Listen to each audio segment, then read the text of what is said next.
So, please take your seats. We are starting. Thank you.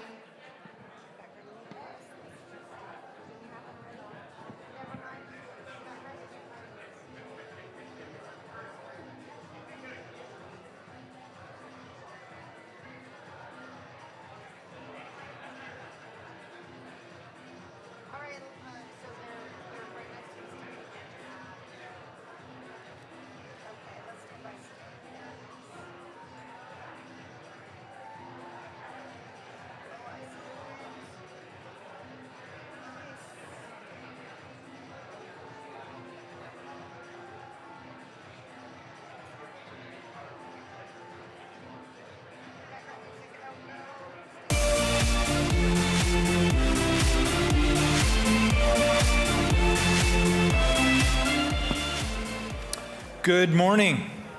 Great to see everybody. We're 10 minutes late at Canada 2020. That's right on time.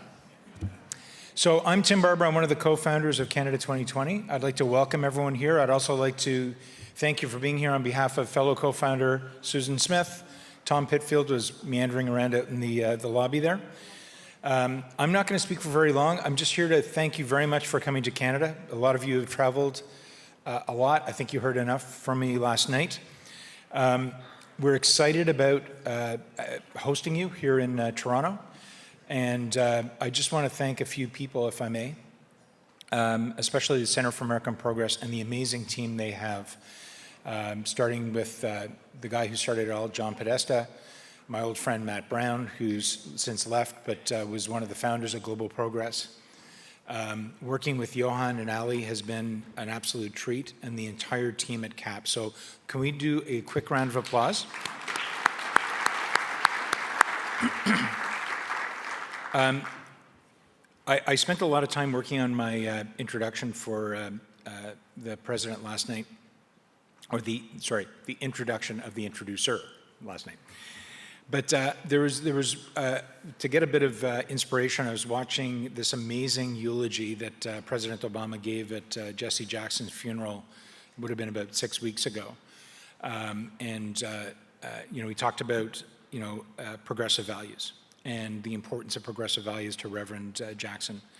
And I referenced it last night, or used it as kind of the inspiration for what I said last night, which is at a time when progressive values of democracy, of decency, of respect for one another, civic-mindedness and kindness, when those values are under pressure around the world, spaces like this and organizations like this and getting together and having these discussions is absolutely vital. So they allow us to reflect on how far we've come and how we have to learn from one another, especially as middle powers, with all due respect to my American friends, and to recommit to the work ahead and shared purpose and conviction. So I'm going to stop there. I'm going to invite Johan to join the stage, who's the Director of Global Action Progress. Did I get that right? Thank you. Johan.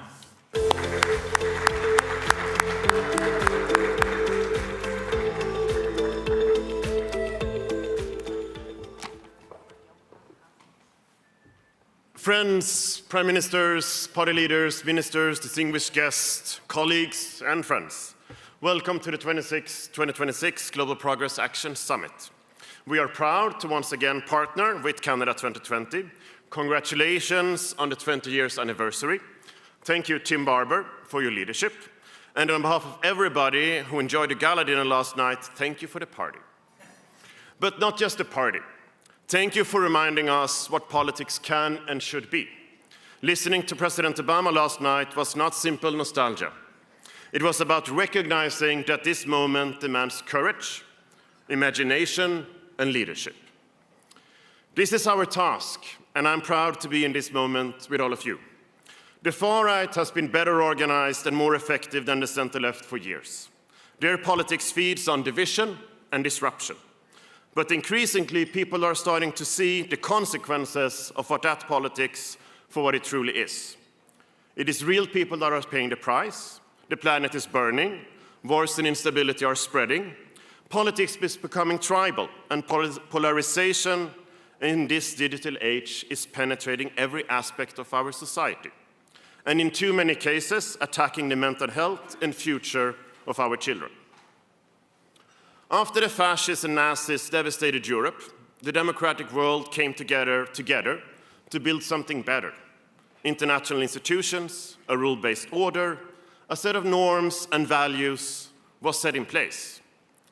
Today, the far right is burning not just Europe, but the United States, Latin America, Asia Pacific, Africa, and the Middle East, and those very values. We are in a fight we must and will win. There is no better place to chart this course forward than here in Canada, alongside Prime Minister Mark Carney, who has turned ideals into action. Today, we will confront the world as it is, imagine the world that we want, and strategize on how to get there. The center-left must deliver meaningful change, and we must admit that we haven't always done so. We must recognize also that our movement is changing. As the world struggles to keep up with the change in technology, geopolitics, and culture, our policies and tactics must change as well. People must feel that our leaders are not just refocusing, but rerouting our parties and movements to deliver real change. Change is the identity of progressives. Reshaping economical power so it belongs to the many and not the few is the calling of the center-left. We need a world order and a renewed multilateral institutions that deliver peace, security, and also social and economical empowerment to working people. We have started to organize to meet this calling. Over the last year, it's been an honor to do this work beside you. In London, in partnership with Labour Together and IPPR, we seeded something powerful. And a few weeks ago in Barcelona, Global Progress Action was proud to be a co-organizer of the first global progressive mobilization alongside a part of European Socialists and Democrats, the Socialist International, the Progressive Alliance, and PSOE under leadership of PM Pedro Sanchez. For one of a kind mobilization, we brought together the global North and South alongside leaders and 7,000 activists in a show of hope and strength that hasn't happened for decades. This brings us to today, Toronto, Canada. Prime Minister Carney is offering the leadership Canada and the world needs and wants. And yesterday we had the opportunity to look back at the lessons learned from Prime Minister Carney's historic win, and today to look forward alongside some of the progressive world's most prominent governing and opposition leaders, Lars Klingbeil, Magdalena Andersson, Elly Schlein, and Ante Lindman from Europe. Global Progress Action is the go-to shop for any progressive leader who wants to move beyond strategy and meditation to setting an agenda that can win and that can deliver. We are a collective effort, a network of changemakers that has answered the call not just to defend, but to advance democracy and empower people by redrafting the social contract between us. I want to thank all the leaders who are about to take the stage and share their ideas and wisdoms, and for their willingness to lead in a moment that is more consequential than ever. And foremost, I want to thank the amazing venue, the AV, the volunteers, and their operational staff for making this event possible. I want to thank the amazing team at Center for American Progress Action for being the US ambassadors that the world actually needs. And to my wonderful GPA teammates, Ali Aguilera and Jess Keller, who not only dream and deliver on events like this, but year-round on the promise we make each other to move this work forward. Let's give them a big round of applause. And it is now my pleasure to introduce the President and CEO of CAP and the CEO of the CAP Action Fund, Neera Tanden, who has been part of shaping progressive politics in the United States for over 3 decades, serving in both the Clinton and Obama White House, and most recently as the White House Domestic Policy Director and Senior Advisor to President Biden. Today, she leads the opposition in the United States. Please join me in welcoming Neera Tanden.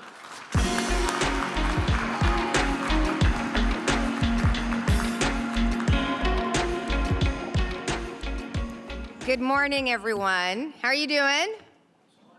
Good morning, everyone. How are you doing? Yes, very good, good. This is going to be a great day. So I'm really grateful to the entire CAP team and incredibly grateful to Global Progress Action. And just really proud of our partnership with Canada 2020.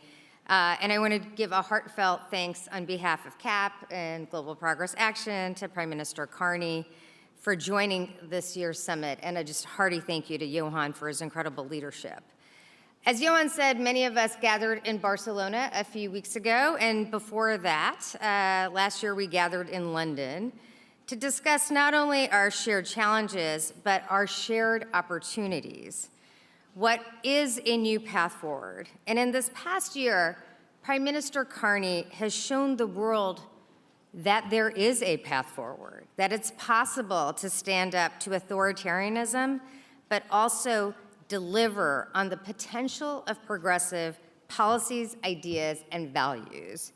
And in this room, we represent 40 countries, yet we face many of the same challenges in a growing affordability crisis and the rise of right-wing populism and authoritarianism.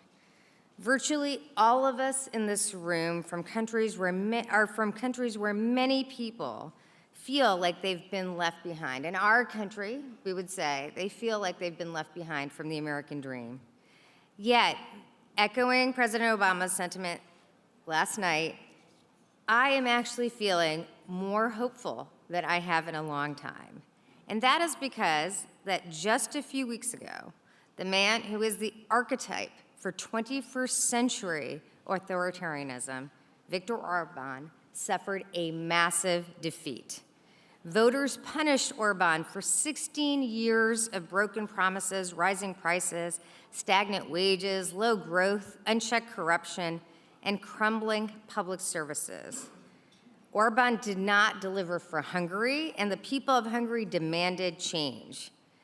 I believe that we can demand and deliver change in each of our countries. In the United States, the tide is already turning. As in Hungary, we have a president who has turned his back on the working class, after promising election after election to be their champion.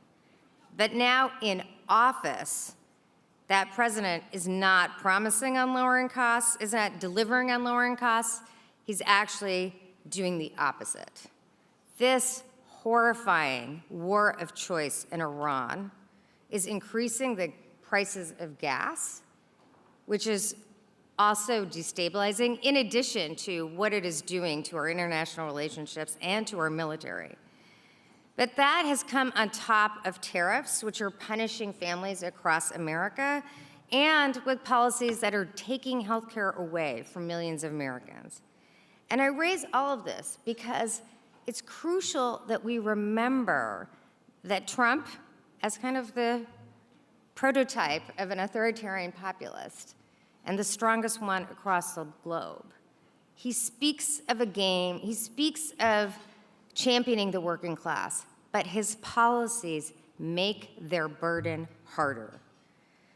He does that, like Orban, against a suite of policies that are fundamentally promoting corruption, pardoning major donors, weaponizing our Justice Department, as we've learned in the last few days, gerrymandering his way to attempt victory.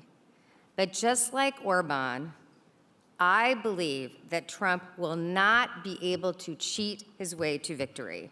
It's not enough to simply vote against an autocrat, though. We must give people something to vote for. We need ideas that address their biggest concern, and this is why this convening is so crucial, because we can learn from each other about how to deliver lower costs of housing so young people can afford to buy a home. How do we lower the costs of healthcare so nobody has to choose between paying their rent and their prescriptions? How we can deliver on lower food costs, energy costs, childcare costs. And more importantly than all of that, how do we deliver a sense of hope to people?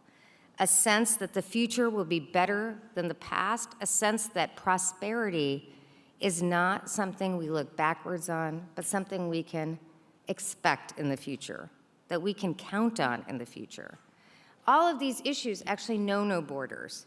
That is why today we'll hear from our sharpest thinkers from around the world, leaders in Europe and elsewhere. And I am really proud of the fact that we have our next generation of leaders here from America, Senator Elissa Slotkin and Secretary Pete Buttigieg, because they recognize that we are in a global fight for democracy. They know that the America Trump is showing the world is not the only America or the true America. And someday you will see that America again. We have not gone away. We are fighting harder than ever for that America here in the United States, because we know that bullies lose eventually. So my friends, I hope people the world over see what's happening in the United States. I hope in your countries people see what's happening in the United States and again recognize that this championship, this idea that the far right champions the working class is actually a failure. And that gives us an opportunity to have policies that recapture our positions as leaders who fight for all of our people, especially those who are struggling to make ends meet. I believe that we can beat them and we can win because we want to help working people and the autocrats want to help themselves. Thank you for coming today. Thank you for leading in the fight for democracy. And thank you for taking the lessons here to your own countries. Thank you.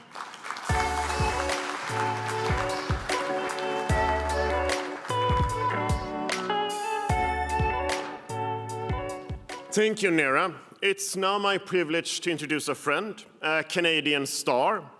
Anna Gainey served as the president of the Liberal Party and is a former executive director of Canada 2020. She today serves in a member of parliament and is a state secretary in the Carney administration. Anna Gainey will lead us throughout the morning. The floor is yours. Join me in welcoming Anna Gainey.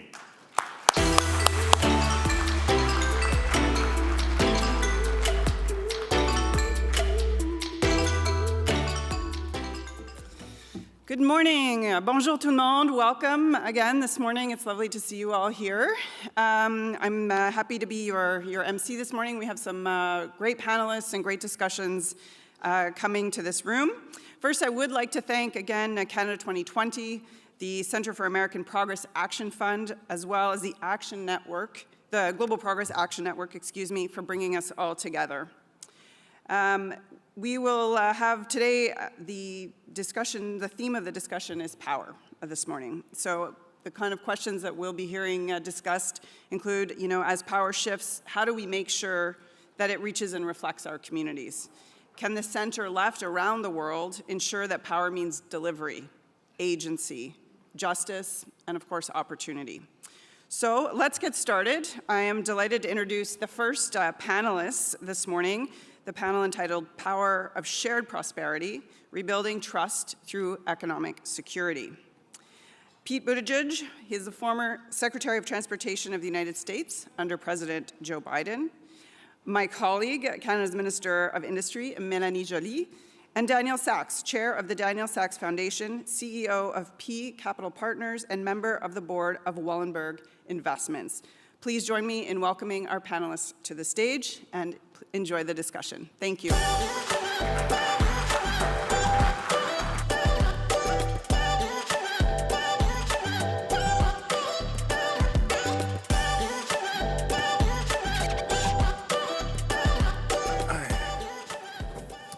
Good morning, bonjour.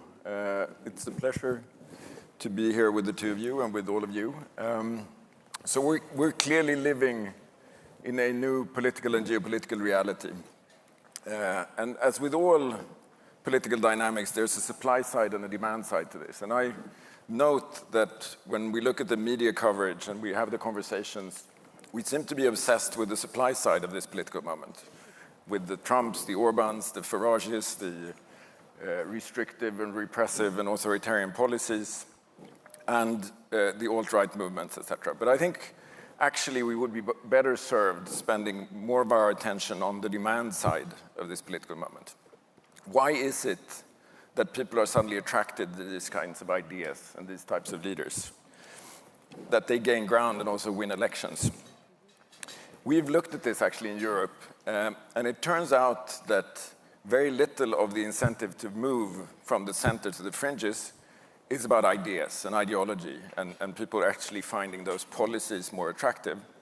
There are really two key drivers of why people move from the center to the fringe. One is that people are desperate for change in their lives. And the second is the collapse of institutional trust. So people have given up on established politicians, political institutions to deliver on that change. And then you have, upstream of that, there are a number of issues that drive this discontent. There's inequality that has been rising. There's the cost of living crisis in a lot of the world.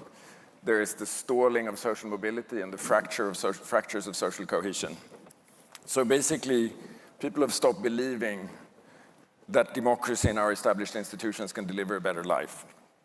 In short, I think people are asking quite relevant and legitimate questions at this time. Can I afford my life? Can I be in control of my life? Can I offer my children a better future? So I think our task is clear. It's not to defend the status quo from authoritarianism and the far right. The task is to offer a better answer on these legitimate questions, an economy that delivers security and dignity, and institutions that are able to earn trust again. It is to find liberal, democratic, and progressive answers to those questions, and it is to reform our institutions radically so that they're relevant for people's lives. We need trusted and transnational institutions and public institutions to achieve that connection. So I want to start our conversation with the everyday pressures that people are feeling, because across, I think, North America and Europe, progressives and liberals have lost ground in this battle over people's everyday lives. And I want to start with you, Secretary Buttigieg, and not least from your experience as a mayor in the American Midwest, industrial Midwest. First of all, what is your diagnosis at this time? And what do you think are the key policies and governing choices that progressives need to make in order to gain back some of that lost ground? Well, first of all, I'm very pleased for the chance to be here. And I think this is the question that needs to be at the heart of all of our policy as well as political strategy. And the simple answer is that we need to construct a politics of the everyday, which is what mayors live and breathe. It's certainly the orientation you have when you come up through municipal government, where you are judged on everything from snow plowing to whether the city that you lead just feels like a better or worse place to live.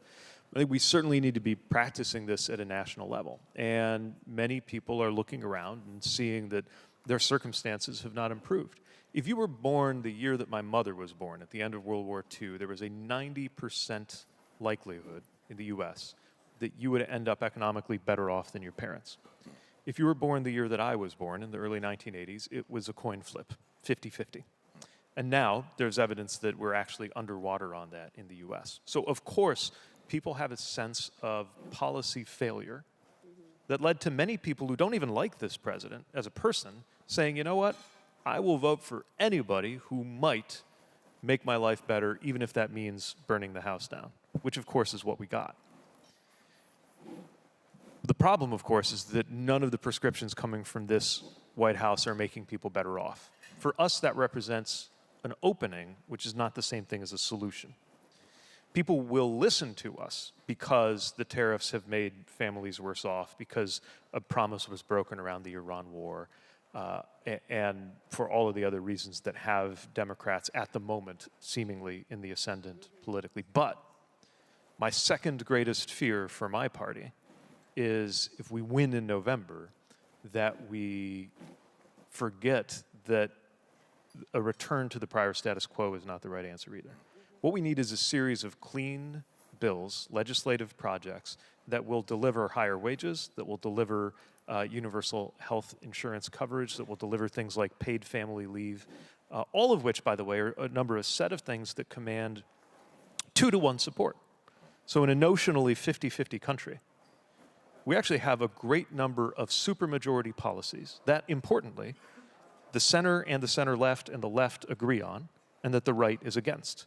Clarifying battles around that, I think, are going to be very important in government, because we will either manage to get our way, because even the Republicans can't stop it, or we will make clear who's for and who's against things going into 2028. Thank you. Minister, I mean, you have a different perspective because you're you don't have to only think about these things, you have to do them, right? So you're in office. And what's your perspective on this? How do we respond to these everyday economic concerns of jobs and grocery prices, and how do we kind of take back the initiative from more populist narratives? Well, first and foremost, I'm happy to be with all of you. Thank you, Dino, for being in the best country on earth. Thank you, Pete, as well. Welcome to Toronto. And I know, Pete, you're referring to snow plowing. I'll just leave it to that, You know all about that. I think we have experience with snow plowing. On the question of linked to basically getting people's support. Of course, we are dealing with US protectionism here at home and with a trade war. And my job in government right now, of course, is to support the Prime Minister and my colleagues, but it's also to really deal with the consequences of the tariffs. May it be the 232 tariffs on steel and aluminum, may it be also the tariffs on the auto sector. And so why I want to bring that up very quickly in the conversation, and I know we'll have more conversation on industrial policy, is that you need to be able to show that you're fighting for people. It is not only a discussion at the Royal York in Toronto. It is fundamentally going to meet with them, going if there's a plant closure, going on the picket line, meeting with the people, understanding their issue, showing that you're fighting for them, including with that rhetoric, and at the same time being able to convey all parties, including, of course, the business community. I'm in charge of industry, obviously, but labor people, and being able to be in solution mode and showing the work throughout. And so it becomes, real pragmatism, because you can, if you're losing your job, or your husband is losing his job, or your cousin is losing his or her job, and you're in charge of a small business in that community, everybody is affected. And of course, then it affects trust. To your point about the statistics of, is my life better or not? And so I think that's, and then we need to be able to show on the policy front, well, we have a plan. Here's a plan. We have an auto strategy. And meanwhile, you know what? We're investing in defense. We have a defense industrial strategy. And you know what? Maybe you won't produce the same type of cars, but maybe we'll be able to send you work to repurpose the plant to do defense production here. So that's what I think is important, because, right now trust is acquired. You can never take it for granted. And we need, as progressive, to be able to be not ideological, but I think very, very real with people. And actually also show them that it is for, it's not only politics, it's concretely showing results. Yeah. So, and I know you're keen to talk about trade, and I think it does, because it's very deeply connected to the types of issues we're talking about. And of course, these first things that you've talked about are very much about kind of cohesion within a society and shared prosperity. But there's, of course, a broader question around shared prosperity in the global economy. And we've quickly gone from kind of global trade systems that were functioning reasonably well, et cetera, to a weaponization of trade and national interest and power. And it's very clear, I think, in the global system that we can't simply kind of strive to go back to what was before. We have to rethink a lot of that. And I think from your perspective, Minister, of course, there was a time when there was a sense of shared prosperity in North America, right? And now you're having to, together with your government, you're having to de-risk and diversify away from what you've called the over-dependency on the US. That includes, of course, building alliances with new partners in Europe, aligning on industrial policy, and at the same time, and we see that. I mean, we talked about it before, and you called Sweden the best country on earth. I'm not sure, but there's a lot of collaboration between the Nordics and Canada, for example, Bombardier and Saab working together on industry and defense, etc. But at the same time, it would be utopian to assume that Canada could become independent of the US, right? So I'm interested in, again, kind of in concrete terms, how do you balance this? I mean, balancing between building those new alliances, protecting core industries in Canada like the steel industry, and at the same time not poking the bear in the White House too much. Well, you know, we still are the country that has the best access to the U.S. market, tariff-free, and our goal is to be able to engage with the administration and obviously to engage with our friends, the American people.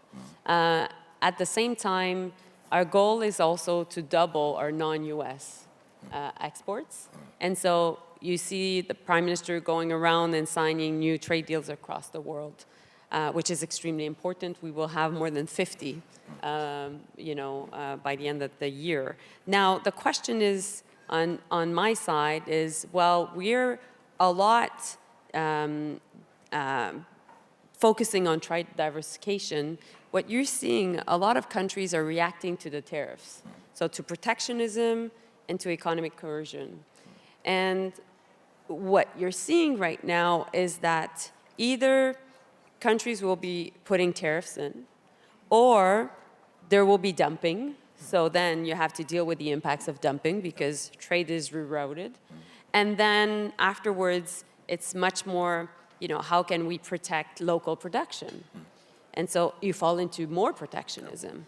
And so we're talking a lot about trade diversification, but the phenomenon that we're profoundly seeing right now is actually new industrial policies that are not aligned. And then it becomes, how can you create common markets? Because you need to have industrial policies aligned.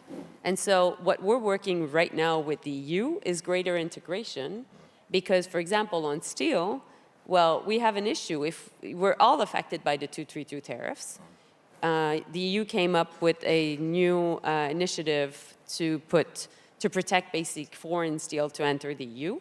And we're negotiating to be able to have an exception and to be able to export our steel there, and also our aluminum.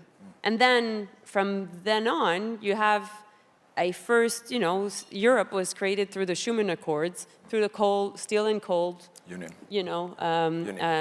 Yes, indeed, and market. Well, first it was an agreement, and so if you're really creating more than trade, industrial policies align, and then you have indeed real businesses that are working together, then bit by bit you're creating this entire new system that will be lasting, long-lasting, because it's a flow of capital, goods, etc., but it's a flow of people, of trust that is going to happen.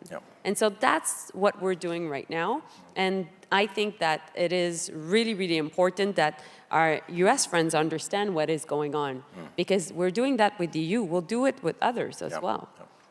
Yeah, so to our US friends. Sorry, Pete. I love you, Signal Pete. received. Signal received. But let's talk about the signal, because I think, from the US side, assuming that the Democratic Party wins, gains more power in the midterms and wins back the presidency in 2028. We can hope that here, right? You would be inheriting a very different global economy, geopolitical landscape, and trade environment after 4 years of both the kind of commotion and disruption that we're seeing, but also what you just talked about, the establishment of other alliances that strengthen and become more long-term over time. So it wouldn't be possible or even desirable to go back to what was before, like we've talked about. So what do you think a Democratic administration should and will do when it comes to trade policy? And is America First here to stay in some shape or form? And what are you saying to people who are starting to give up on the US? And everybody's listening right now. Well, in practice, America First has really meant America alone. Every country puts itself first. So no one should expect anything different from any national government, but what has actually been behind this slogan has, of course, been a process of alienating friends, and poking allies in the eye and dismantling some of the partnerships and friendships that in fact helped to keep America in first place, which I think is the real aspiration of the American people. And for our country to be leading, whether it's leading economically, militarily, or socially, it is important that there be an atmosphere in which people want to follow and find that following is in their interests. And you cannot bully people into that.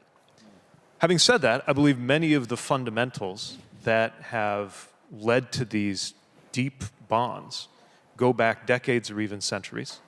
Many of those fundamental elements are still there, and we should tap them while being unsentimental about just how much has changed. Look, the international order as we know it, many of the trading systems too, were built for a time and in a time that is just deeply different than now. And the political rupture or geopolitical rupture is not the only thing that has changed it. Even things like artificial intelligence, which is profoundly changing everything, is not the only thing that's changed it. So many of our assumptions and the corresponding institutions in our international system were developed, just to take one example, at a time when the majority of people in China were living, were rural farmers or peasants living in poverty. Today, a middle-class city dweller in a Chinese city arguably lives a more sophisticated, technologically sophisticated day-to-day life than a middle-class American city dweller. We are just in a different world, and it is partly, but not only, because of what has happened politically in the United States. So I think what we need to recognize going forward is, first of all, that it will not just be the work of 4 years to establish the kind of trust and credibility and consistency that is needed. I think there are many in the US who recognize that that is a generational project. And at the same time that it might not be so bad that that needs to happen on new terms, where there is a kind of a flying formation, where we hope America continues to hold and earn a leading position, or the leading position, but one where it makes sense for different players to be aligned with us. And I think that's increasingly in the US interest also, because to the extent that we are in rivalry with China, the level of scale that we are going to need is one that requires us to be in good coordination with allies and partners. But we will, of course, find that there are realms in which there are cooperation and competition. Having those overlap on less predictable patterns with different international partners could actually be a very healthy thing for our future institutional framework. I'm just trying to purge our vocabulary of pretty much anything that starts with the prefix re, like restore, rebuild, most of all, return. Because it's not going to be like that, and it shouldn't. There is a domestic equivalent in the US of the remarks that the Prime Minister made at Davos about how the old order is not coming back, and we shouldn't be nostalgic about it. Thank you. I want to talk about something where a re is actually suitable, and I want to talk about the role of business. We've been working in Europe to mobilize business leaders in the private sector in defense of democratic resilience and institutional renewal and shared prosperity, very much in their own self-interest. And we used to know this, that business that's rooted in place and in a certain community or city or region is fundamentally dependent on a functioning and democratic society in education systems that work, in social mobility, in predictable institutions, in shared prosperity, in trust and social cohesion. And then I think we forgot some of that during the kind of most rapid days of globalization, because the connections were less clear, but it's still as true. And I think this is something we need to remember or relearn about how business fundamentally needs to live in symbiosis with wider society, and there's a mutual interdependency between business and wider society. So I think we need to engage business in the kind of project that you've been talking about. And what do you see there? What role do you feel that the private sector of business should be playing in strengthening democratic resilience and contributing to shared prosperity? And also, I think, if we could start with you, Minister, in this time economic insecurity, how do you engage business as part of national resilience as well? Yeah, of course. Well, listen, I think that if you were in a business, if you're in charge of a business now, and you were in charge of that business 4 years ago, if you're in North America, I'm not saying in Europe, but in North America, geopolitical risks are new to you. Okay, of course, the war in Ukraine changed the dynamics in Europe, but didn't have that much impact in our North American reality because of mainly energy sources that we had access to. Now, I think right now, every CEO wants to have a geopolitical advisor because they want to understand how to address these risks. Because as you know, Daniel, you're in business. We were in business before. You know, risk is something you have to deal with every single day as a business. And lower they are, better you know, you can basically continue and develop your, basically your operations, your products, develop your markets, etc. But I think that right now, the issues linked to, yes, trade and the trade war, the tariffs, but I think the Iran war, the greater competition, well, the instability, the unpredictability makes it more important for businesses to understand how much social cohesion is important and how much trust is important. Pete, you can talk about what's going on in the US, and there's been a real concern on this side of the border of the fact that there doesn't seem to be very strong voices on the US side to really, basically address the issues linked, I must say, to our interests, which are the tariffs, and we're working on that. I must say, Daniel, here, this is a Canada moment. We're really working, businesses, the government, and so, civil society together. It's really a come together moment. We are invested way more in the markets than before. We just announced we would be having a wealth fund, a sovereign wealth fund, which is a conversation that Canada had for years. And so this is something that is actually, I think, very positive.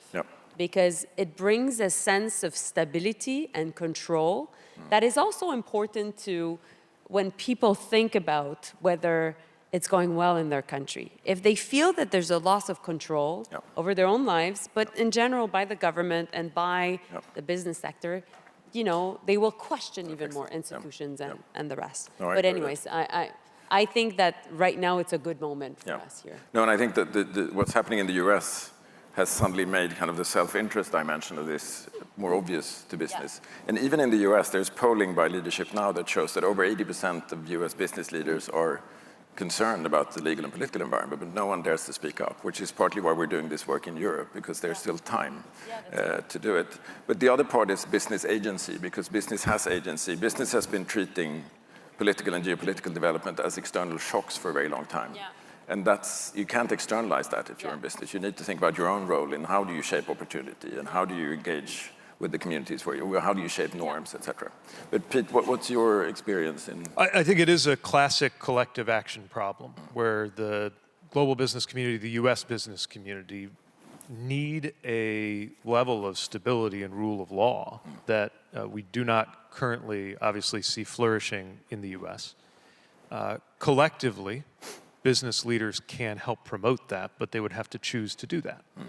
I think the experience of every civil society institution that's come under attack in the US, whether it's universities, law firms, late night comedians, all of them demonstrate that if you allow yourself to be picked off one at a time, you will lose. And if you hold together, you will be all right. And yet it has been difficult for even some of the most well-resourced and powerful people in the US business community to see this. As I often do, I'll return to the municipal analogy. So when I arrived as mayor of South Bend, we had lost our main employer, the Studebaker Car Company, 50 years before I became mayor, and that was still the dominant fact about the life of our city when I arrived. Our per capita income was in the neighborhood of $18,000 per person. Whole neighborhoods on the west side of our city had more vacant houses than people living in them. And a huge part of how we turned the corner on that was an alliance of civic leadership, government, business, other anchor institutions, realizing that no one of us had the means alone to turn things around, but that if we were acting in concert, we could get something done. But that requires also political leadership willing to call the tune, and to do so in a way that's beneficial. I mean, again, the trade policy, I think, is a good example where the tariffs, at least the IEEPA tariffs, are not trade policy. They are about power. They are a means for, precisely because they were, not really, but supposedly something a president could unilaterally do, a means to flex a kind of power such that any country, company, or industry needing relief would have to personally appeal to one man in order to survive. Obviously, the fact that that was illegal has complicated that strategy, but that strategy has already done a great deal of damage.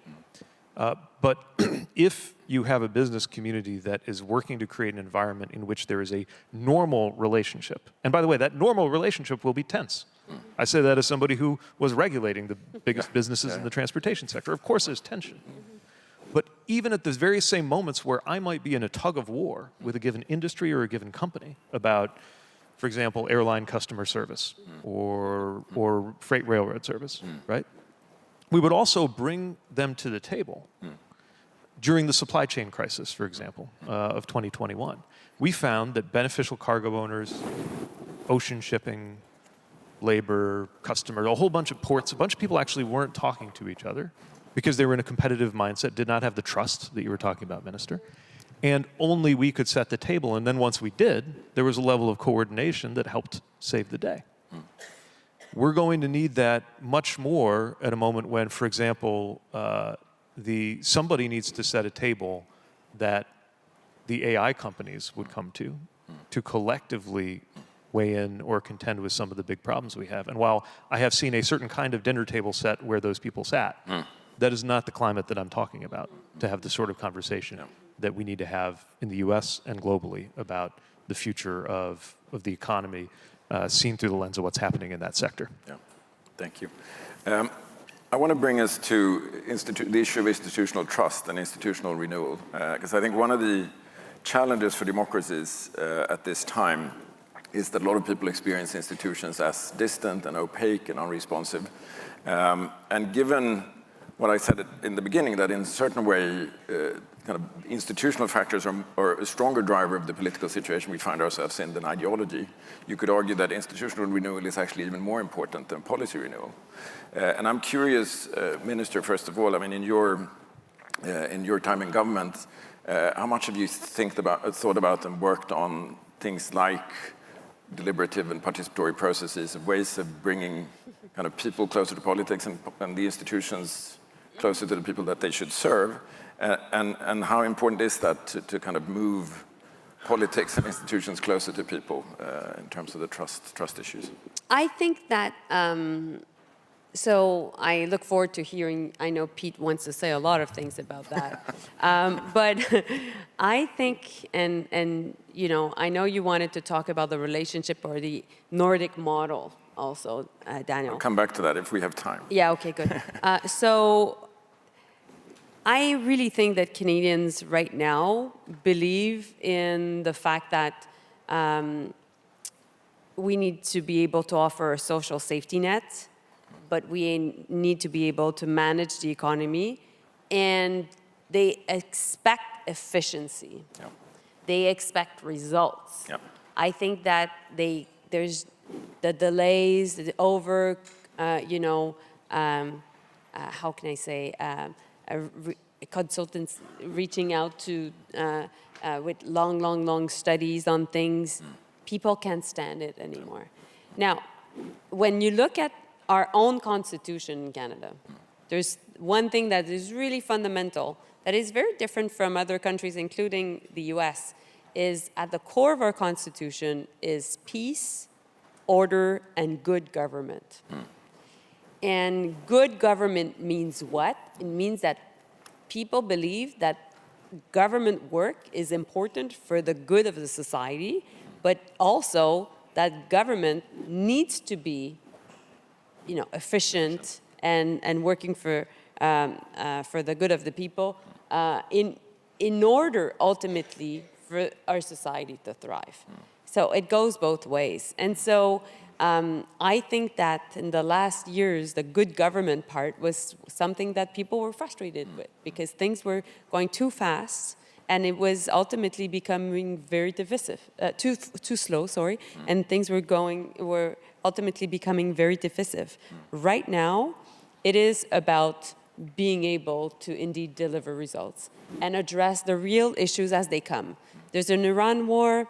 There's the cost of gas is coming up. Okay, we're coming up with a support for to address affordability issues. We're always even more reacting. I must say also on the business side, what we're doing is government is playing a bigger role in markets, not only in industrial policies like I was saying, but our goal is to be able to do a bit more like we're seeing particularly in Europe, but really taking shares in companies, being able to scale them, being able to, protect and create global champions. So that's also part of the fact that we have buy-in from the private sector to actually be a good government also, even in thinking of how we're dealing with them. Private sector, great. And, Secretary, I mean, you've talked about the people need to remember that democracy gives them tools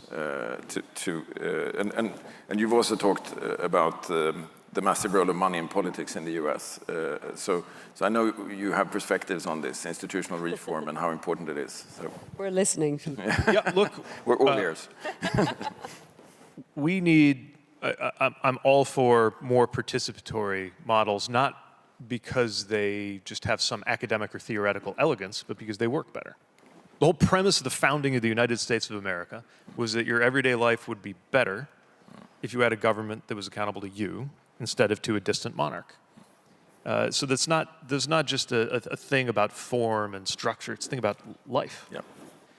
And if that fails, if institutions fail, then people are not wrong to develop a radically negative attitude toward those institutions. And that's what's happened. It is not just one party, but I would argue an institutional failure over the last 50 years that has generated in the US so much inequality of wealth and of power that even the right can no longer ignore it. So much debt and indebtedness that even the left can no longer ignore it. These are failures that go beyond, even though I could argue all day, and often do, why my party is better at it than the others. The reality is we are in an institutional moment of crisis, which is why I increasingly feel, while I view myself as moderate ideologically, I'm becoming more and more radical about what needs to change in our institutions. One of the most elegant qualities of the US Constitution is its capacity to be amended. We've done it, I believe, 29 times. Some of the most cherished things in the Constitution, we forget because we say it all the time. First Amendment. If it's an amendment, that means by definition, it wasn't in the original. They had to add that in. So we shouldn't be afraid of things, including things as profound as constitutional change, which is certainly needed in the case of money in politics. Now, there are other models that are being pursued, both Hawaii and Montana, one by legislation, one by referendum, are trying to do something about money in politics. But it just cannot be that in the United States, which amended its constitution so that you could no longer drink alcohol, and then changed its mind and amended its constitution again. I refuse to accept that we cannot have constitutional change to clarify that a corporation is not the same thing as a person, and that spending money to manipulate a campaign is not the same thing as holding a sign at a protest in an act of free speech.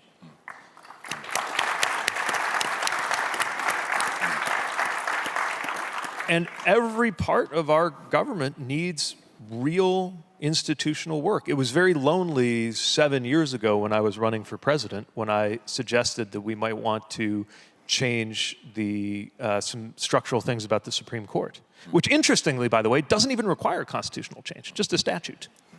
And Bernie wouldn't even talk about the kind of things I was proposing. Now it is more of a mainstream view in my party, and I think largely becoming more popular with the US. When it comes to Congress, we're in this carnival of gerrymandering, when the reality is districts should be fair. Right now, 435 seats in the US House.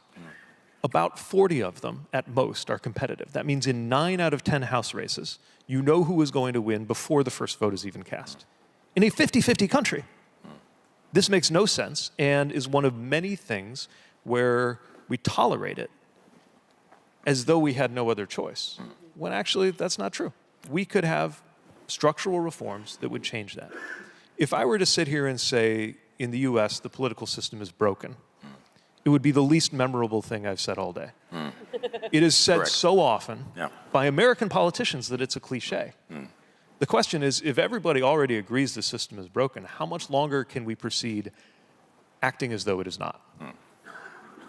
Thank you. So I was going to talk about the Nordic model, but I don't think we have time. Maybe I'll give you 30 seconds each, because I think, I mean, I grew up in Sweden in a model which kind of is based on a combination of strong public institutions, a welfare systems, collective bargaining, and the idea that the economy should serve the many. And I think it'd be interesting just to hear a snippet from both of you. You're on the campaign trail now. This is trial. But you know, because I think it's partly about individual policies, it's about delivery, it's about institutional, but this needs to be anchored in some sort of idea of a greater societal project or kind of social contract in the economic model. What is your short version of what you would promote, Secretary? Well, look, American liberals famously admire the Nordics to the point that that's become a cliche too. Yes. But you know, things are a cliche because they're true. Statistically, actually, somebody's more likely to experience the American dream of social mobility in Sweden than they are in America. That's a problem. I might even say that on the campaign trail. You should come. But the bottom line Refer to Canada. Look, we could get you. Y'all are great too. Look, I guess the way I put it is we can get you a shorter work week and more money in your pocket and more security for your family, and we can do it with the tools and resources that we have as a country already if we were willing to make different political choices. And Pete, I want to say in front of everyone how much what you were referring to regarding you know, basically the system in the US and politics as money is inspiring, because of course we're following every day what is going on, and what is going on in the US doesn't stay in the US. It has an impact across the world. Obviously here we have very strong rules, but if the US democracy is not working well, it has an impact on all democracies. So just the very possibility of being able to change it, to amend the Constitution, is a very important message that, yes, I hope Americans want to hear, and I can't speak for them because I'm not an American, but I think that the rest of the world would love to be hearing. So I'm just cheering for you on that. As for the Nordics, well, I come from a part of Canada where it's the Quebec model. It's the Quebec model, and it's very inspired by the Nordics. Of course, a lot of the initiatives in terms of social safety net in the country have been inspired in the last years by where I come from, including childcare. Of course, our public health system was inspired by the prairies in Canada, but also, you know, is something that you're seeing across the world, and obviously particularly in the Nordics and in Europe. But I think that we need to show that that system is working and is efficient, and because it is being questioned, and there's a lot of frustration. Because that's, I think, the trust issue linked to the, you know, Nordic Canadian model, which is basically, is the state really able to offer what citizens need, or is innovation completely impossible? And so that's what we're trying to show, that yes, you can have regulations, you can have lots of services that will be offered, but we will do it efficiently, quickly, and ultimately people will have the same type, we hope, of customer experience that they would have in another, private sector reality, which is, difficult, but we have to aim towards that. Yeah. No, and it turns out that sharing a risk across society doesn't only build equity and trust, but it also creates openness to structural change, and it's therefore something that promotes economic dynamism in different ways. So shared prosperity not only is an economic agenda, it's a democratic agenda as well. And I think in addition to delivering kind of the material conditions for a good life, it is about whether institutions can deliver security and dignity and voice for people to feel that democracy still works for them. And I think it is our task at this moment not to become obsessed with the failures of our opponents, and nor to kind of promote an idea of a past perceived stability that also didn't deliver to people, and we've been talking about that. The task should instead be to focus on how do we stand up a different and more dynamic and more inclusive societal project. And I think this has been a really enlightened and positive conversation. So please join me in thanking these two brilliant people. Thank you. Thanks very much. Thank you, Daniel.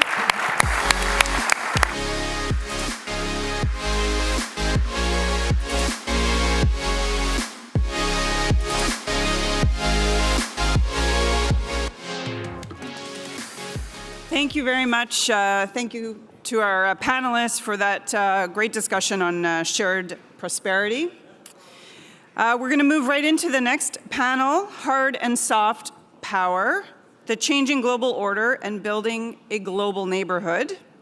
And so, without further ado, please join me in welcoming our next panelist to the stage, Canada's Foreign Minister, Anita Anand, U.S. Senator from Michigan, Elissa Slotkin, the former Prime Minister of Sweden, Magdalena Andersson, and Patrick Gaspard, former U.S. Ambassador to South Africa and former Director of the White House Office of Political Affairs.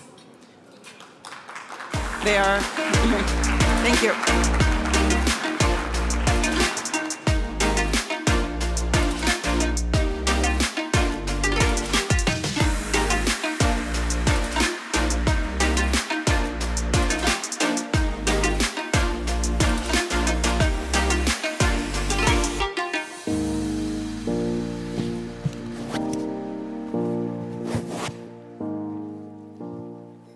Bonjour tout le monde.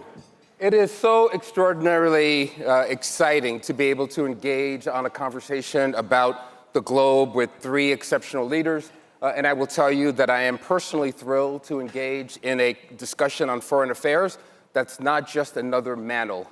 Let's start, you can clap for that. Let's start, if we can, by digging into what Pierre Trudeau once famously called the elephant in the bed when describing the proximate relationship that Canada has to the United States.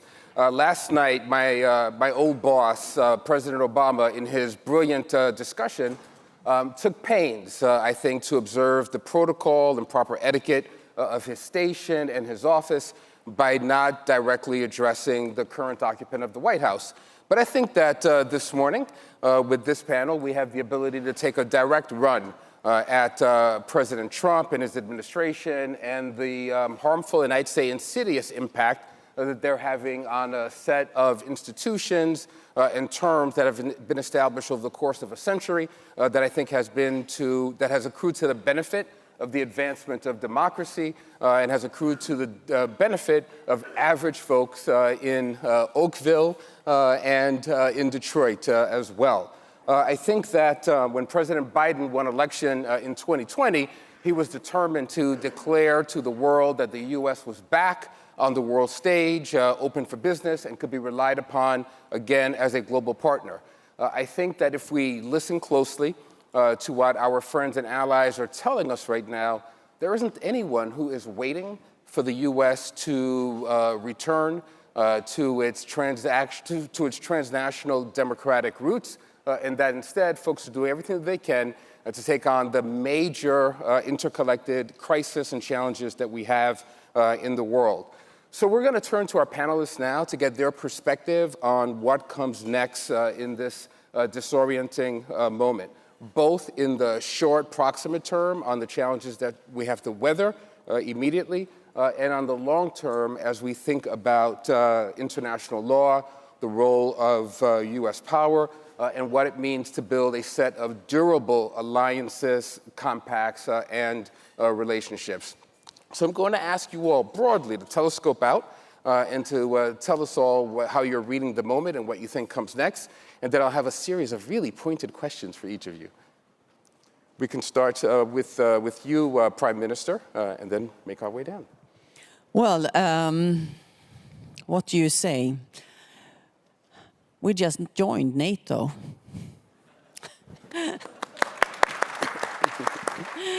And thanks for all the support we got from Canada, but it's a different institution than it was when we joined applied only 4 years ago, and it's a different world.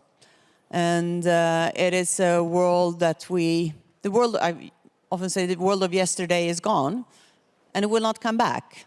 So we have to adapt to something completely new. And we are, in that way, in a very critical point in history, and the decisions that we take and we make in the coming years, I think, will be decisive for decades to come. And at this point in time, we also need leaders that step forward, that tell the truth, and then also show some kind of direction. And the Canadian Prime Minister is one of those leaders that actually have stepped forward. And thank you so much, Canada, for the leadership that you have shown in this point in time. He has also said that he thinks that Europe can take a role here, and I agree with him. I think we really need to, in a chaotic world, we can just hope for things to go back to where they were. But in a chaotic world, we need to make the stable relationships that we can have. And we have to strengthen them, like Europe and Canada, but also with other like-minded countries like South Korea, Canada, Australia, maybe Mexico, and make those bonds and those ties much, much closer. And I think the EU could play an important role, but then EU also, we have to redefine ourselves in order to take a more global role. I mean, European Union was formed in order to solve problems between the countries, but if we're going to be a geopolitical actor, we have to redefine ourselves, and I think it's time for that now, to work together with Canada in a more active way. Well, thank you so much for having me on the panel.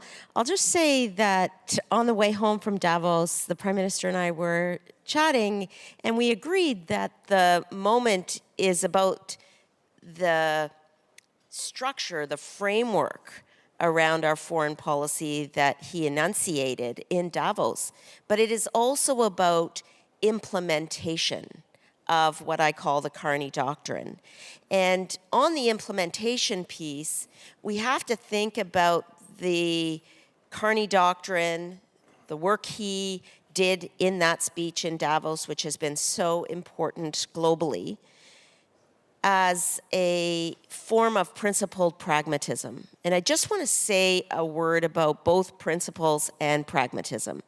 On the principles side of things, it is very much about working within existing multilateral organizations, NATO, the UN, of course, but also taking the moment that presents itself and working with like-minded countries on important issues.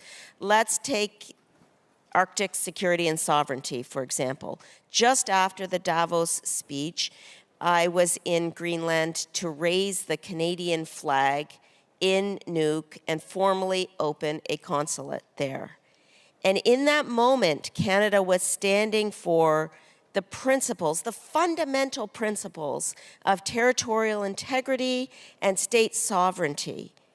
And as I raised that flag and the crowd that had assembled started singing the national anthem of Canada, I realized palpably that this idea of principles has not left our world, even though we have a complete breakdown in the global trading structure and we are witnessing threats to the international order in the form of a rupture that the Prime Minister described. So there is an element of coordination and cooperation along the lines of principles, along the lines of international law that still exists.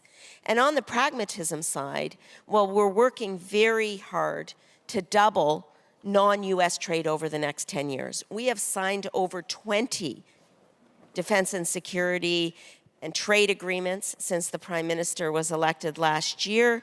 We're the only G7 country that has a free trade agreement with every other G7 country, and that's the pragmatism. Trade diversification, ensuring that we are never again solely reliant on, to such a vast extent, on one trading partner, and that's showing tangible benefits as we see in negotiations for comprehensive economic partnership agreement with India, the resolution of trade tensions with China, working across Mercosur, hoping to sign a free trade agreement with ASEAN in 2026. That's happening right now.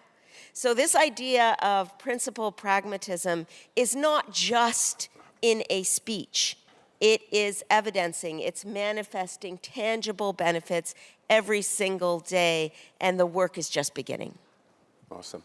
Senator? Well, first of all, thanks for having me. I'm Michigan Senator, so we feel a real kinship with our Canadian cousins, and I spent my life coming to Canada and just am very happy to be here. Provide some counter programming. I think the thing that I think is very important is we're never going to go back to the way the world was, and we can take time and grieve that and have that conversation and lament the higher ideals that we all subscribe to, but then we got to go to bed, wake up the next morning, and figure out what's going to come next. And I think what's very important is to remember, while it feels like we're forever going to be in this moment, there is no such thing as standing still. And we do have, as leaders, the responsibility to have a light at the end of the tunnel. Where are we going? If the old system is no longer working, but we're in this interregnum reorganization, what does it look like when we come through the tunnel? And I would offer that what to me is very fundamentally important is that while ideals that many of us, myself included, were trained on, we have to deliver for our public. Our foreign policies have to serve the economic well-being of our countries. And if people can't see the connection between our engagement abroad and what it does for them back home, if they don't understand that in their bones, we got a problem. And I think that's what we're living through right now, is that people who in another time might have felt very inspired to help others abroad achieve democracy or achieve their own highest potential, people are feeling like, well, I'm going to do worse than my parents, and my kids are going to do worse than me, so I feel in a defensive crouch about anything that I see going on abroad. And I think my president is feeling the brunt of that right now with this war in Iran, right? And the cost of gas. So I think the responsibility is to, especially for those of us who have grown up with a certain way, especially for the United States of being, it's not that our values are gone forever, and it is not that we will be in this moment forever, but it requires vision and thought leadership to push us towards something new. I think interregnum is the perfect word to use, Senator, because the death of a king is a shocking and traumatic moment, right? The death of the old model here of the world is shocking and traumatic. And so I want to stay, if I can, and I hope that the two of you will accept this provocation in the spirit of good Michigan and Canadian hockey. And I hope I won't be put in the penalty box for this question.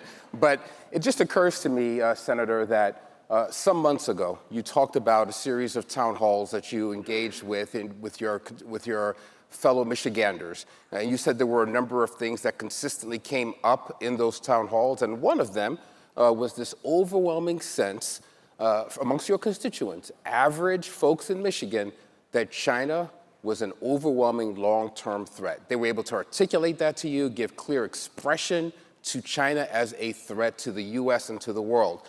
And at the same time, Minister, I'll note that you and Prime Minister Carney were in China not that long ago. Earlier this year, you conducted, I think, the first in 10 years visit from a Canadian Prime Minister to China. You spoke here about the need to double non-US trade in the proximate. So when you consider what folks in Michigan are telling the senator, and when I consider what folks in Oakville must be telling you, I just wonder what the implications are, not in the short term, but in the long term for the pivot that you are making and the anxiety that folks in Michigan are feeling.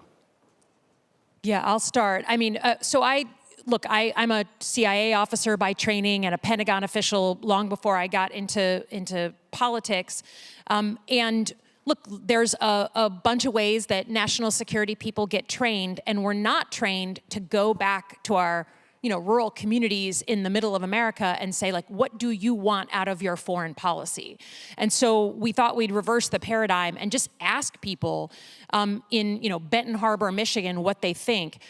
What came out very clearly to me, and I think we're struggling with this generally, is there was a very strong belief, bipartisan belief, for many, many generations in the United States, that given China's size, that if we integrated economically with them, then a rising tide would raise all boats. They would become more democratic. They would become more subscribers to the international rules and system that we all believed in, and that would be the way that we manage the rise of China.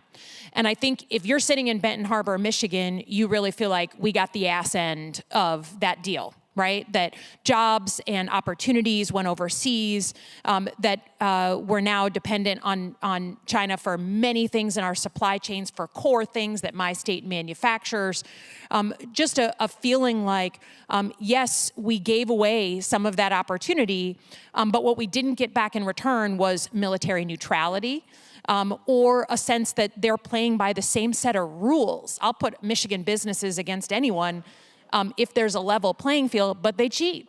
And so I think the strong feeling was there needs to be a significant change in approach to China. Now, I say that as my president's about to have a summit with the Chinese, right? We, of course, deal with the Chinese all the time. The irony is the way that you compete, I think, in the next era vis-a-vis China, given their size and their economic prowess, is you go with your friends on a team and you approach them in a joint way on things like trade, critical minerals, all the things that we all have critical dependencies on. So at the very moment we should be teaming up with our friends and partners and saying, hey, how don't we go in the room together with the Chinese as kind of one team, one fight? We're kicking our allies in the teeth. And so I think that to me is, people always say, like, in Michigan, they can't stand the fighting between the U.S. and Canada, right? Michiganders, we grow up, your drinking age is 19, so we come. We don't like it either. We love the Canadians. My friends from my Canadian summer camp are somewhere here from when I was 11 years old, right? So we have those ties. We don't like it. But it's also just very bad for American strategic interests, economic interests, national security interests, to not be partnering with our traditional allies in going into that China conversation. Let's stay with the hockey metaphor. Minister, the puck is now in your stick. We need to take the Stanley Cup and bring it back home to Canada. That's my first point. So go Habs, go on that one. But the question was about China, and I'm going to bring it back to the idea of principled pragmatism. And what we are doing in our foreign policy is to ensure that we have guardrails in place to protect and adhere to our principles, while at the same time pragmatically pursuing, and in this case resolving, certain trade tensions that had existed between Canada and China, which is our second largest trading partner. Make no mistake, we are continuing to operate under the CUSMA, which allows over 80% of trade between Canada and the United States to travel tariff-free across the border. That's extremely important economically, and Minister LeBlanc and his team are working very hard on the review process. At the same time, we need to ensure that we're diversifying our trade and developing relationships not only with the largest economies in the world, but with other middle powers as well. And so while we are negotiating the CEPA with India, while we are resolving trade tensions with China, we are also negotiating bilaterally with Indonesia, which we concluded an FTA with before the 2025 year came to a close, and the Philippines, and Cambodia, and Mercosur. We're involved with Mexico. So the list goes on and on. The point is that trade diversification is a means of de-risking. In this moment where there is a complete breakdown of the global trading order, and when there is a retreat towards protectionism by the United States, we need to ensure we're de-risking, and we do that by trade diversification. But the sentiment that Alyssa is mentioning, this idea that our people-to-people ties are so integrated and close, is absolutely correct. And Canadians and Americans on both sides of the border want to see our countries grow together for decades and decades to come. The infrastructure is there on defense and the economy, and we need to ensure that we solidify it for our populations in the years to come. Well played. Prime Minister, you get a crack at this now as well, but I'm going to ask you, if you don't mind, as we take on the China question, to just kind of expand it outwards and bring in the Russia question into this as well. You, of course, led your nation into NATO, and you did it during this, this traumatic interregnum. There are many, many questions about the reliability of partnership. So I hope that you'll just take China, Russia together and this challenge that the U.S. presents. And then I'm going to ask each of you, so you can get ready for this next question, I'm going to ask each of you about the domestic trade-offs that are necessary as we get on this kind of new war footing in the world. I'll answer your question, but I start at the even bigger picture, and that is, when we increased global trade and more global free trade, we knew that the world would get richer, but we also knew that the gains from trade would not necessarily be distributed in a fair way. And it's obvious for many people, not at least in the US, that the world got richer, but I didn't get richer. My family didn't get richer. The hope for my children to have a better life than me, it's not the same as when I grew up or my grandparents grew up.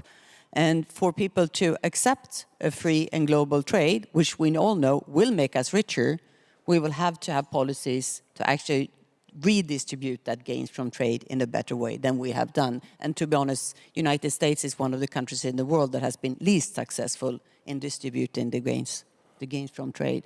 Number one. Number two, what is obvious after these decades also is, and here I bring in Russia, is with more global trade, we didn't think through our dependencies enough.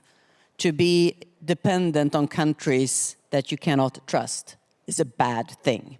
And this we obviously discovered, partly some European countries discovered very harshly after Russia's invasion of Ukraine, and where the Russian gas didn't flow as it did before, with very devastating effects for ordinary families with incredibly high electricity prices and then food prices and gas prices.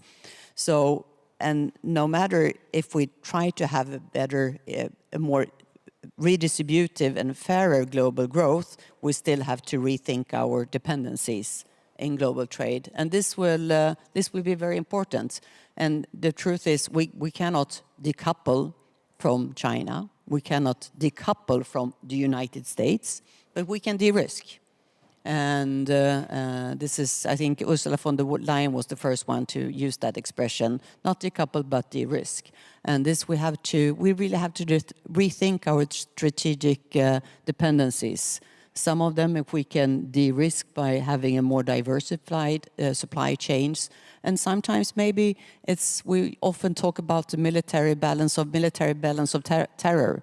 Maybe we need to think about trade balance of terror as well. If we are very dependent on one country on some good, that is better if they are also dependent on us on the same. So I think we have to rethink our dependencies, keep up global trade, but rethink the dependencies. You know, Prime Minister, I want to stay with you for a moment here as we pivot. I listened very closely to all of you. Senator Slotkin occupies a really important space in American politics because she is from one of the critical battleground states in our elections in Michigan.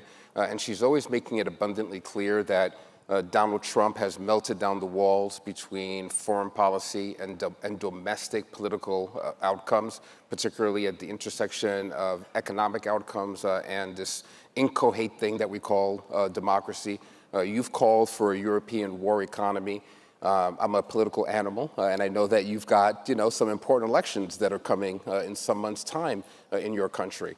I wonder, in this moment, as you're calling for the, European war economy, how you're thinking about the domestic political, economic trade-offs that Senator Slotkin's always reminding us of as you enter into this important political cycle in your country.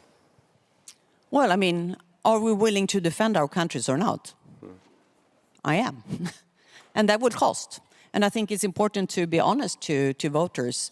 We will, with Russia as a neighbor, with Russia's invasion of Ukraine and their illegal war in Ukraine, we will have to spend more on our military. And,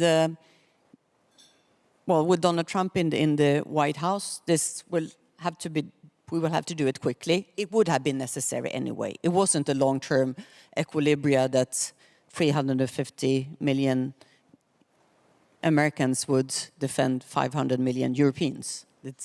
We would have to spend more on defense anyway, but now it came quicker than it was, and it came also when there is a war going on. But we have to ramp up our military spending, our production of weapons and ammunitions. That's not why I entered the Social Democratic Youth League 50 years ago, but 40 years ago. No one's dating. God, no one's dating. Yeah. Just stop counting. But you have to adapt to the world, the way it looks like. And are we willing to stand up for our democracy, our freedom, our way of living in Europe, in Sweden, and in the world? Well, it's too bad. We have to adapt to the environment we have. And we do have an antagonistic neighbor in Russia in the foreseeable future. So we have to do what we have to do. And there is so worth doing because we are fighting for our democracies and our way of living. Can I just jump in Please. there? It's not just, I would say, in the Scandinavian countries that type of thinking is taking shape. We are putting $80 billion into growing the Canadian Armed Forces and our defense spending. That was last year's budget, the Government of Canada.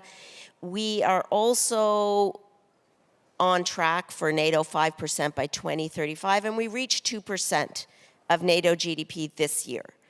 This is in direct recognition of the value of NATO as a multilateral organization and the recognition that the threat environment has changed significantly since the further illegal and unjustifiable invasion of Ukraine by Russia. And Canada, with NATO countries, will stand with Ukraine in the short and the long term, full stop. I'm on my way to Brussels, in fact, to meet with the Foreign Affairs Council of the European Union to ensure we're working together to bring Ukrainian children home, but also to underscore that Canada's commitment to the defense and security of the North Atlantic region, and in particular the Arctic, where we see Russian infrastructure moving further and further north towards the Arctic Circle, has got to be a priority for NATO, the North Atlantic Treaty Organization. And so I agree that our foreign policy has to serve the domestic economy. That is one aspect of our foreign policy. Another aspect of our foreign policy is on defense and security, is on a recognition that the threat environment has changed significantly and that we need to work together with like-minded countries to ensure the defense and security of the North, but indeed of the world as a whole. Do your constituents view this as an either-or? Is it a choice that they believe exists in front of them? Or does this notion of middle powers advancement sit outside of the actualization of budgets in their lives? Everything in governmental policy is integrated. We can no longer take a siloed approach to understanding the way in which governments work. Budgets will be integrated with our defense and security goals and our economic ambition for the country. And I was the president of the Treasury Board before coming into this portfolio. And I will say, internally and externally, we cannot think in silos anymore. Defense and security is also economic security. Look at the way in which NATO itself has structured the 5%.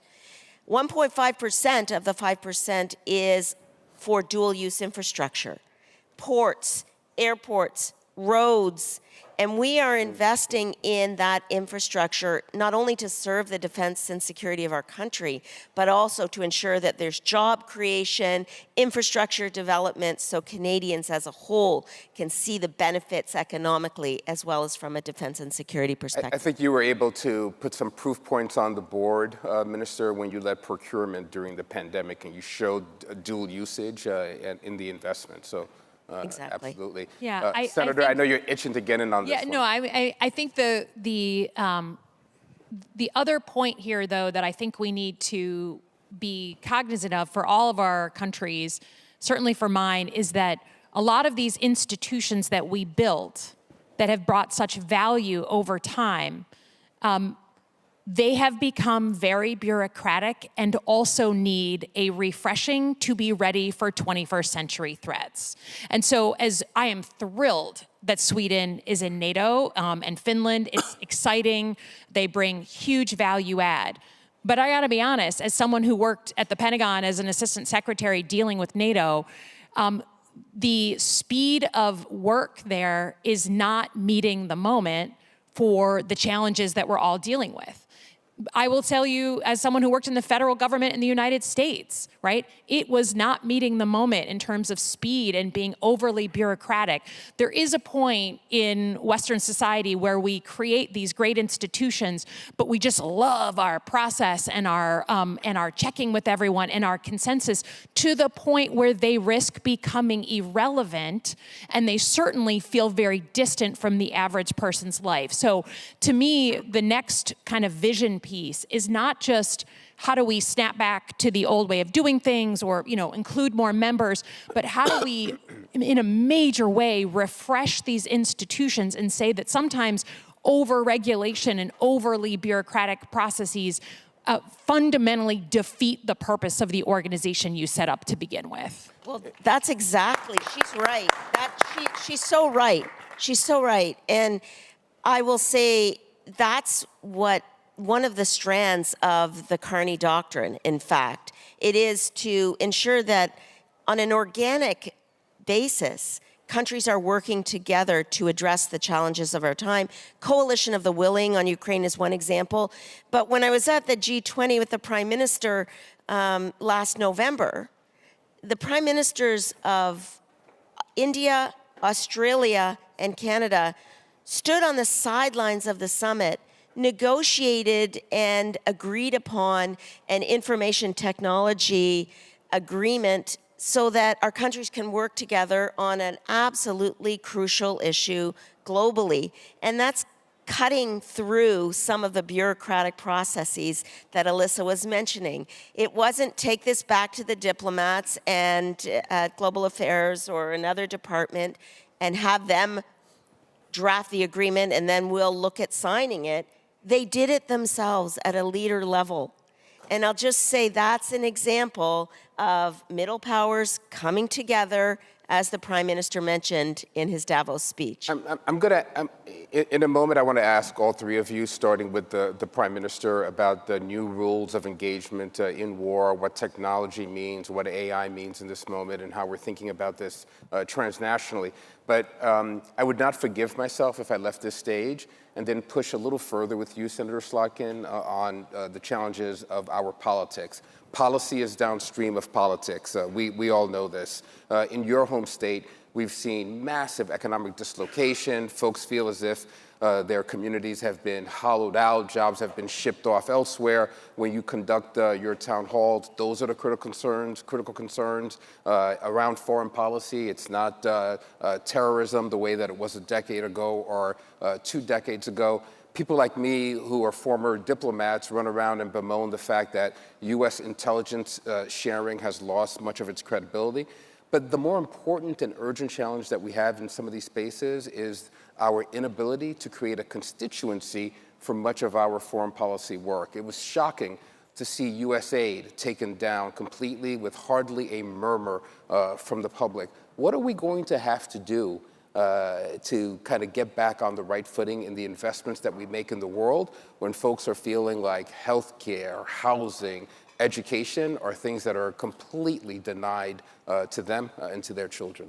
Yeah, I mean, look, I think this is a trend going on in the United States, but also other places, right? This economic stress that people are feeling creates, a feeling like everything else has to be subordinate to my pocketbook, which, when you can't pay for your kids to go to summer camp or you can't, live the life your parents did, you feel shame and you're looking for someone to blame. That is just what is happening. And so I think what happened with foreign policy is, certainly in the United States, is we just had a bunch of foreign policy folks who ran our foreign policy, whether they were under a Democratic or Republican administration, and they were handed the keys to make crucial decisions without any requirement that they communicate the value proposition to the American people. And after 20 years of war in Iraq and Afghanistan, and after seeing problem after problem, and after seeing our middle class slow down, the American public was like, I don't get it. What are you doing abroad that helps me back here? Now, some of that's communication, right? I can absolutely explain to you how certain USAID programs, when done right, you pay for a small amount of money to do development so that you don't buy ammunition and get yourself, in the middle of a conflict. I can do that every day of the week, but we weren't having that conversation with the American people, and all they saw was money going abroad and not understanding how it helped them. So I think that's a huge lesson for us to learn, is that we're not going to be able to just be given the keys and not explain ourselves. But I think also I worked at the Pentagon. Anyone who tells you there wasn't fat on the bone in the U.S. federal government hasn't worked in the U.S. federal government. But DOGE comes in and just takes like a frickin' sledgehammer to everything and hurts our strategic interests in the meantime. That's dumb. Okay, so how do we figure out how to, again, have this vision forward for a leaner foreign policy that is keyed to our national interests and that recognizes that some of those things we said for years, our value-based approach, actually also does help our strategic interests. It's not either or. That's what we've not been communicating to the American public, and they are right to be pissed because their life has not gone in the right direction. That's right, that's right. So, because this is not a manual, we're actually going to follow the rules. We only have about a minute left in this panel. I'm going to set aside my question about AI, the new rules of engagement, and instead allow each and every one of you to just talk about what comes next. In your concluding thoughts, we all kind of analyzed the problems. We talked about the domestic challenges that ladder up into international challenges. over the course of the next year, what do we all need to be doing in our spaces that prepares us for this moment after the interregnum? Prime Minister. And time's out. You can ignore the clock. So, yeah. Number one, deeper relationship between countries that are like-minded. Increase our cooperation, be it on trade, on defense, on research, innovation. Work closer on those relationships that are stable with like-minded countries, number one. Number two, de-risk your economy from countries that you don't want to be dependent on. I think those would be the two most important issues to work with in the coming months to come. And never forget, all these international agreements we have made in the decades that are not as valid anymore, they are based on values. And even if these agreements aren't there anymore, our values are still there. So let's stick to our values. Well said. Minister? Think of a vacuum. In a way, the global geopolitical environment is representing space that can be filled right now by countries who are willing to take a leadership role like Canada and bring middle powers together to ensure not only that the values that we hold so dear, a respect for international law, territorial integrity, state sovereignty, are upheld at every turn, but also that we're working together for the benefit of our domestic economies as well as for the collective economic good. And so it is very much about this values-based realism, this idea we have to be pragmatic, but we will not let go of the principles that have driven prosperity and success, like global trading partnerships, like defense and security partnerships. And we will do that not just in existing organizations, but we will organically grow like-minded partnerships to add value, to represent, and to fill that vacuum. Thank you. Senator Slotkin for the hat trick. Yeah, I think the future is still being written, but I think what is very, very clear is that we will need bespoke partnerships and alliances that frickin' work. And if they don't work and they're just there for a club that we sign up to, we're not going to get anywhere. And so how do we figure out the real values of working together, but also making sure that that togetherness doesn't take 3 years to negotiate a deal, right? That's not what the times called for. That's not what I think our various publics are looking for. They want to know that their leaders are in command and are willing to take bold action, smart action, not just bold for boldness' sake, but that means our institutions have to be different than how we've built them up over the last 50 years. They're not responsive, and they need to be. On trade, on the Arctic, on any issue I can think of, on national security, certainly, we are stronger when we are in partnership with other countries. That's just a straight up fact. That's not a political statement. But we need institutions for the modern era, and that's going to take some shakeup that we're still figuring out right now. Thank you all for your leadership and your plain-spokenness.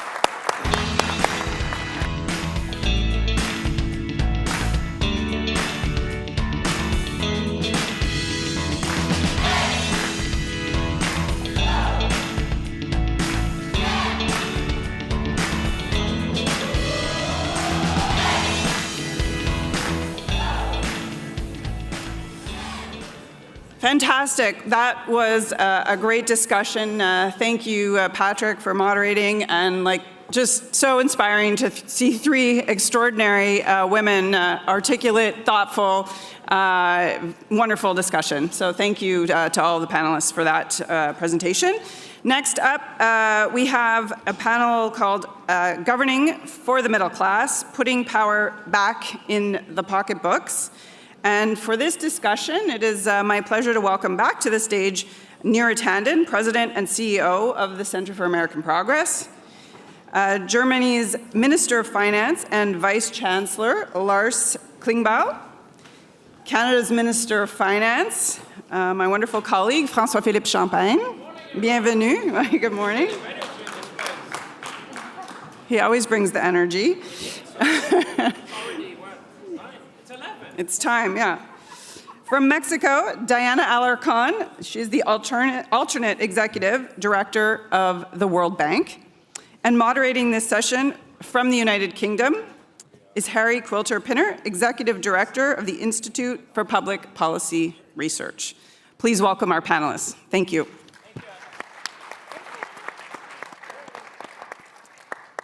Welcome, everyone. So as we've heard today already, the basic promise of both liberal democratic societies and capitalist economies has been that it delivers better outcomes for citizens, that we give access to good jobs and the basic goods and services at affordable prices for people. And that basic promise is under increasing strain, as we've heard today. And that is one of the things that's driving people to flirt with right-wing populism and authoritarianism across the globe. And so the conversation we're having here today is how can social democratic parties, progressives, offer better solutions to that affordability crisis, both the long-term structural causes of that challenge, but also the short-term dynamics that we're seeing in response to things like the war in Iran. So I'm delighted to have an amazing panel here to have this conversation. I'm going to ask the panel to be brief. We've got 40 minutes and 4 panelists. So for the first kind of round of conversation, I want us to just briefly set the scene in your home countries about how is the affordability crisis playing out, both in terms of where are costs spiking, where is the struggle happening, but also how is that playing out in your politics. So I'm going to come to Lars first to talk about Germany. So, I mean, there is also a debate about affordability, and if you see the situation in Germany, we are in the 7th year of a crisis. The pandemic was really changing a lot, I think, in every country, but also in Germany. Then the pandemic was fading out, and Putin was starting the war in Ukraine, and we had to decouple from Russian gas from one day to another. So we had an energy crisis, and this was also a question of energy prices. We have 4 years with no economic growth. We have a situation when it comes to housing, and the rents are getting higher and higher in the big cities, but also, I think, over the whole country. And so, yes, we have a problem of affordability, and this is a huge topic in Germany when it comes, as I said, for renting houses or flats. It's a question of energy prices, and we see that now also with the situation in Iran. And it's a question of inflation. So, and this is a huge political debate, and we have different solutions on the short term, on the long term, to work against the war in Iran. But also, as a Minister of Finance, in the moment, I'm working on a tax reform where it's, for me, absolutely clear that the aim is to reduce taxes for low and middle incomes. And it means also for me as a progressive that the high and the super wealthy have to pay more for this tax reform. But maybe we go into detail later in the debate. But yes, affordability is a huge topic in Germany. And I think it's very important that we have progressive answers to that. Thank you. Yeah, we're going to do a round in a second on the solutions. Neera, do you want to tell us a bit about how it's playing out in the US at the moment? Yeah, so in the United States today, concern about cost of living is as high as it was, in fact, a bit higher than it was when we were experiencing 9% inflation about 4 years ago during the height of COVID. So that prices and costs have not come down is driving a lot of anxiety in the United States. And just in a few areas, obviously, gas prices are shooting up right now because of the Iran war. But before the Iran war, utility prices were up on average 10% year over year. That is a big spiking new price. That's on top of healthcare premiums in the United States that doesn't have the advanced systems others do, in which healthcare premiums have risen 25% in 5 years. A pretty big bite out of consumers' pockets. And housing costs have gone up 30%. Rents have gone up 30% over the last 6 years. So they shot up during COVID, and then really they've stabilized, but really haven't come down in most markets. And in the United States, and we had a little bit of a discussion of this yesterday, in the United States, the average age of the first-time homeowner is 38 years old today. So across the spectrum, I think the deep anxiety for, about the bottom 60 or 70% of Americans at this point is how to make ends meet between rising costs and wages and income. And particularly for those people who are not in the stock market, which is, more than half of Americans, that is really a discussion for them of, their wealth is really between income and costs, and they are incredibly price sensitive. So the costs I just outlined are the top concerns of voters or the public, because those are the costs you're seeing. Of course, gas prices are now shooting to the top of concerns because of the war. Francois, Philippe, obviously the Canadian economy is doing, in terms of macro numbers, really, really well. Are you also, despite that, experiencing the same pressure on middle-class families?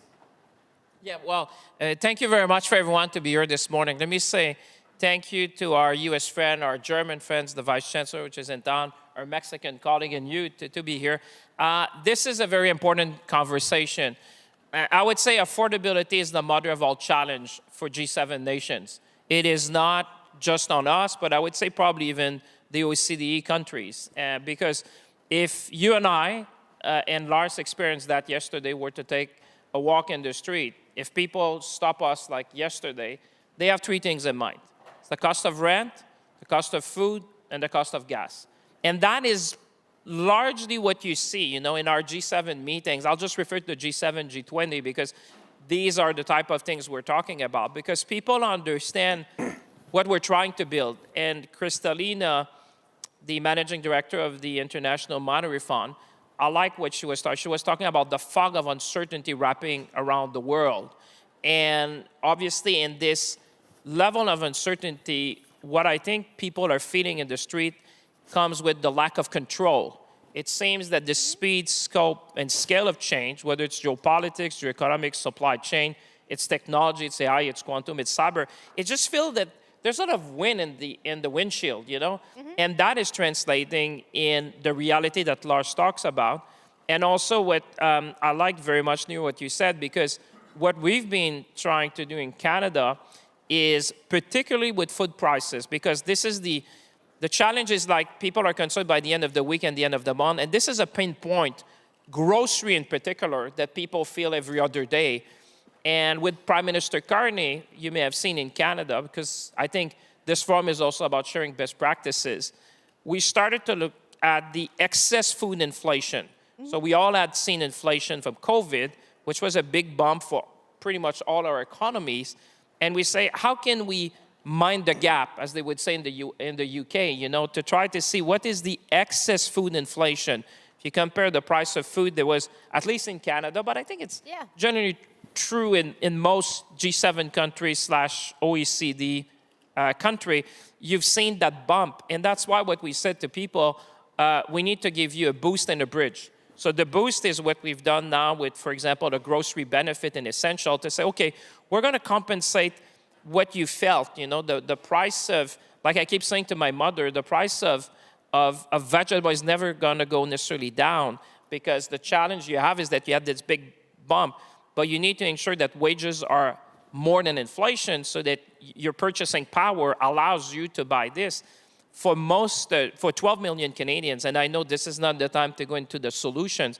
I see Mike and which obviously we're focusing on solution, but we said we're going to give like that that boost so that you will receive kind of what you feel you've been losing in purchasing power, and then we're going to give you a bridge to the growth in the economy so that you will feel that your purchasing power when it comes to something which is as fundamental. And I would say, to wrap that up, but when we were, Lars and I, just because we were at the G7 meeting about 2 weeks ago in Washington, if you talk about food in particular, I'm very concerned about the secondary impact of what we see in the Strait of Hormuz, because to coin a phrase that an American has said, it's the unknown unknown.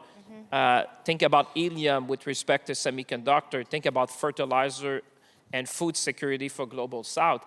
There is a lot of things that are happening, which I think that's why we as a government, in the spirit of what the international organization were saying, we've been targeted and time limited. We did that, for food, we did it on a more constant basis, but with gas, we decided to act for a couple of months to really try to help the people in the summer months where, it's all coming at the same time, and that's why I say we as countries and progressive, we have to be mindful. It's the price of food, gas, and rent, which is the pillar of affordability. Yeah. And Lars and I, yesterday, we were walking and say, it's amazing in big countries like Germany and Canada, and I could add probably the United States, that you would have a housing crisis. It's not like Singapore or other nations which you're constrained by land. We have enough land, but we've not built enough, and now the biggest pillar of affordability is an affordable home. Yeah. If you don't spend that much to find a place you can afford, Mike would agree, it leaves you more money in your family budget for the rest. But the other two things have increased as well. Now we have the Strait of Hormuz, the price of gas and food. So all of that at the same time, I think, is requiring us to act collectively and look at best practices. And Dan, I'm going to come to you last to say a bit about the situation in Mexico. The situation in Mexico is probably going to be very different to the situation in other countries just because we are coming from a completely different reality. But I heard you talking about wages, and that's what defines pretty much the issue of affordability. So let me share with you.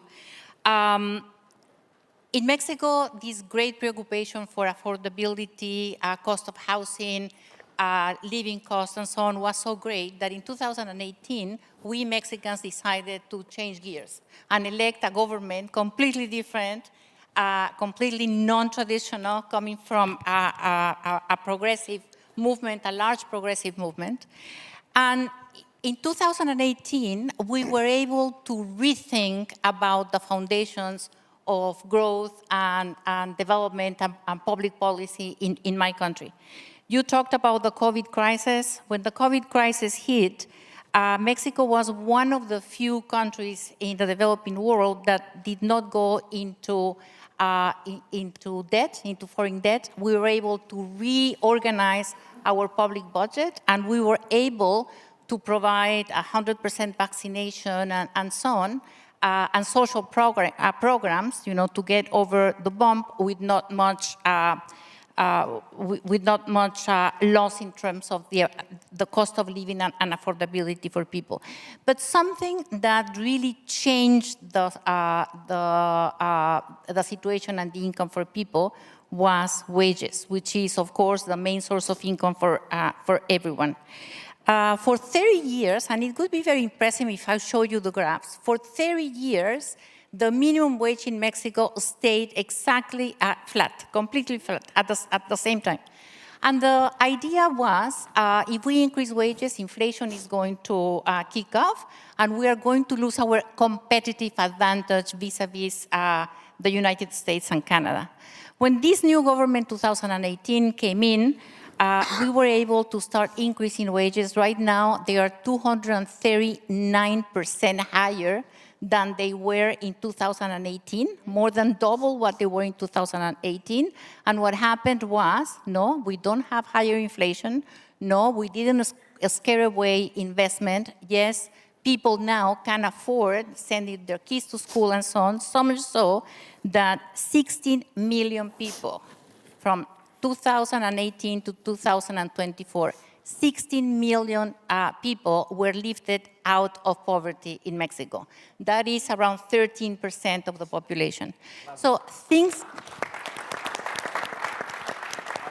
So things can be done differently, yes, and we are going to get to the point probably of longer-term policies that are being taken by Claudia Sheinbaum, our president now, that are readdressing the sources of growth and the source of income and the affordability of people. I will just say in this very short period of time after the oil crisis, obviously gasoline prices, diesel and so on are increasing. We were able, and you talked to my minister just very recently, but we were able to adjust the tax on gasoline and diesel prices so that the price for consumers remained the same. Yeah. The government obviously is absorbing, the cost of that, but we are also an oil exporting country. Yeah. So, we compensate the increase in price of oil with a decreased revenue from taxes.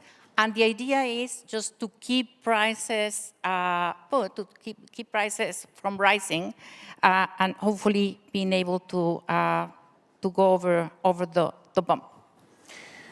Great. So I'm now going to turn to the longer-term structural reforms that we know that are needed to deal with this sustainably. Fundamentally, we need to change the way our economies work so they deliver the things that people need and care about at affordable prices. Lars, I'm going to start with you because one of the first things the government did was to lift the fiscal constraints on German investment spending and set up an investment fund that is trying to make sure that, I guess, you can build the infrastructure, the housing, allow the climate transition to happen. Can you tell us a bit about what that's doing? And I guess in particular, how you're trying to make sure that the German people understand that that is going to benefit them in the long run, even if tomorrow, the day after, they're not seeing the immediate change? Yeah, so I mean, when we started with the new government, this was a solution we had in the beginning of the coalition negotiations, that we said we will have a special fund of 500 billion for investments in climate and infrastructure. And we also make a change in the constitutional law to invest more in defense and military. I think everyone knows that this is necessary because of Putin's aggression, and we didn't invest in the German Bundeswehr for the last 20-25 years, so we really have to do better, and we need more investments in security. But there was also sometimes I think it's like an ideological fight over the question, do we need more public investments or not? So I was very happy as leader of the Social Democratic Party that we could convince our coalition partner that we have to do this special fund over 500 billion, and this ended a fight over many years and this question, do we need more investments or not? So now we have the 500 billion, this is a 12-year project, so it's a generational project, and the money was fixed in the parliament in October last year, so now we can start. So all the ministers for housing, for education, for transport, now they have the money and they can start with the programs. It's my job as a Minister of Finance to make a lot of pressure that they're investing very fast, because I think it's very important for the people in Germany that they see the money are invested very fast.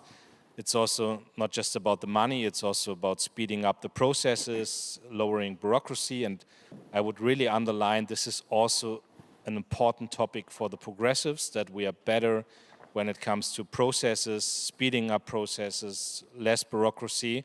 But I think these investments of 500 billion, these are really important investments because we are investing in the public infrastructure. So we take the money for affordable housing, we take the money for the trains transport system, we take the money for better streets, we take the money for invest in kindergarten, in schools, in climate neutrality, in energy nets. So this is really important for society, and I think it's also a question of social justice, that we are investing more in public goods and in public infrastructure, and we take the money for that. So, but if you ask if people in Germany see right now the outcome of the investments, no, it's in the beginning, and we really have to make progress. We have to speed up, and but it's a huge opportunity for us to show that we're working on modernization of the country, that we also work on stabilizing democracy. This is what this investment is also about. But as I said before, it's also an investment in social justice, that people see the state is doing something. Last point I want to mention, it's not just about public investments. It's also about private investments. And we use the public money also to leverage the private investments. For example, we did something like a German fund where we put public money in and also ask the private investments to do better. We also did a reform now on the private pensions to focus more on private investments, and we also do that within the European Union with a format I founded called E6 format, so the sixth strongest European countries, and we are pushing forward the agenda of a capital market union, and I'm totally convinced that this is a game changer if we make progress on the capital market union. So it's not just about public money, but it's really important that we have this special fund. Now we're also focusing on private money, but the question of investing more in public goods, this is really important for the progressive agenda, and this is what we're doing now in Germany. I'm going to slightly change up the order. I'm just going to ask Francois-Philippe, you've introducing a similar kind of fund here in Canada and a similar strategy. So just wanted to hear your reflections on how you're approaching this. And then I'm going to come to Neera to ask a bit about the lessons from IRA that you would be asking these guys to think about as they implement their policies, and we'll come to them. Sure. I think Lars said it well. I think what we need to do is to build at speed and scale not seen in generations. I think we're at a point in the world economy where you need to focus on what you can control. I go back to this sense of lack of control of people. There's a lot of things we can control, and that's what, in our case in Canada, the Prime Minister has been clear. I don't have a crystal ball. There's a lot of things that are happening. I remind Canadians that we're not immune to what's happening in the rest of the world, but let's focus on what we can control. So what we've done, and I have to give credit to Lars, we have done our own version of a generational set of investments. And I'm reminded of, again, the word of Kristalina when we were in Washington, and she was singling out, in a way, just because she was referring to the G7 country, but she was reminding that there's only 2 countries in the G7 which have a AAA credit rating, and it's Germany and Canada. And she said, if these countries use that fiscal capacity to serve the people in growth-enhancing investment, you will see growth coming. And she was very specific about housing, which goes back to your earlier question.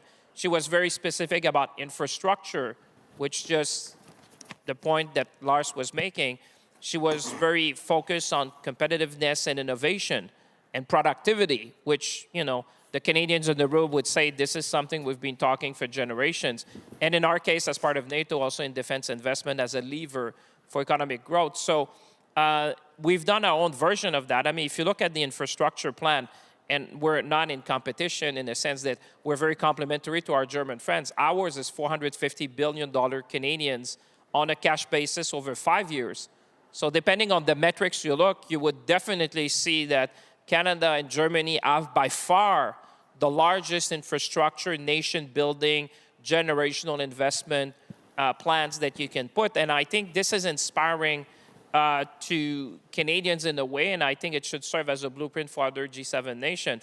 Another thing we did recently, which is somewhat similar to what Lars was mentioning and something that Neera and I talked this morning, was this sovereign wealth fund.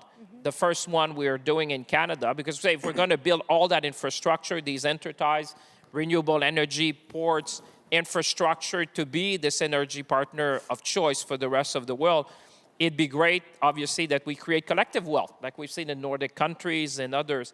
But in a true Canadian fashion, I think it was Bloomberg who said that, said this is truly Canadian so that we allow retail investors to join in. So the point of that, because this is about how you bring people on board is not only we're going to create collective wealth, but people in the street, if you have a bit of savings, for most people who are not qualified investors, and there might be some, but for the vast, vast majority of people, and Neera and I were talking, you know, you could have specialized products that would say you can invest in mining or something, but broadly speaking, to invest in the nation-building project is not something that as a small investor you can. But we're going to do that, and Bloomberg was saying in a truly Canadian fashion, it's going to be the only sovereign wealth fund that is going to allow retail investors to join in. And I think for us, going back to why we are here today and how you inspire a nation, how you build national unity, how to build, you know, if there's a fog of uncertainty wrapping the world, how are you the lighthouse to give hope and ambition and a sense of possibility and opportunity to people? I think this is a great blueprint for other countries to share, because I think this sense of being part of something bigger is something we need to do for our citizens. And I think it's true here, but I would probably suggest that in all our colleagues around the world, you need to give a chance for people to see themselves in what you're trying to build. As a representative of the UK, we would take either Canada or Germany's debt to GDP ratio any day. Neera, I'm reminded of the optimism that was felt at the start of the Inflation Reduction Act process when I listened to both the German and the Canadians about this investment agenda. What advice would you give them in hindsight from that initiative to make this work politically? Well, I would probably build on Minister Kleinball's response here, and that is to say, I think that we have to be clear, at least in the United States, that the public is hungry for results now, not 10 years from now, not 5 years from now. People feel like there's a cost of living crisis now. So I appreciate that Canada is thinking about, and I think it's very instructive, that grocery prices are high, and how are you alleviating that now?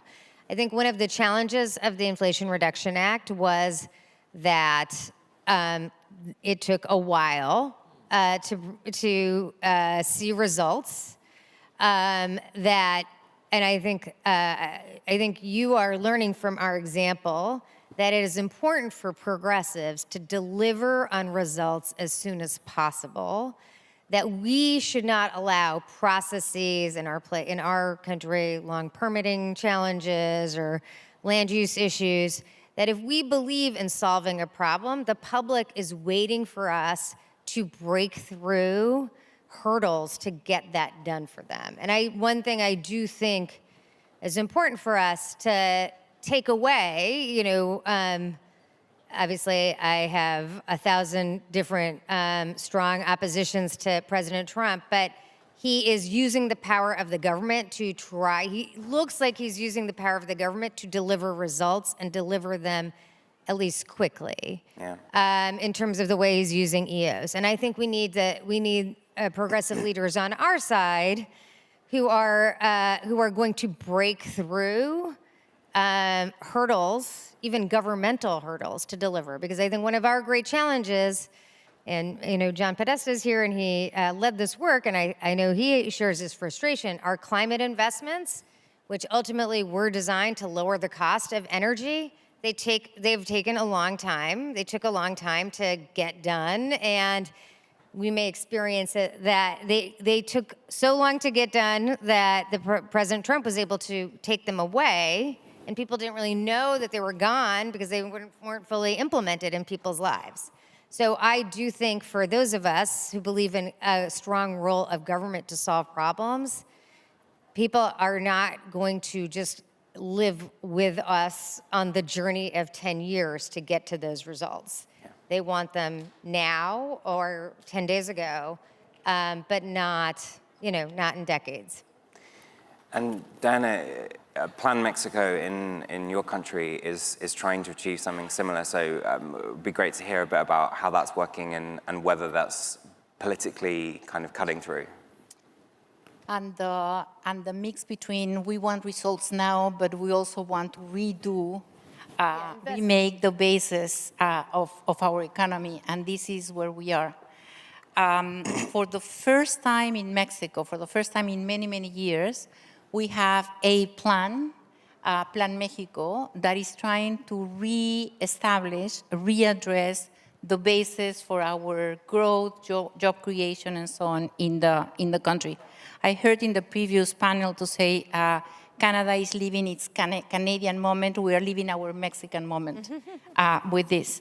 And what Plan Mexico is just a very structured, very organized way to build infrastructure, government infrastructure, plus incentives for the private sector to come in and invest in places where they had not invested before. So it is there is a mapping of the regions of the country and the competitive advantage of each one of those regions and what they need in terms of infrastructure creation, in terms of additional investments, what do they need to thrive?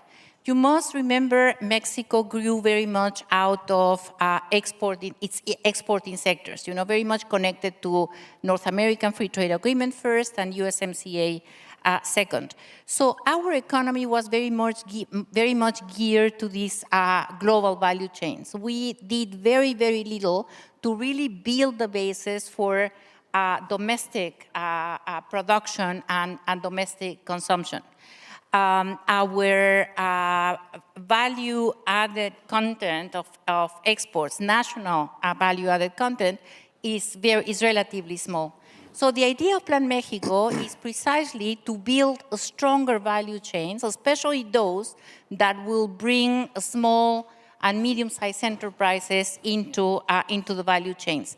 You must know in Mexico, 80% of jobs are in small and medium-sized enterprises. So that's the core of the problem. So by bringing and by having this development plan by region, we have been able to identify what are the sectors of the country that have a potential to growth and what they need in order to thrive. From the government budget, we probably have one of the largest, in many, many years, largest plans on infrastructure. Energy, roads, trains, but also ports and, ports, maritime and airports. But also important investment in health and education, including the construction of new universities in areas where there was no university education, high schools, and universal healthcare. What that is providing, this physical government infrastructure, is jobs immediately for people to be engaged that will provide a more dynamic,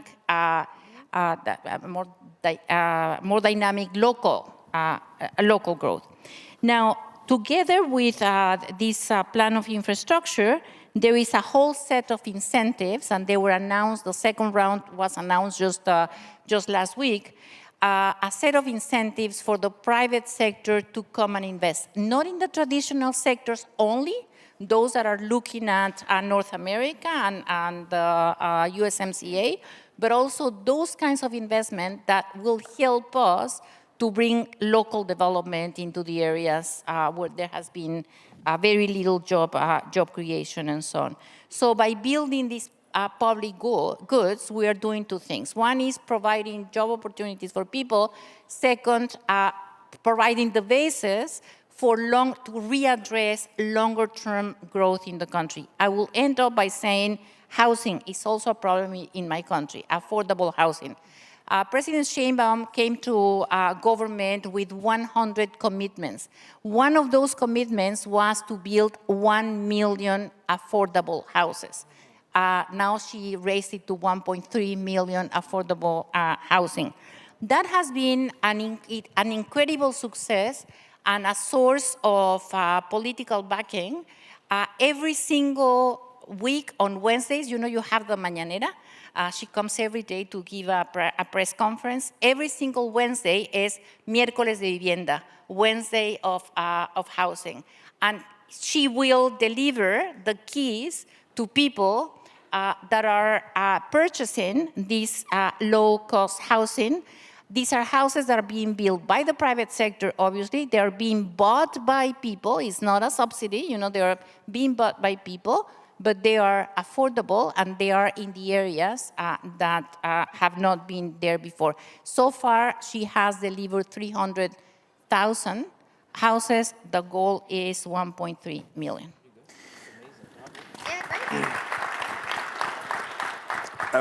We have 3 minutes. I'm going to ask each person in 30 seconds, all of this long-term structural change, really important.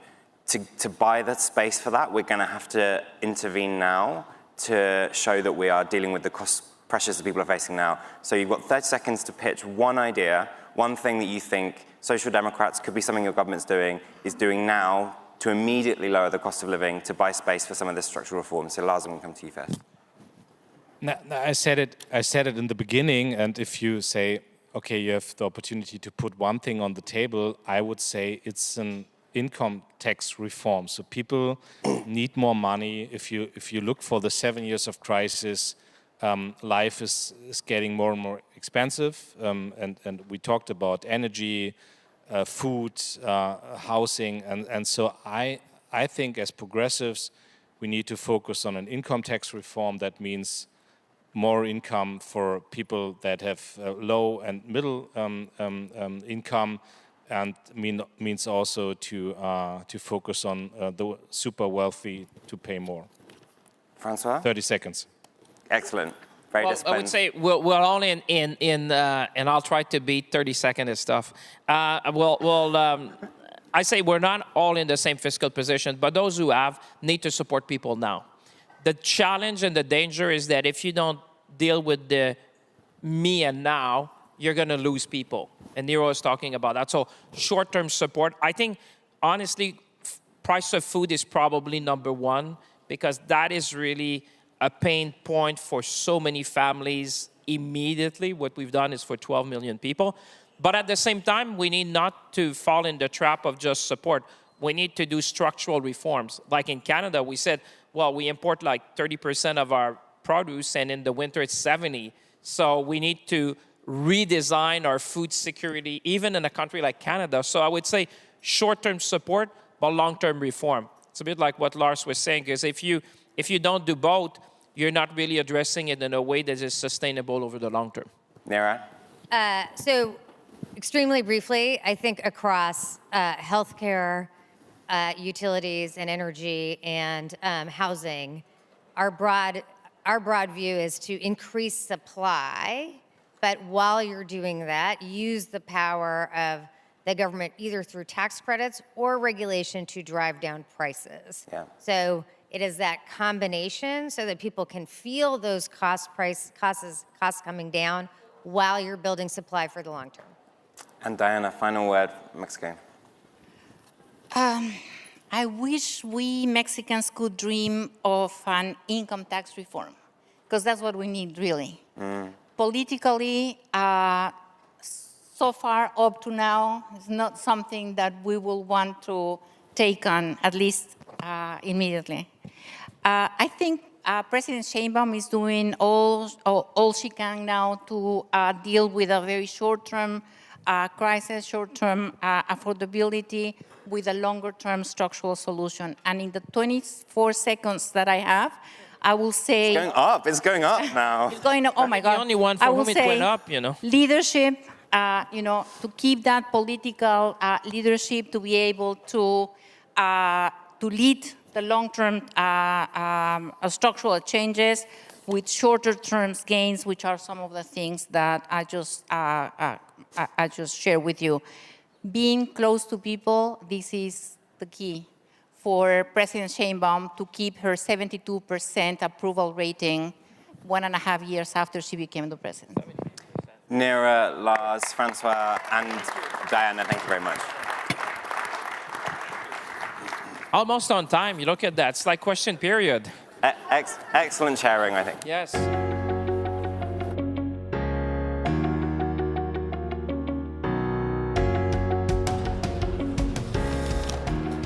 Thank you very much. Another excellent discussion. And now we have a approximately 16-minute coffee break. The program will resume at noon. We'll be hearing from the Canadian Minister of Heritage, Mark Miller.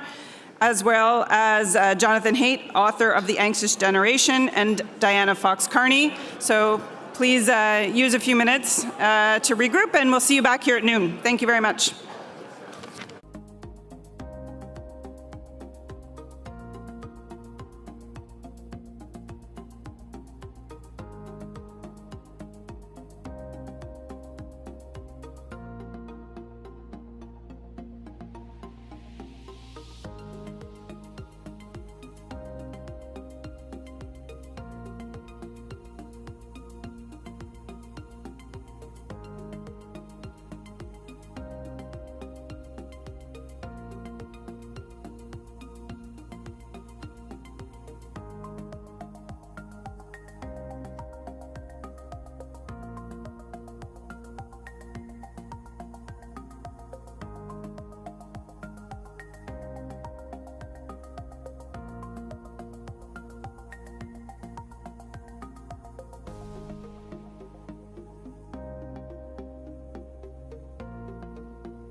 Welcome back, everyone. We are going to start our afternoon program. Please go ahead and take your seats.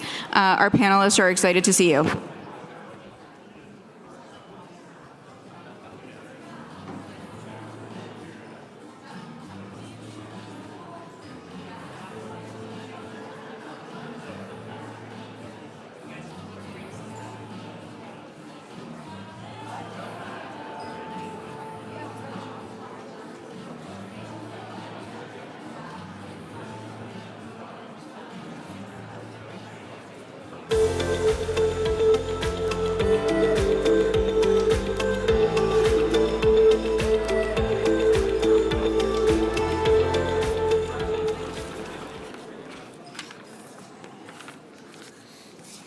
And then there was silence.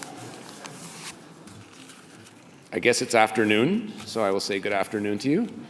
My name is Mark Miller, and it's a real pleasure to, one, be with you again today to discuss an incredibly important topic with Jonathan Haidt. He corrected me backstage, and I just messed it up. And moderated by someone whose interview skills you heard so well last night, Diana Fox-Carney. It is not something to be taken lightly when you visit Toronto Sick Kids to see some of the first-hand testimonial of how impacted our kids are by social media and online harms. This shouldn't be news to anyone, especially if you've heard of Jonathan Haidt and The Anxious Generation, a book he published in 2024. It feels like it's been out for 5 years, but that's how fast things have moved. But in my role in particular that I play, where I meet people from, I meet the Robloxes, the Googles, the Facebooks, and it's not helpful to point fingers, but you do have to point it out when you see it. What I can't match in my head is everyone telling me what a great job they're doing and how safe their products are, and a doctor telling me they just admitted someone that is being assessed is non-responsive and being assessed as catatonic, non-responsive, because she was bullied online and her so-called friends or classmates put up a fake site that was solely intended to pick on her and is now being admitted into intensive care. Or the parents are choosing not to take their kids into dedicated care with doctors because that means taking their phones away. So something's really messed up. And the government can't sit idly by. It's no secret, and I think we have to be honest with where we are as a country. Canada is years behind countries that we often favorably compare ourselves to in regulating the harms that we're seeing online. The worst stuff that you can imagine. Yes, we can talk about hate as defined in the criminal code, terror, sexual sharing of intimate images in a non-consensual fashion, sharing of sexual images of kids. I recently had a meeting with OpenAI, a very serious meeting with my colleague Evan Solomon, where we talked about a very real and tragic human error, but the sheer shocking numbers of what their compliance offices are filtering through AI is jaw-dropping. The amount of sexual images underage of kids being shared online is bone-chilling, and we got to do something about it. It isn't just the federal government's job in a federation and with federated provinces. We have to make sure that provinces are also doing their role, and the families are doing their own role. And I do stand here before you, both as a father and as a minister in the federal government, knowing that there is a distinct difference in what I can solve for and what I can solve for as a minister and what I can solve for as a parent. And I think those have to remain distinct, but I am not unmoved by the impact that this is having on a generation that we are continuing to fail. So we have to act, and the urgency is very real. We're looking at introducing legislation. It's no secret to anyone that's seen the news. Out of respect to my colleagues in the House of Commons, I don't share publicly details because this is about bringing all parties together. It should not be a partisan thing that you want to protect kids. And once you've done that, made sure that platforms have a duty to act responsibly, a duty to protect kids, features that are safety by design, making sure that we are holding AI chatbots and the platforms that support them responsibly, making sure that this is an all of Canada approach that includes the federal government, provincial governments, but also families. And that is an important discussion that we're going to have over, I think, the next year. Here to talk about it today are two key people in this debate. I spoke about Diana Fox-Carney. I think her interview today will be a little more difficult than the one that she had last night and did such a great job on. But Jonathan Haidt, who has written the book that I mentioned, The Anxious Generation. If you haven't read it, I would encourage you all to read it because it is bone-chilling, and it really fuels the need for us to take a really careful look at what we're doing and how we make sure that the federal government is acting responsibly, especially in the area that is controversial, both in in how we institute it, but also its efficacy, but particularly age bands, which can only be one aspect of making sure that the platform and the ecosystem that's been created over the last 2 decades is actually safe for the kids that we are trying to raise to lead this world in the next generation. So there you have it. Please put your hands together for Diana Fox-Carney and Jonathan Haidt.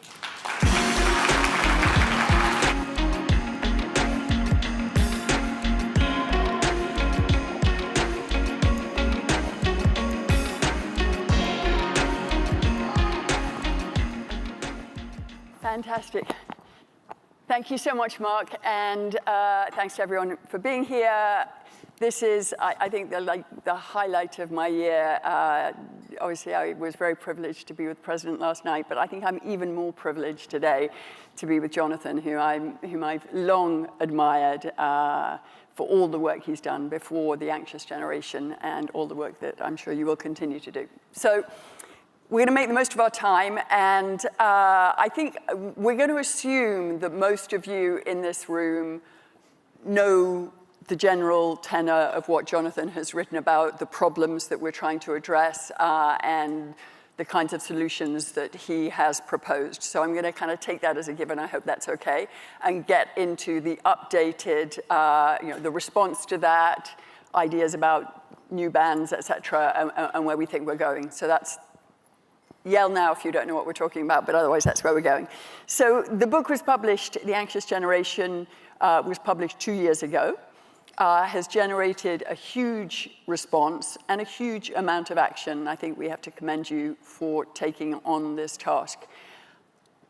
Were you surprised by the reaction? Are you pleased? Is this kind of what you hoped for? Yes. Let me just start by saying I'm thrilled to be invited to this policy meeting here in Canada, because one thing I've seen since I wrote The Coddling of the American Mind, I've been working on universities and democracies, is that the internet doesn't care about national borders, but it does care about linguistic borders. And the Anglo countries have really been bound together. A lot of our social problems, a lot of the strangeness on both sides of the political spectrum that's been happening, very similar across the Anglo countries. And the basic finding was that mental health collapsed, especially for girls, right around 2013. And President Obama referred to that last night. But here's the thing. The collapse was bigger in the Anglo countries than in the rest of the West. So something is going on with the Anglo countries. And we have similar concerns about civil liberties and free speech. So it's fantastic to have this international, I mean, obviously Northern Europe as well, and Southern Europe, sorry. So we are all in the same boat here, and it's great that we're looking for solutions together. And as for the surprise, yes, I was supposed to write a book on what social media is doing to democracy. That's what I got a book contract for. And President Obama and you talked about some of those dangers last night. And I thought the first chapter was going to be just, let me just talk about the kids, because I have all this data on the kids that as soon as they got on, they got depressed. And now let's look at democracy. What happens to a democracy when the public square becomes Twitter and Instagram? And so I thought I'd write this book quickly, and then I'll get back, in the fall of 2024, I'll get back to the big book on democracy. That's what I thought. What happened instead was that the mothers of the world were desperate to protect their children. They were being told, oh, there's no evidence, oh, we don't know, oh. And then my book came out and said, no, here's what's happening, here's the graphs, here's what's happening to your kids, here's what the founders of the companies said about what they were doing, and here's what we do. And I proposed 4 norms: no smartphone before high school, no social media before 16, phone-free schools, and far more independence and free play. I did that because I'm a social psychologist, and I knew that this is a gigantic set of collective action traps.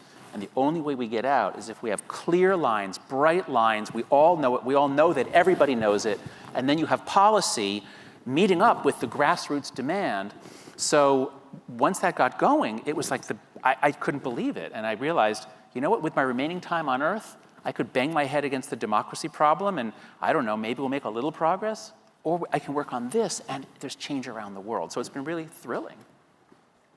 And what about the pushback? I mean, it's not all plain sailing. Perhaps you can run us through some of the arguments that have been used against your work. Well, the most stunning thing about the pushback is that there's almost none. There was one article written in Nature by a professor at the UC Irvine that said that I confused correlation for causation. As far as I can tell, she only read the first chapter. She didn't read the section where I specifically said, here's how we know it's not just correlation. So there's that one essay in Nature, and then you'll see a lot of news coverage about how there's this big controversy, and they cite that. That's about it. I mean, there's a couple of other things here and there, but very, very little. And so within the academic world, now I don't want to overemphasize that. There are a number who think that I'm wrong, I'm overstating things. But one survey of researchers found that actually 5 or 10 to 1 researchers actually think, yeah, this is hurting kids. So on the academic side, there's been just that little bit of pushback. On the political side, that's the stunning thing. There's been really no opposition. The tech companies are trying to do the tobacco playbook. They spend a huge amount of money supporting internet research centers and fake grassroots organizations. They're trying to make it seem like there's all this opposition. But all around the world, it's been a bipartisan thing because Republicans have kids, Democrats have kids. People who have kids have seen the problem. And so I've been amazed at how little pushback there has been. So I think at a general level, from what I've seen, that's correct. But in terms of specifically the idea of bans, so let's talk about Australia, which I think has, they've led the way. I know a number of other countries are in the process and they're thinking through this. Let's talk about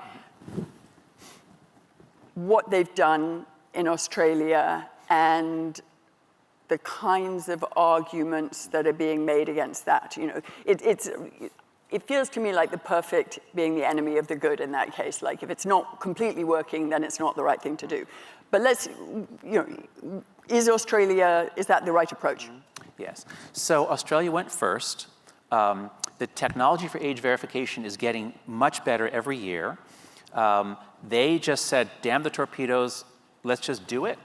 And the whole plan all along was to start off pretty light, like it's not the government checking ages. They say, you companies, you have to do it. And all the companies complied. And they're mostly using kind of weak methods like YOT, like facial recognition. So the methods are kind of weak for now. Even still, there's been a 30 or 40% reduction in social media use.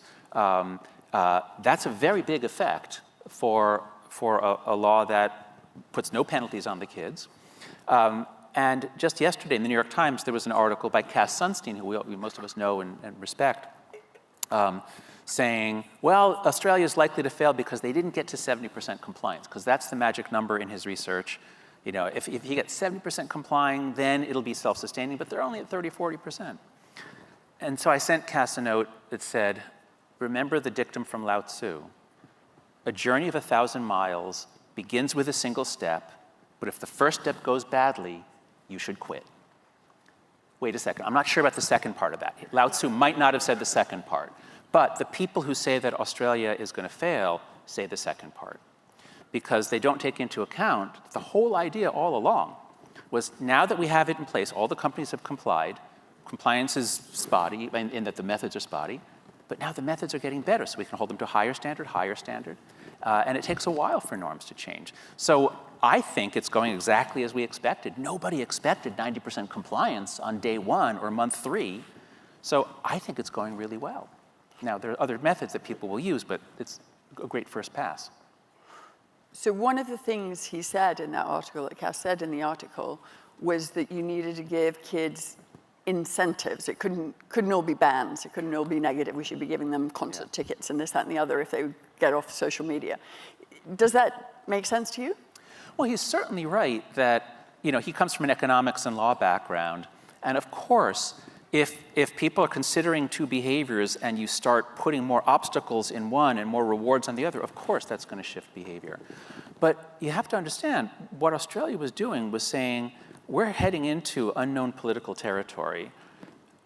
We don't want to put penalties on children or parents. We want to try to do this just by requiring the companies to meet their most basic social responsibilities to children. So that's what there's a deliberate decision to have no penalties on the kids. And what I said to Cass was, but there are so many more ways to add friction. Let's make the going online harder and harder. And that's what's going to happen as the technology is rapidly improving. Apple and Google have already put out APIs that make it easy for companies like Snapchat to check age. And so it's going to get better very quickly. I mean, the age check thing has always been completely mystifying because there were, in principle, there was an age requirement. And it never struck me as that tricky, given that one of the things AI is quite good at is actually judging age, except for me, because it judged me to be like 5 years older than I am, but you know.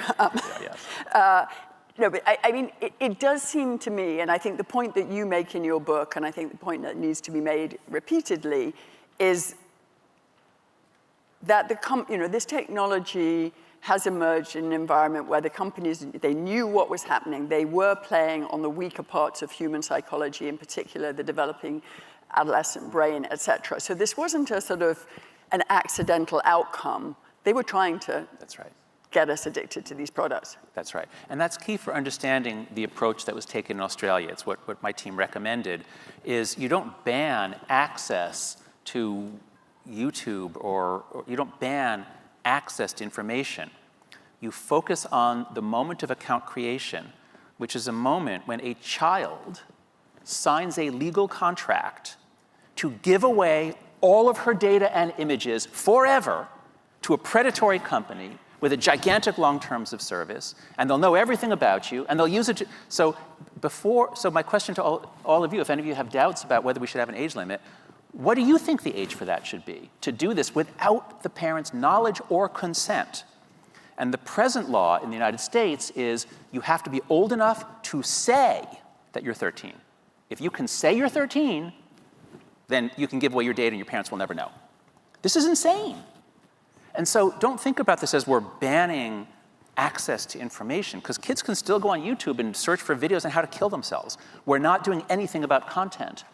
But no longer will a kid who says, I'm feeling down, be fed by an algorithm to the point where the next video is how to kill yourself. That's what we want to stop. These predatory companies, we know what they were thinking, we know what they were doing. It all came out in the law trials in Los Angeles. So if you focus on contract law and product liability, these are dangerous consumer products. We adults have problems with them, but we assume, okay, adults, you get to make your own decisions. But God damn it, we're not going to let companies put addictive, dangerous products in our kids' hands, and we can't do anything about it. This is insane. And so we've got to do something. And God bless Australia for saying, we're just going to do it, and of course, innovation is happening. Thanks.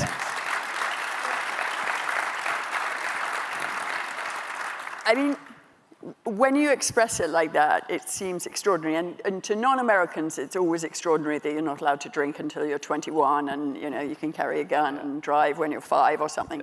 But I mean, when you point this out to people, this sort of the contract, the privacy, the giving away of data, does that sort of, turn the light on for some people? Is that a very effective way to get through? Well, I think so. Because, I mean, it's how you frame it. And of course, Meta is spending a lot of money to frame it as, a ban, and they try to inflame the right with free speech arguments, and they try to inflame the left with the argument that it's a lifeline for marginalized kids. So Meta's working very hard to frame it in certain ways. And so I think just showing, wait, this is like the dominant technology in our kids' lives. This is raising our children. And so, and the thing is, most people kind of know that. I think the reason why we're winning, why things are moving so quickly, is that most of us know in our gut that something's wrong with this, something's wrong with us, something's wrong, this is just not healthy. And so once you put on a frame like, think about it from a contract law point of view, like people get that, and they say, no, of course you shouldn't have 11-year-olds signing these contracts. So I just should say, I'm going to ask a few more questions because I'm enjoying myself very much, but I am actually going to take a few questions from you guys. So, get ready for that moment, okay? The privacy piece. So one of the arguments against the age verification and holding databases and doing this, that, and the other is always that we open up a new area of vulnerability. Yeah. Discuss. Sure. No, I take that very seriously. My last book, The Coddling of the American Mind, was written with Greg Lukianoff, who's one of the leading free speech advocates in the United States. I'm, in The Righteous Mind, my book on politics, I really tried to make sense of conservatives, progressives, and libertarians. I have a lot of friends who are libertarians, very sensitive to those concerns, and those are concerns of everybody. And what Meta is trying to, or what some people are trying to promote, is the idea that those of us who want an age limit, what we really want is a papers, please internet. Oh, you can't go to this site until you show me your papers. Like, no, that has nothing to do with it. This is not about regulating the internet. This is about age limits on a certain category of products that are harmful to children. It's very important that these methods preserve privacy. I think actually what Pornhub says it wants is actually pretty instructive here. So when 1 or 2 states in the US said you have to identify, Pornhub shut down in those states, but they had a big announcement saying, we don't want to have kids. We're fine keeping it to over 18, but we can't do it unless we get a signal from the device. And so if the device, we don't need to know who you are. We don't need to know your age. Just if the device, we send a ping down, it says yes or no, over 18, under 18, that's it. And so that's one method. That's called device-based verification. The privacy risks, 0.0. Zero. There's no privacy risk.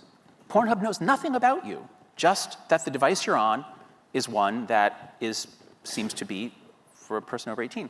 And so especially since most of us parents, we set up the phone, we set up the computer for the kid, we put in the Apple ID if you're on Apple.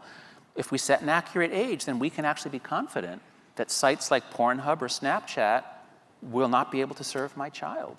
So that totally respects parental choice, parental rights, and is 100% privacy preserving. So now that there's a market for companies that can do age authentication, we're going to get the normal process of innovation in a free market society, which is companies are going to struggle and fight and innovate. We're faster and more privacy preserving than them. No more this Yoti face stuff. There's all kinds of methods that involve blockchain or networks of people who vouch for you. I mean, humans are creative, and Silicon Valley is more creative than anybody. So there are a lot of solutions to this that are 100% privacy preserving. I think that was really, I had not thought of that. I mean, the hardware solution. You seem, you're broadly behind. I mean, Australia's doing a good job. It's work in progress is what I'm hearing from you. The other country that's obviously come out a lot on this is China. Mm-hmm. They have very strong rules, hard limits. They basically, as I understand it, you're not allowed on a certain ages. There's very strong limits. They turn it off at a certain time of night, etc. Yeah. Any thoughts on that? I mean, different society, you know, how's it working? Are they going to create, are their kids going to be so much better than ours because they are so much more time limited? Yeah. So I keep coming back to something that my friend Tristan Harris said. He's the founder of the Center for Humane Technology. He said something to the effect of, these technologies are making authoritarians better authoritarians. You know, China can do stuff that Mao Zedong could never have dreamed of in terms of controlling the population. And these technologies are making democracies worse democracies. We can't tell what's true. We can't do normal policy discussions. It's messing us up. Same thing is happening to our kids. The people who made this technology don't let their kids use it, whereas they want our kids to use it. And China doesn't let its kid use it, or rather, I should say, it puts all kinds of restrictions. And then they make TikTok, which is full of garbage for our kids. So yes, these technologies are messing up our politics and our children. And it's not just the depression and the anxiety, it's the difficulty of paying attention. What will we be as Western society if there are no more books, if nobody reads a book anymore? Brains don't get formed. Deep thinking doesn't happen when all you do is swipe from the age of 9 through the time you die. So yes, I'm extremely alarmed for the future of liberal democracies because we have great constraints on what our governments can do. And that was kind of the founding idea of Anglo-liberal democracies. But by the same token, we need to, as democratic societies, we need to figure out ways of working. We can't just have a top-down government decree, this is what happens. We have to have civil society, grassroots, parents groups, kids groups. Gen Z groups are getting really active now. They're saying, help us, we don't like this. So this is the big test for us. And if we can't pass this test on social media, where we overwhelmingly agree, and it's completely bipartisan, and it doesn't cost anything, and we can do it, if we can't get this done, then let's just give up on AI, because there's no way we're going to make progress on that. I mean, so that was where I was going to go next. Social media is one thing. AI transforming the way we live, you know, we use it, kids, I mean, we use it at school, everyone uses it, but this relationship that people are developing with AI and the different directions in which that can lead you, how do we begin to think about managing that for the kids specifically, for all of us, but for the kids? Well, I would start by reminding you of the movie The Incredibles. Raise your hand if you've seen The Incredibles. Everyone who has kids has seen The Incredibles. You know, the family of superheroes, you know, they fight this killer robot, and then the killer robot learns, and then they make another one which is much bigger and more powerful. So it's taken us 15 or 20 years fighting this killer robot of social media, which has gotten more and more potent, more and more addictive, more and more destructive. But we're actually, finally, we're wrestling it. We're beginning to wrestle it. We're going to win. Okay. Now AI comes in, 100 times more powerful, changes much faster. It took us 15 or 20 years to get anywhere on social media. If it takes us 5 or 10 years on AI, well, it's going to be a totally different animal in 5 or 10 years. So we have to speed it up. We can't just say, how about we let all our kids have AI sex partners? And let's wait until the scientists figure out if that's bad for them. And that will take 20 years, because it always takes us 20 years to settle anything about media psychology. Does television violence produce violence? We're still not sure, okay? So I don't think our normal systems of waiting until it's proven that a company is causing harm to take action, which takes another 10 or 20 years, I don't think that's going to work for us. And when it comes to kids, we have to be much more protective. So AI relationships, I think that's a pretty clear line. Even character AI, which had, they had a number of induced suicides from their products, they went ahead and said, you have to be 18 to use our product. So I'm not saying that you have to be 18 to use ChatGPT, but of course you can turn ChatGPT into a sex partner if you want. You just have to be clever with prompting, but you can find out how to do that. So we have to put pressure on these companies to at least hold back on the sex for children. Can they at least do that? And then anything which is explicitly for sex, how about no? How about just an 18-year limit? So that's the easy place to start with AI, is the sexual relationships, and then relationships more broadly. There is every reason to think that if children are trained on human relationships with a sycophantic chatbot that is never annoyed at them, that these children are going to be insufferable to employ or to be parents of. I won't say anything whether that's true on my kids, but no, but what do you think, so there is the sexual relation piece with the AI chatbots, but there is also, and we had a terrible school shooting in Canada, and it transpired that the perpetrator had been talking to ChatGPT about their plans, had not been reported. Is it, I mean, what's it gonna take for these companies? You know, they say they have to protect privacy. They're not going to share this. What's it going to take to get to a place that they are behaving in a way that society believes is reasonable? Yeah. Well, so here, when we're talking about the behavior of companies, then I think incentives is most of the game. And in the US, what we did with social media was we said, how about if you can do anything you want to anyone and no one can sue you? How about that, we said, because we want the internet to grow. And so that was Section 230. And until February of this year, none of these companies had ever faced a jury. None of them had ever been held liable for the thousands of deaths, the millions of kids who have been damaged until just a few months ago. I think this is going to change their behavior. I think this is the first, I mean, if you say, hey, guess what? You no longer have a perfect shield against hurting people. You actually might be held responsible. And so I think we have to look into this for AI. Now, I don't know what strict liability would look like. I'm not, is it the case that if anybody uses ChatGPT to plan a crime, that Sam Altman or the company is liable? I don't know, but we have to be thinking along those lines, that these companies are creating products, and their incentive is to not lose to the other companies. That's what they're focused on. That's what everything rides on. And while social media companies had to pay back tens or hundreds of millions to their investors, these companies have to pay back hundreds of billions. And so they just don't want to lose. They don't care who they crush along the way. It's going to be years before any lawsuits have to be paid out. So I think in the US, we seem to be incapable of reining them in. Well, no, we just had that first victory finally. But I would look to other countries like Canada to pass laws that make it easier for individuals or organizations or the government to sue for damages. Because these things, yes, they're going to do all kinds of good things, but along the way, they're going to be making bioterrorist weapons for anyone who wants them. I mean, it's crazy what's about to happen. And until there's some liability, they're just going to say, go ahead, take it. So I'm going to ask my last question, and then there will be mics in the audience, and hopefully, I can't see very well, so hopefully you can organize it. But so my last question is about the kids themselves.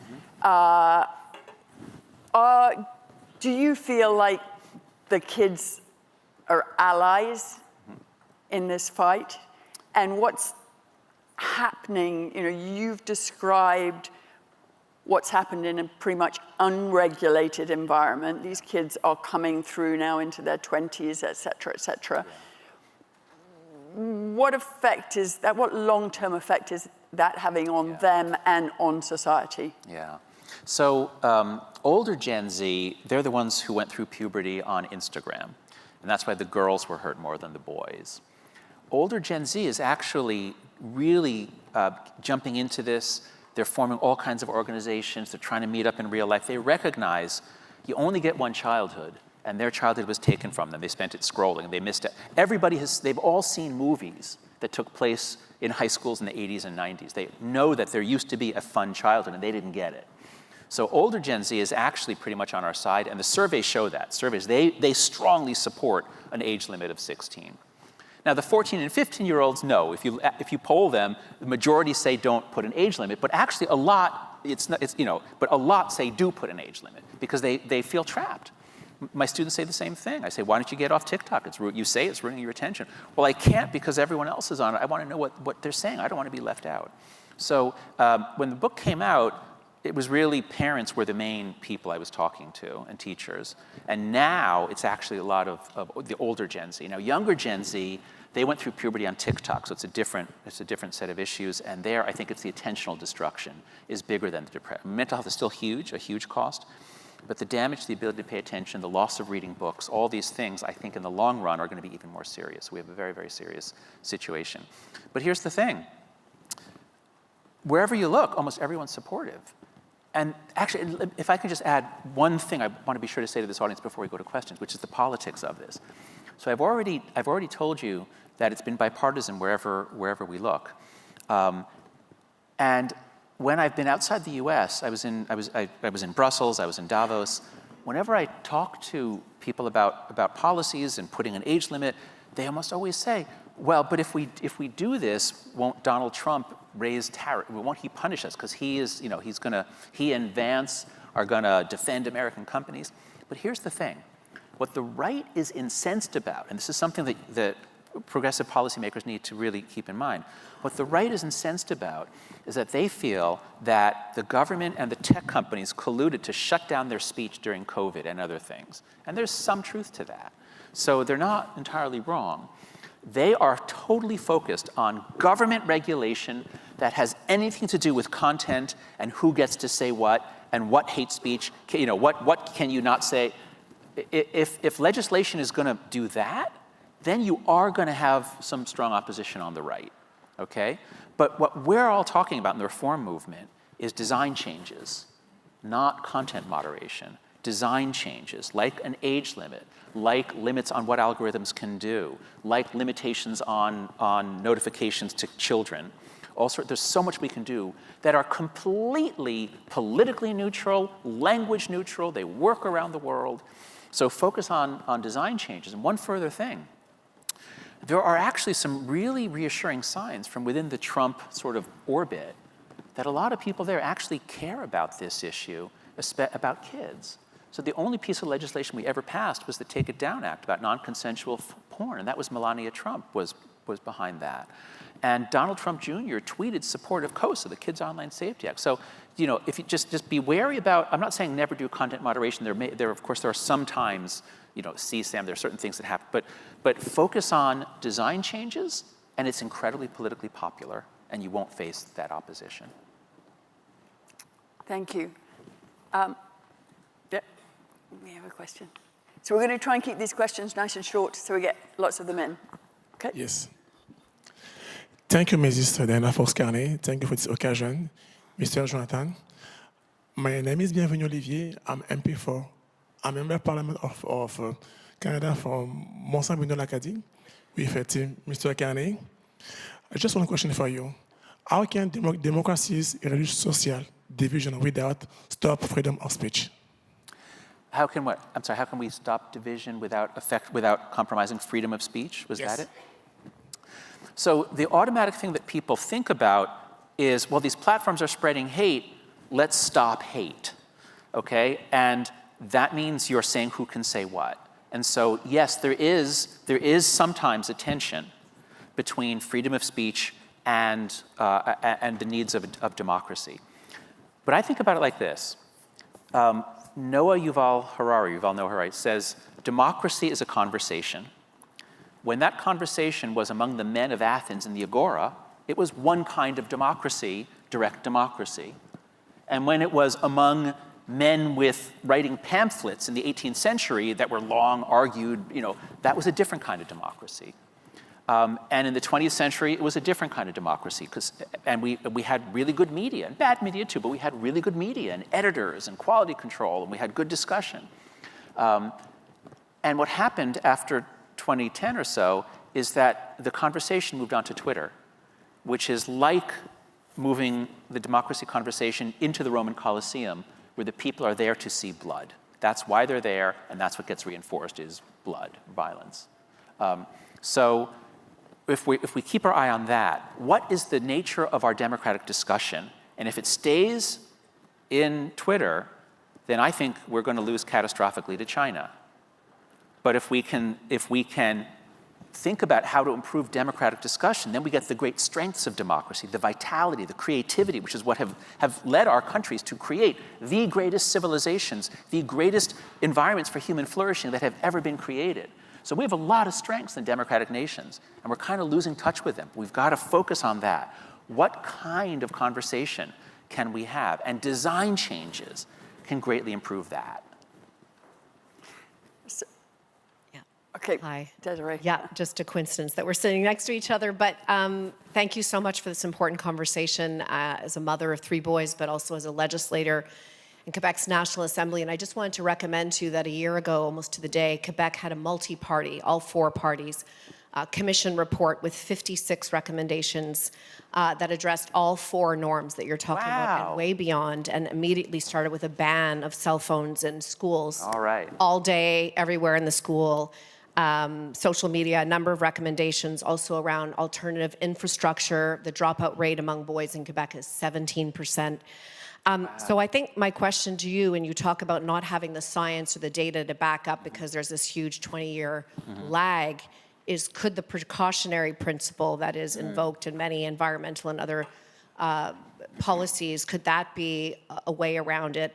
And then the second piece is the ingenuity gap among young people, where historically we've been able to keep up with the problems we're creating through ingenuity, but now we're reducing the ingenuity of the next generation while increasing the scale, speed, and scope of the problems that we're creating. So precautionary principle, ingenuity gap, no, absolutely, thank you. I think the precautionary principle is right. The debate that I've been in with a number of academics uses the opposite of that. When you're reviewing for a journal in the sciences, you go with beyond a reasonable doubt. It's like in a criminal case. You're not going to convict someone if it just looks like he probably did it. Like, no, it has to be really strong. So that's what we do in the sciences. You have a very high evidentiary standard.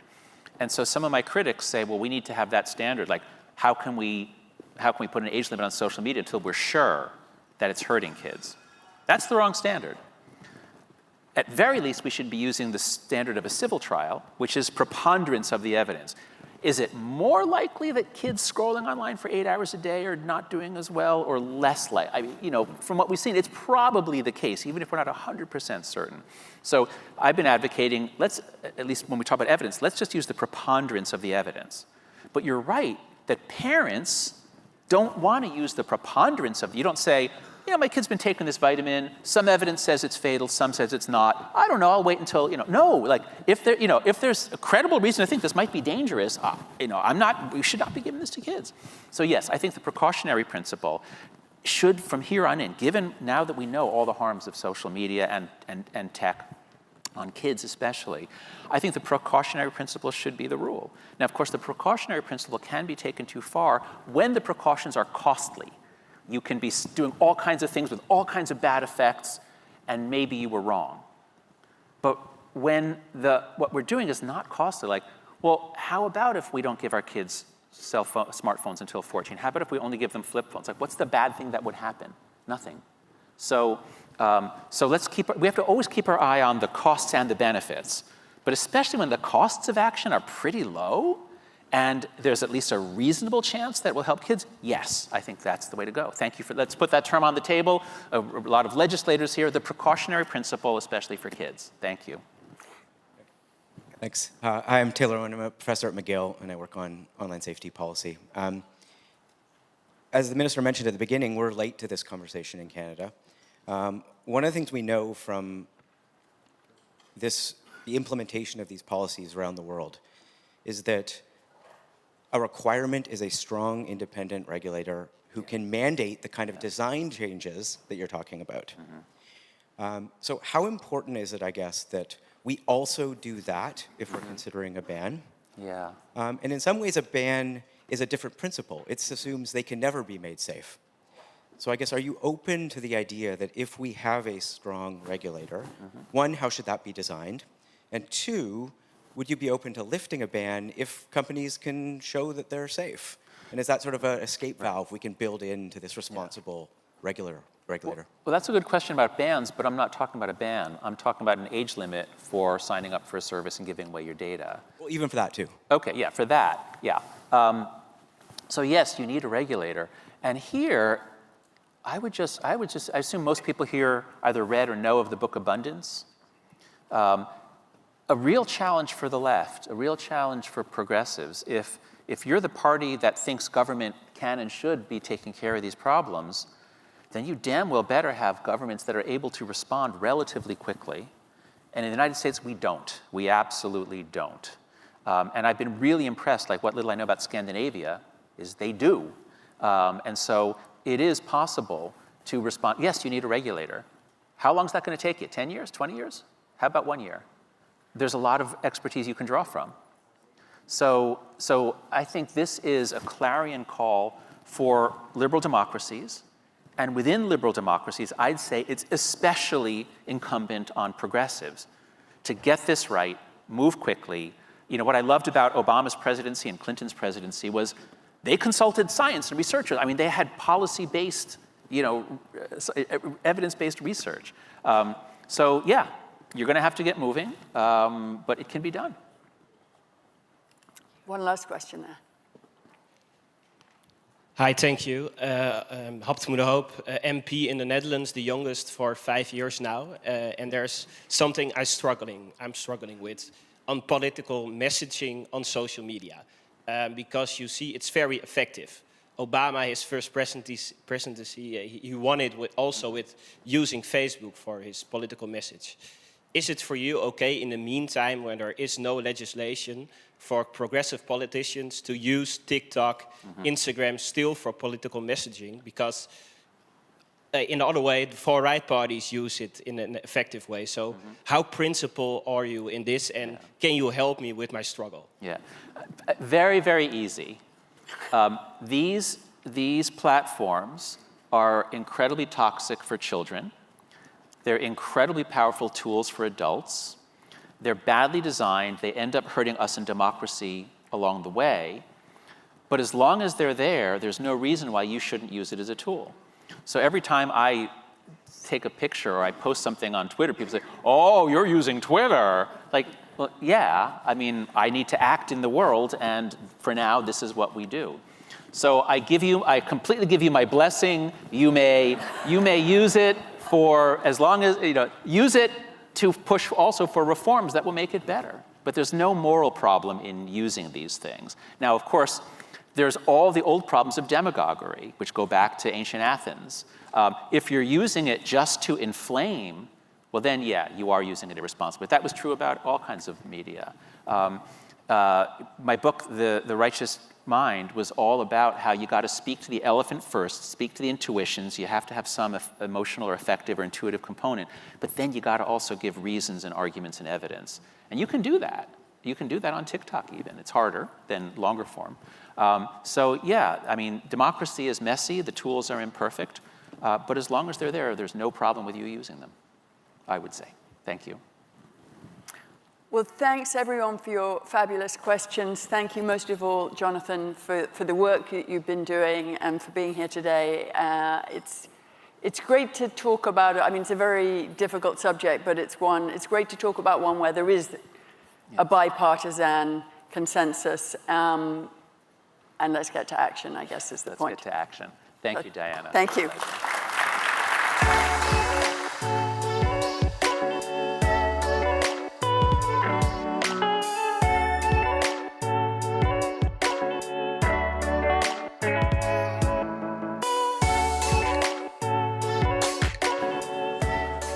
Thank you again to Jonathan and Diana for inspiring us and pushing us to turn anxiety into action.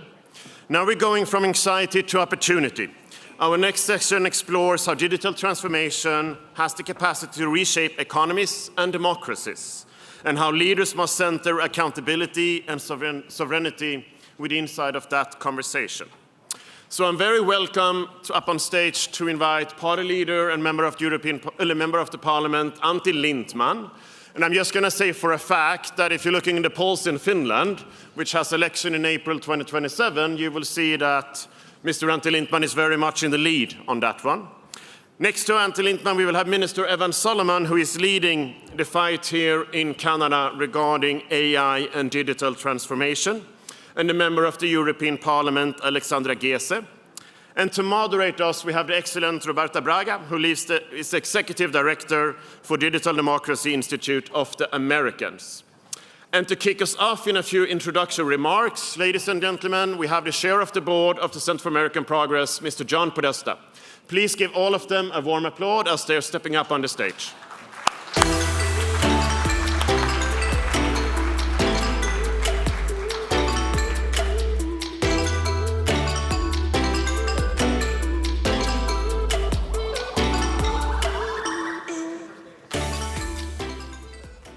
Okay, folks, I'm the segue between predation and opportunity. You're about to hear from a great panel on the opportunities of harnessing the new digital technologies for the public good while reducing the threats to democracy, to individual autonomy, and to privacy, including children's privacy, as we've just heard. Inspired by seeing my former boss last night, I wanted to give some perspective on the challenges ahead. While I was serving in the White House, President Obama asked me to review the effects of big data, the precursor to AI, the growing technological ability to capture, to aggregate, and process an ever greater volume, velocity, and variety of data. Working with a number of cabinet colleagues, we issued a well-received report titled Big Data, Seizing Opportunities, Preserving Values, 12 years ago this month. That report made recommendations for a new Consumer Privacy Bill of Rights, data protection, expanded privacy protection, including to non-U.S. persons, anti-discrimination protection, and more. While some of those protections were put in place by executive action, where we needed congressional action, exactly zero was enacted. Even what seemed like a no-brainer at the time, and certainly in light of what we just heard on in the last segment, the legislation to update and strengthen the Children's Online Privacy Protection Act, a law that passed in 1998, a month after Google was formed, and 6 years before Facebook launched. Even that languished for these last 12 years. It's still being considered by the Congress. That's not just a story about the lack of functionality and productivity of the U.S. Congress, but really a story of the power and resources that the tech platforms expend to avoid the most reasonable, as President Obama put it last night, light touch controls. With the explosion of AI, we face yet another challenge, which is how will we power the explosive growth of electricity demand, which the IEA, the International Energy Agency, estimates will be 500 terawatts of demand annually by 2030. Will it be with clean energy or with dirty fossil fuels, which would doom our chance to build a net zero world? The American people, who have growing concerns about the environmental impact of AI on our air and water, have a clear view on this. And I think it's the view of people around the rest of the world as well. They're worried about their bills and their communities. They want the platforms to pay their fair share of expanding generation and the grid, and they want the power to be clean. When asked whether data centers should be built in their communities, American voters said yes, 53 to 28, if powered by clean energy, and no by 31 to 47, if powered by coal and gas.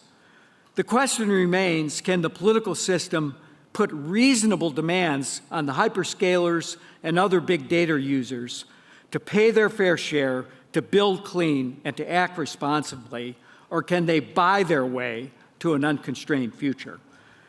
With that, I will turn things over to Roberta Braga and look forward to this panel. Thank you.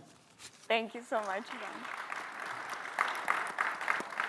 All right. Well, good afternoon, everybody. My name is Roberta Braga, and I couldn't be happier to be here tonight talking with three leaders at the forefront of governing on one of the toughest issues of our time, and I feel like something that the societies across our countries really care deeply about. At DDIA, we do a lot of social listening and public opinion research. And when we first did polling around AI in 2024, we found that even though only 20% of the survey respondents that we talked to were using AI, over 68% of them were both incredibly worried about AI's impact on their jobs and livelihoods. They thought AI would take their jobs away from them.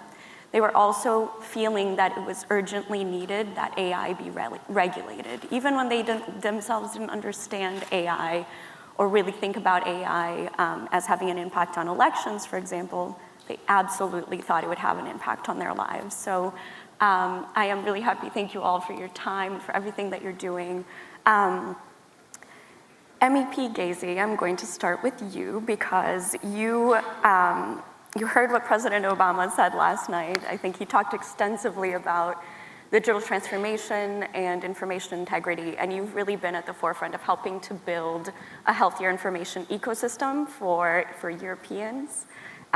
You were a key negotiator of the DSA, and so you spent a long time thinking about these issues, and I'm curious if you can, from a very 10,000-foot level, kind of tell us a little bit about what you think a progressive strategy that's also credible looks like for holding big tech to account, and what lessons do you think from national politics are exportable to the EU level? Well, thank you. Thanks a lot for the question, and thanks a lot for having me. I was very encouraged by the words of President Obama last night addressing that, and I'll go back to that later. I think what progressive parties can do is, first of all, look at AI and the tech stack in terms of power. That is a power infrastructure. It's not about the technology that can be used for very good uses, like research in medicine, for example, or to prevent climate change, but the way it is being used now, it is not serving the people.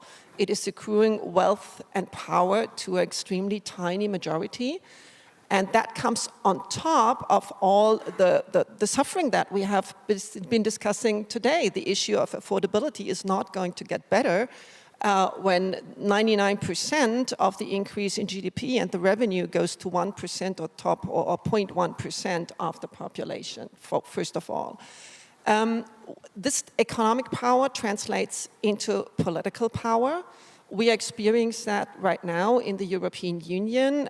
We worked on digital legislation, which I think is still good legislation, for example, the Digital Services Act.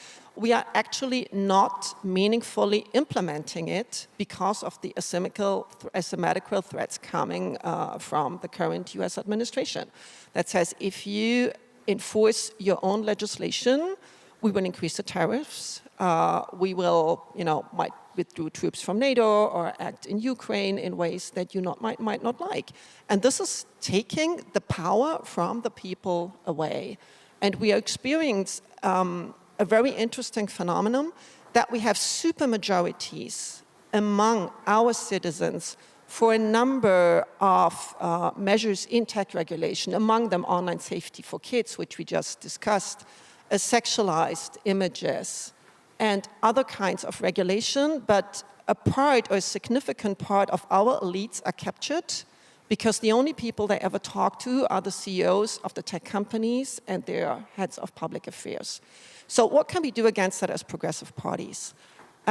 We all know in politics, the policy follows the politics, and the politics needs a narrative.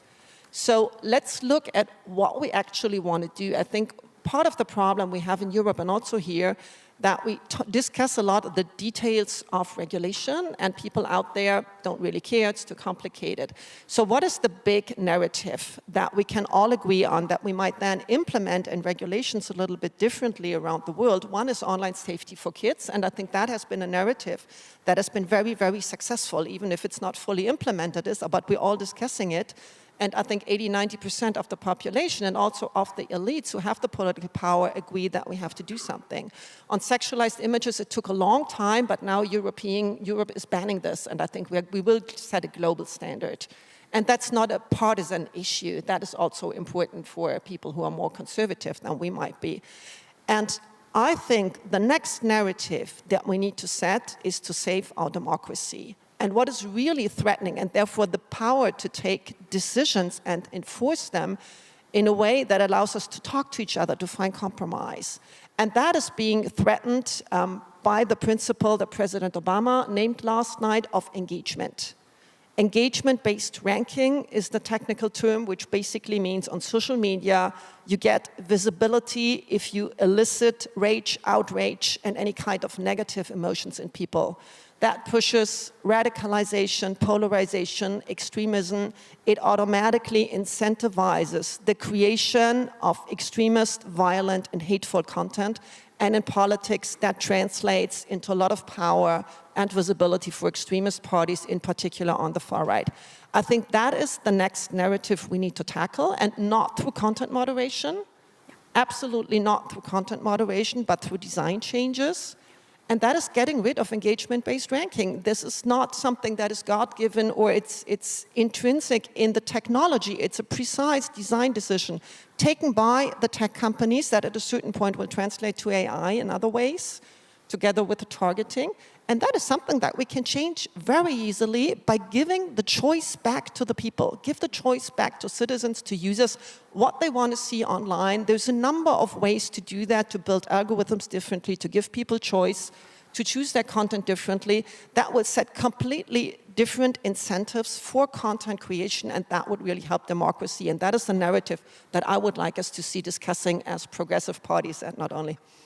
I will definitely pick up on the narrative piece again in a second. And for those of you who were in the conversation that we had yesterday around kids' online safety, you probably heard me talk about Brazil and Brazil's experience, and how important it is to bring communities into the conversation, because Brazil's digital ECA, which just passed in March and is now tentatively starting implementation phases, was actually pushed forward when a YouTube influencer published an hour-long video exposing the adultification of children online, and Brazilians across the country sort of rebelled against that idea and forced Congress's hand, and then they picked up the issues and moved it forward. So I'll come back to that point in a second.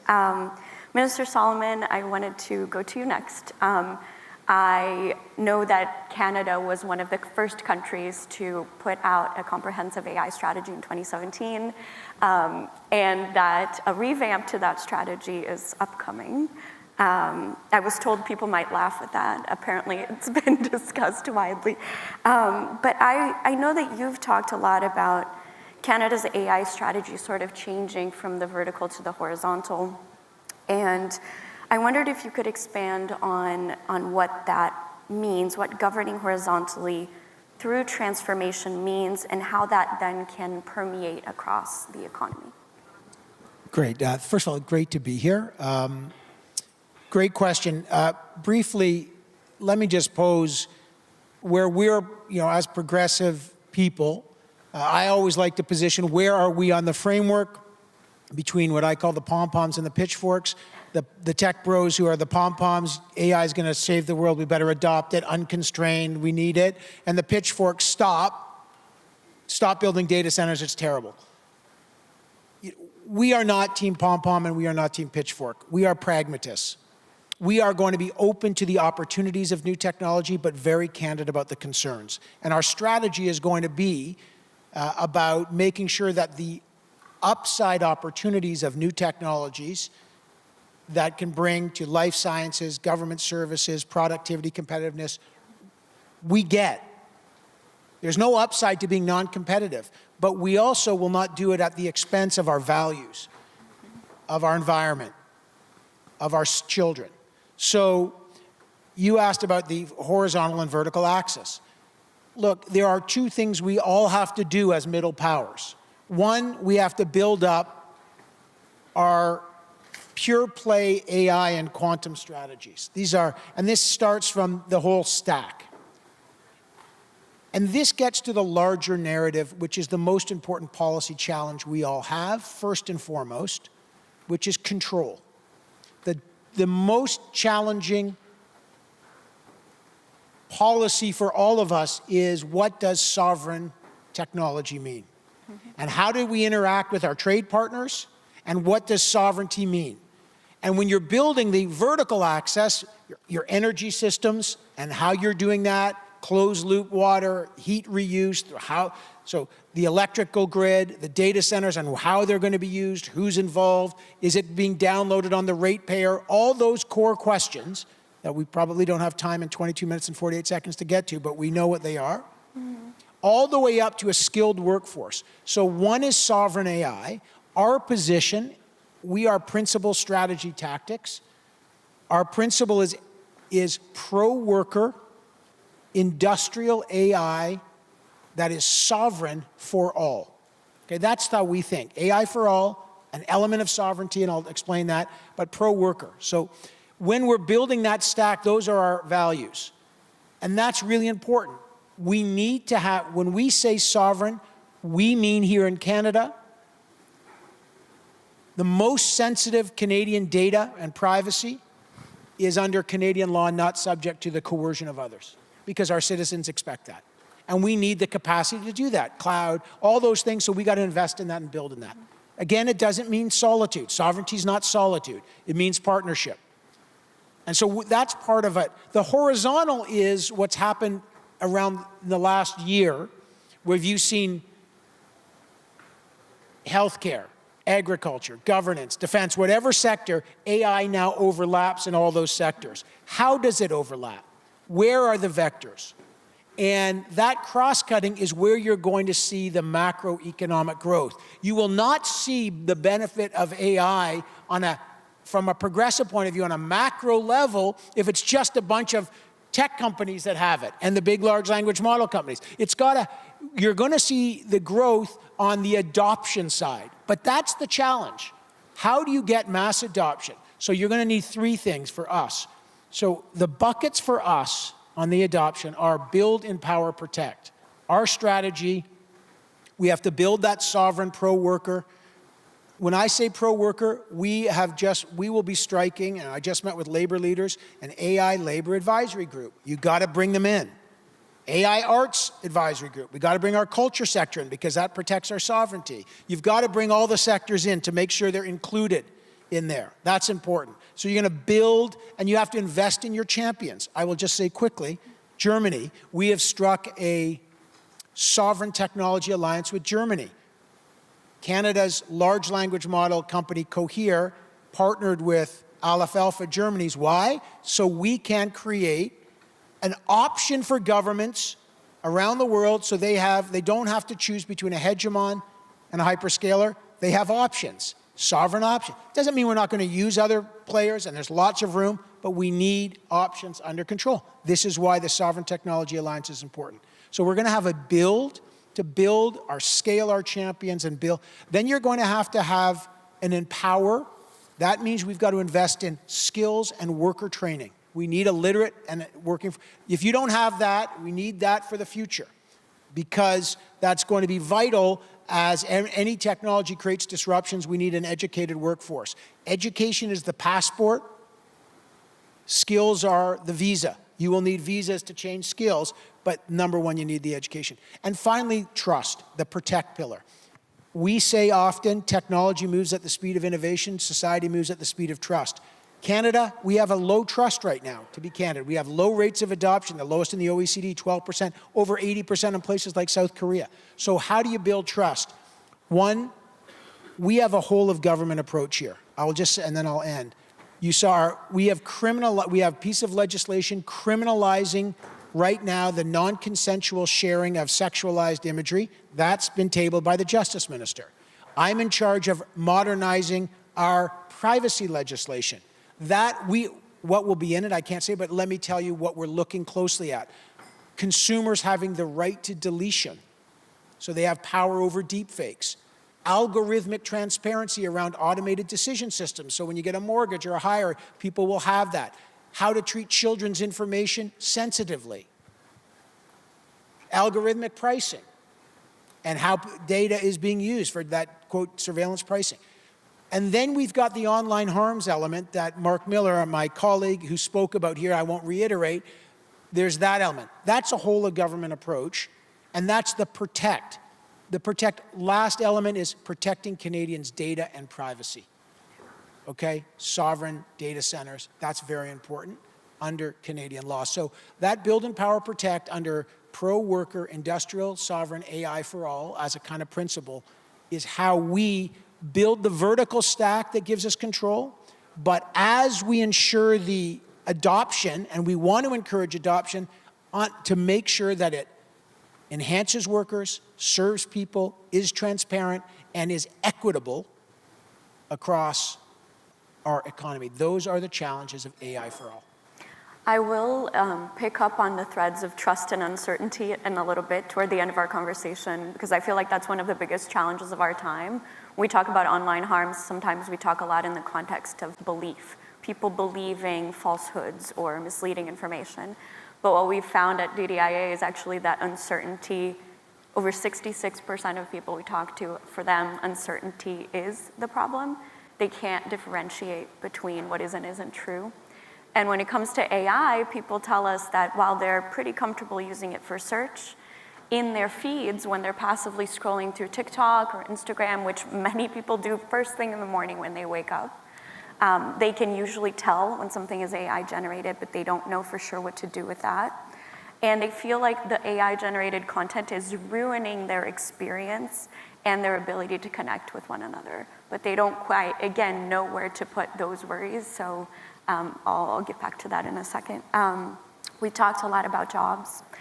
Leader Lindman, I wanted to follow up with you on that because Finland has built its prosperity on a social contract with its citizens. I wanted to ask you, what concrete policies should governments put in place to ensure that the costs of this digital transformation, the AI, don't fall on the working people and especially on the younger generations, which I know we've talked a lot about in other sessions? Thank you for the question and really nice to be here. I'm a Finn, but and we have a really in many fields really big contest with the Swedes, but because we are a little bit better in the hockey, I can quote Swedish former Prime Minister, not Magdalena, but Stefan Löfven, who is also current best president right now. And he put it quite well if we look at that little bit bigger picture of the technological revolutions. When he was a trade union leader and visited in facility, and he was asked that, aren't you afraid the new technology that will take out of the jobs? Do you know what he replied? He's more afraid of old technology, because in the end, if you're stuck in the old technology, you will lose quite a lot, eventually also the jobs.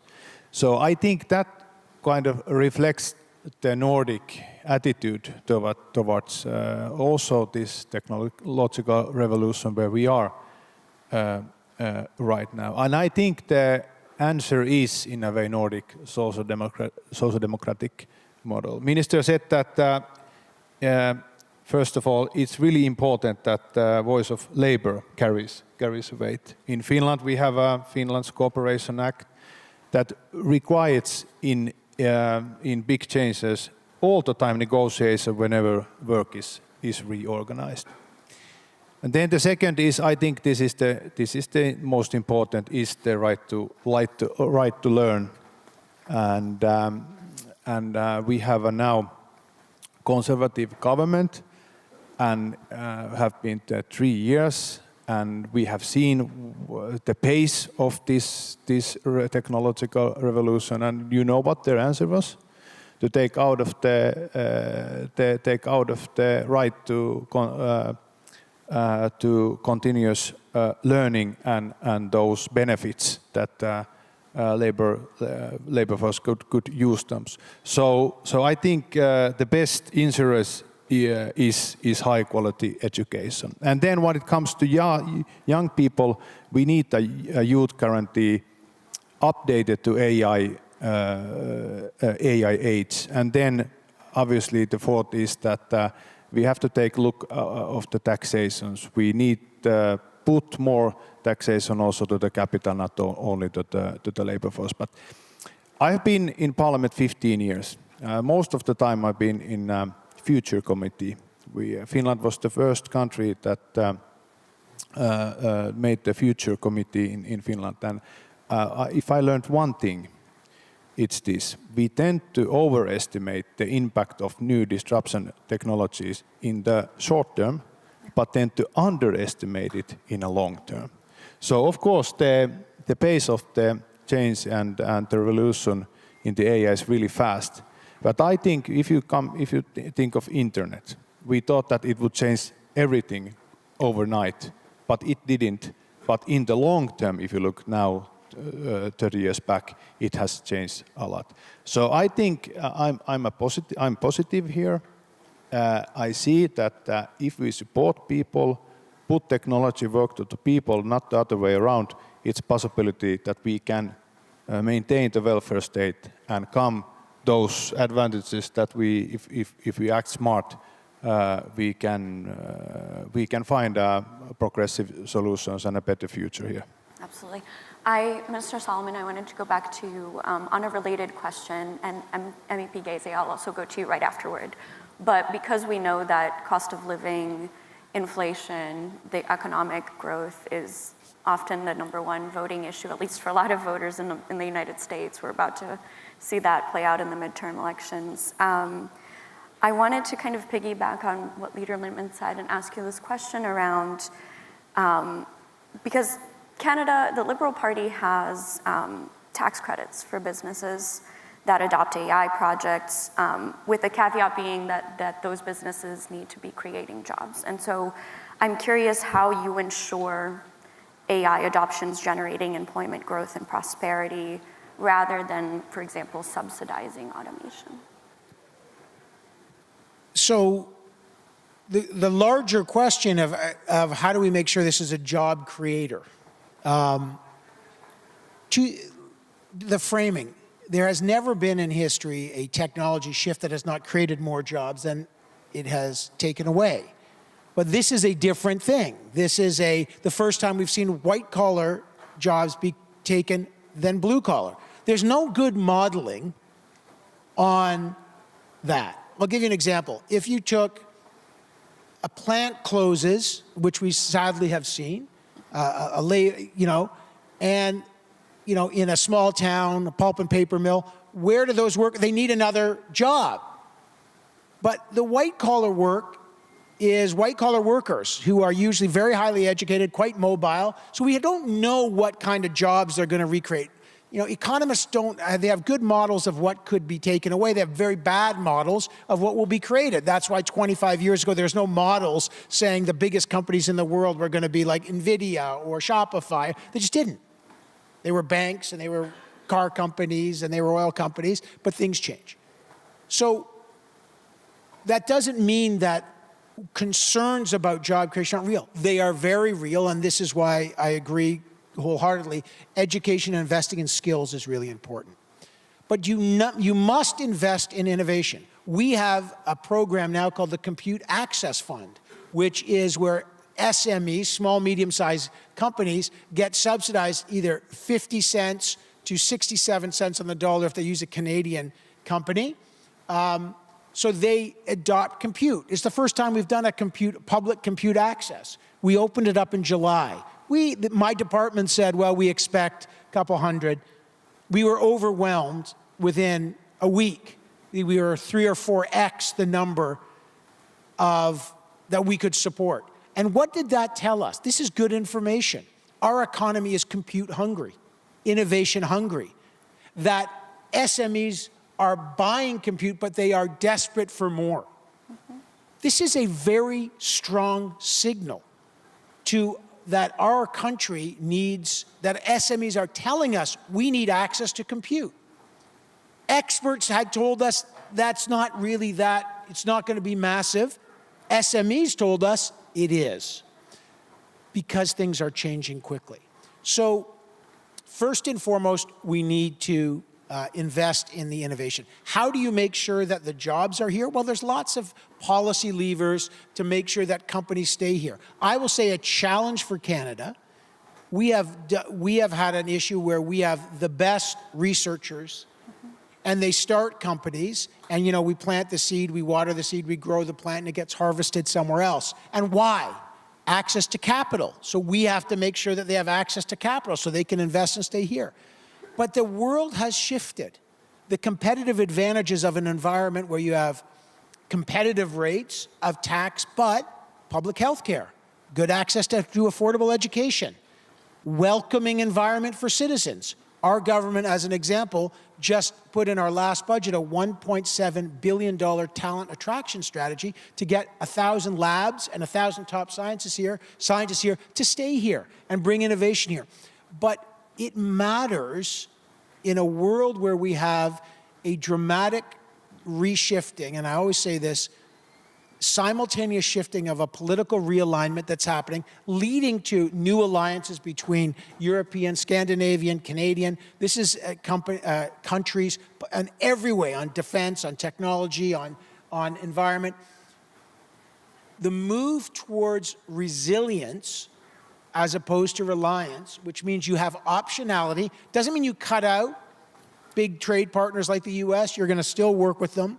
They're our biggest customer. But our resilience means we have options, and that's important.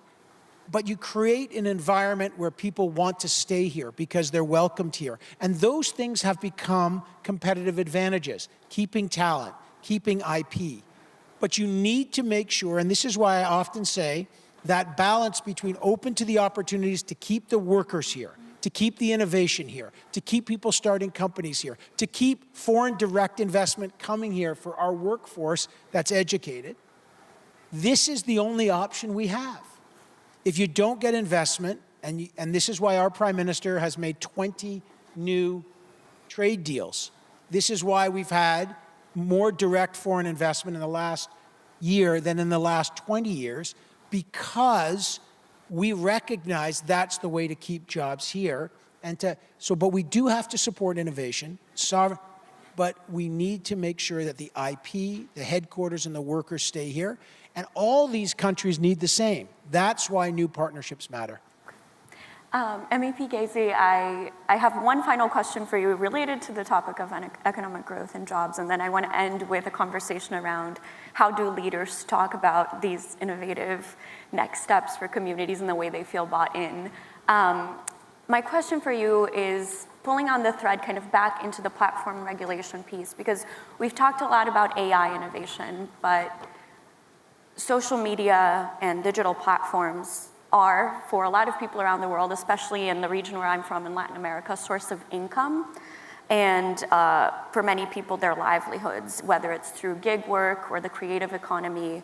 How can progressives ensure that we're structuring platform regulation in a way that not only protects democracy and human rights, but also does so without cutting off opportunities for the people who might already have somewhat fewer options and really rely on these platforms? Well, that's a good question. Well, I think we need better social media and better networks of that kind, and I think regulation can actually help to do that. I think on the gig economy, I'm a little bit skeptical because right now I feel the gig economy is being used just to destroy workers' rights, and it's making people poorer. You know, we're seeing jobs that previously were well paid or decently paid, and now through the gig economy, there's a fierce competition of everybody against everybody, and the only ones who profit are the people running the networks or the central management, basically, and it's making workers poorer. And it's increasing that sense of insecurity and uncertainty that people are feeling, and that's very damaging also in politics for us. So on the gig economy, I think I would tread very carefully there on defending that. It is true that I'm not super familiar with the situation, but for example, in India, through the India Stack, they managed to give taxi drivers a much higher share of every ride by developing a technology that's an alternative to Uber. And from what I'm told, every Indian taxi driver is using that app and is making more money than with Uber. So I think that is the way to go. If we have a gig economy, make sure that you have a good framework of rights. In Europe, we have been working on that and still are. At least have a basic floor of rights, and make sure workers have agency and encourage ways that workers can have agency and not having it just controlled by an algorithm and ultimately by people making huge profits. I think that is one thing. For example, people making money as influencers, something they complain about a lot in Europe is that the companies, the corporations, just very arbitrarily decide to take their accounts off. or change some mechanism. So it's happening now. There's a wave currently of censorship of Meta against certain Instagram accounts, for example, everything that's linked to women's rights, women's health, LGBTQ accounts, and not all of these, but some of these accounts are also accounts that provide income for their creators. So we do have actually regulation with the Digital Services Act that makes sure that the companies, that the corporation, that Meta in this case, is accountable towards these content creators, that there's transparency if their account is being cut off, whether that they have to prove very soon whether that is legal or illegal.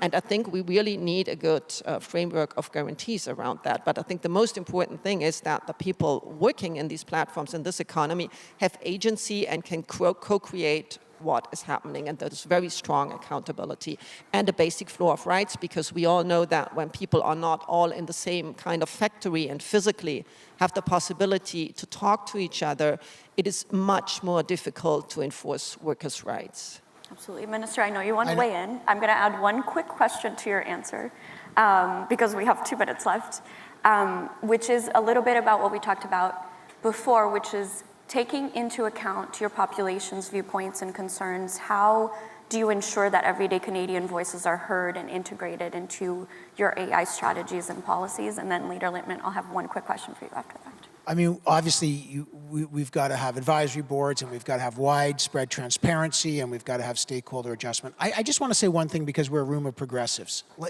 I think we have to, this is the challenge for tech on a wider sort of macro level. We spend an enormous amount of time, rightly, talking about protecting citizens, protecting the environment, being inclusive. That's important. It is essential. It is table stakes, transparency, inclusive, and we're going to talk about, and we will all regulate. There's lots more coming, and we heard it. But progressives have to be able to build, okay? Like, let's be clear, progressives. We cannot have that old expression, the United States innovates, China copies, Europe regulates. Like, we have to do the right thing. We, as progressives, build in our own way, but we have to build. We cannot always be the stop sign. We have to be bold. This stuff is moving quickly. We cannot be passive. We have to do it the right way. And I would just say, speed. I mean, what I say is make haste slowly, right? The old festima lente, if you remember your Latin from the very first publisher. Make haste slowly. We got to move because the others are. But progressives have to be making sure that tools are in the hands of builders to build, create, and create companies. Do it safely, protect our children, protect our environment, absolutely. But if we get the reputation as always saying no, as always being the stop sign, we will be the menu, not the diner, as the Prime Minister said. So the challenge to progressives is to build right, but build. All right.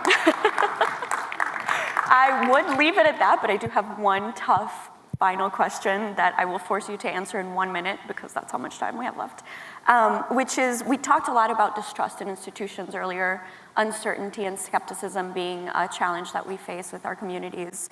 How can we juggle laying out what we've defined as a politically credible offer for innovation to our societies, while also taking into consideration that many people have very high levels of distrust in institutions?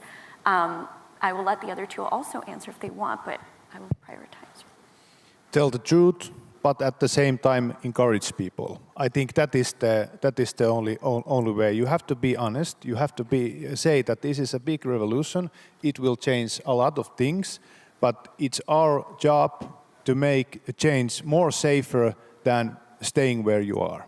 So I think that is also the key, because if we are those who say we didn't, when this movement was founded, and the Industrial Revolution, this movement didn't try to stop it, but they went there, bargained it, and made the decisions and made the welfare state. I think that also works here in this AI and technological revolution. We have 1 minute left, so do you both want to add 30 seconds? Same question? Yes. Well, get rid of engagement-based ranking that just promotes conspiracy theories and extremism, and let people discuss wherever they want to be without pushing them to the extremes. And build a stronger democracy. I really like the remarks of Pete Buttigieg this morning. You know, find different ways to have people deliberate, decide, create, also at a local level, at a regional level, give people agency. I think this is what we really need to do. Like one little remark on just what the minister said, I really strongly encourage that as well. I'm one of the founders of the Eurostack, and I would like it to be a global open stack where everybody can chime in with a strong antitrust system in order to make small and medium enterprises stronger, to make sure everybody can build together. I think that is really important. And don't fall into the trap that everybody will tell you, oh yeah, that ship has sailed. You know, the Seven Magnificent, they're controlling the world. There's nothing you can do. You have to live with that, and you just have to adapt. No, these are technologies that are changing so quickly that there will be one window after another for really significant change. But we have to take it seriously, and we have to build, and we have to create a progressive vision of what we want the future to be, technology-wise and society-wise. That's our job, and we will be able to implement that if we really believe it. My 10 seconds is prove it. The challenge to progressives, to small L liberals, is to people who are disenfranchised and turning to populist right-wing movements because they think when they ask us for something, they get a lecture, not a house. Not an affordable house. They get a lecture, not a good service at the hospital. They get a lecture and not a safe AI.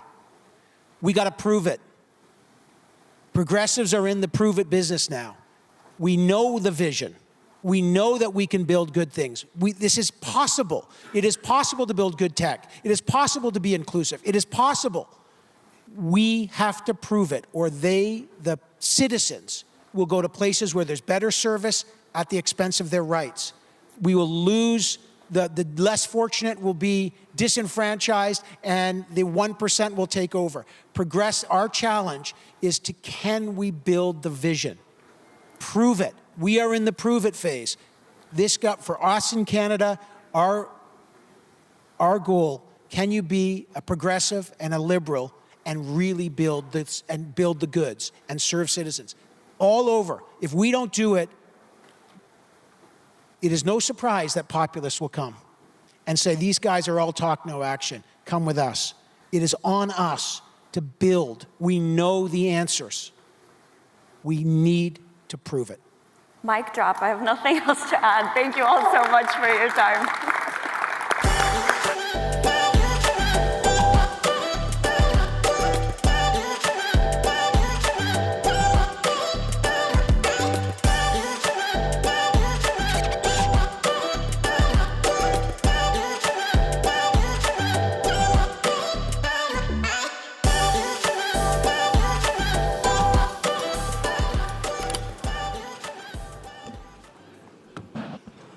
Hello, everyone. I came out from behind the stage because our next panel is so very important.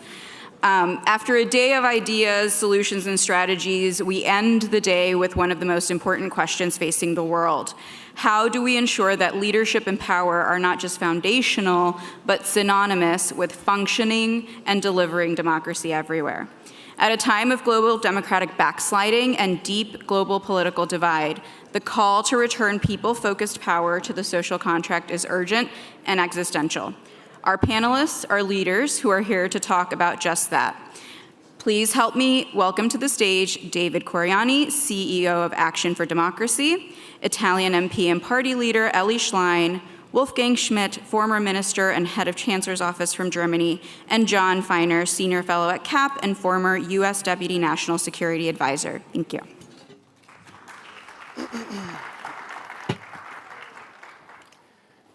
Hey everybody, great to be here with you. Maybe less great to be between you all and the Canadian Prime Minister, and maybe even your departures. So we're going to be right on time, and this is going to be interesting and well worth hearing. We've got an excellent panel that was just introduced, representing countries in various, I guess, phases of democratic health and various phases of their experience with right-wing leadership or parties.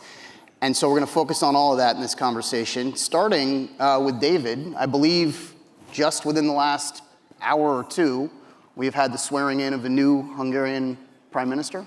Is that correct? I think that's actually worth a moment of reflection. We've talked a lot in the context of this meeting about how the right in countries around the world learned unfortunate lessons from Viktor Orban and his years of governance. I'm interested in what you think the rest of us should be learning from the experience that Magyar has had, both getting elected under very difficult circumstances and now having to govern, and particularly how you unseat an authoritarian democratically. Just asking for a friend here as an American. Oh, thank you, John. It's a great pleasure to be here. I'm still going through this mental adjustment because for many, many years now, I studied these kind of interventions by quoting Peter Berger, who once said that if you're good for nothing else, you can still serve as a bad example. Now, we are probably the good example, potentially the good example. As you said, as of a few hours ago, the Prime Minister of Hungary is no longer called Viktor Orban. That's for the first time in 16 years. It's been a very long. You're allowed to clap for that. Yeah. And just to illustrate the scale of victory, which no one saw coming, quite frankly, I didn't, for sure. I was optimistic, but not this optimistic. So close to 80% turnout. TISA, the opposition party led by Péter Magyar, won 141 seats, 53% of the votes out of the 199. So this is a very comfortable constitutional majority, which means that the system that Orban meticulously built over the course of these 16 years, now the new government will be able to dismantle. What was also quite surprising and positive is that Orban conceded in less than 3 hours. Not many people expected that. I believe it was because of the scale of the victory was so overwhelming for the opposition that he had no choice. How did the system crumble in such a short period of time? Everybody assumed that this is an invincible or close to invincible system, and indeed, Orban spent so much time, money, political capital to make sure that he's entrenched in power. Let me start with the unforced errors on his part and on his party's part. So this is gross incompetence and negligence when it comes to the economic and social domains. So especially the last two parliamentary cycles, it's been really, really, really bad. Hungary has now become the poorest EU member state. It's also the most corrupt. Social services have been crumbling. Hospital services, social services, education systems laid bare how negligence and years of neglect and underinvestment where they got. And then as opposed to that, you have these oligarchy that emerged under Orban by design, people close to him who have gotten so rich that they have been using private yachts and planes and all that. So there was this stark contrast between the cost of living crisis, high inflation, the economic mismanagement of the government, and then this luxury that the government or oligarchs close to the government and government ministers also showcased. And Péter Magyar was very, very smart in linking corruption and showcasing the level of corruption and the endemic corruption by linking it to the cost of living crisis. So this was, I think, a big piece of the puzzle. The moral collapse of moralizing government. So one of the pet issues of Fidesz for many, many years was protecting our children, including from LGBTQ propaganda, like it was a big issue. And then 2 years ago, people found out that they were covering up a child abuse scandal in one of the state-run homes. So this really completely undermined all those moral claims for leadership. Fidesz also got really tired after 16 years, so they had no real central message for this campaign cycle. They have been trying to build up Zelensky as this enemy of the people and dragging us into war, but it was completely ineffective, this sort of polarization strategy that worked so well for them before. And then enter Péter Magyar, a young, fresh face who happens to be called Magyar, which is Hungarian. So imagine a candidate is called Joe American or Mark Canadian. So it's a great name for a challenger. He's young. He's a great contrast, stark contrast with the visibly older and unwell Viktor Orban. He's a useful, fresh face. He's very dynamic, really good at social media communications. And he did something very smart, which was never attempted before, is that he realized that the sort of center-left, traditional liberal opposition party system is completely defunct, and the voters are ripe for the taking. So instead of trying to bring together the parties, he ignored the parties completely, sidelined them, and went for the voters directly with a big tent, single-party challenging approach. They did a fantastic job in building up rural networks and being present, physically present in rural communities that mattered the most in a Hungarian gerrymandered electoral context. They have built up these things called the Tisza Islands that are sort of loose affiliate entities locally in small places so that this atmosphere of fear that the Fidesz party built could be punctured and served as sort of the cornerstones of the opposition movement broader than the party. They campaigned largely on positive messaging. There was a lot of criticism, of course, of the corruption and the economic mismanagement, but they provided a positive vision for the country, for new institutions, for a democratic revival. But it was not about protecting the institutions and reverting to status quo from the before Orban years, but they are focused on building something new, building a new Hungary. They completely steered clear of identity politics and of culture wars, so they have really tried to sidestep those. And then they reclaimed patriotism in a inclusive way and sort of emphasized bringing the country together. What was quite astonishing is that Orban built this formidable media machine. Close to 85–90% of the Hungarian media was under his control in some shape or form.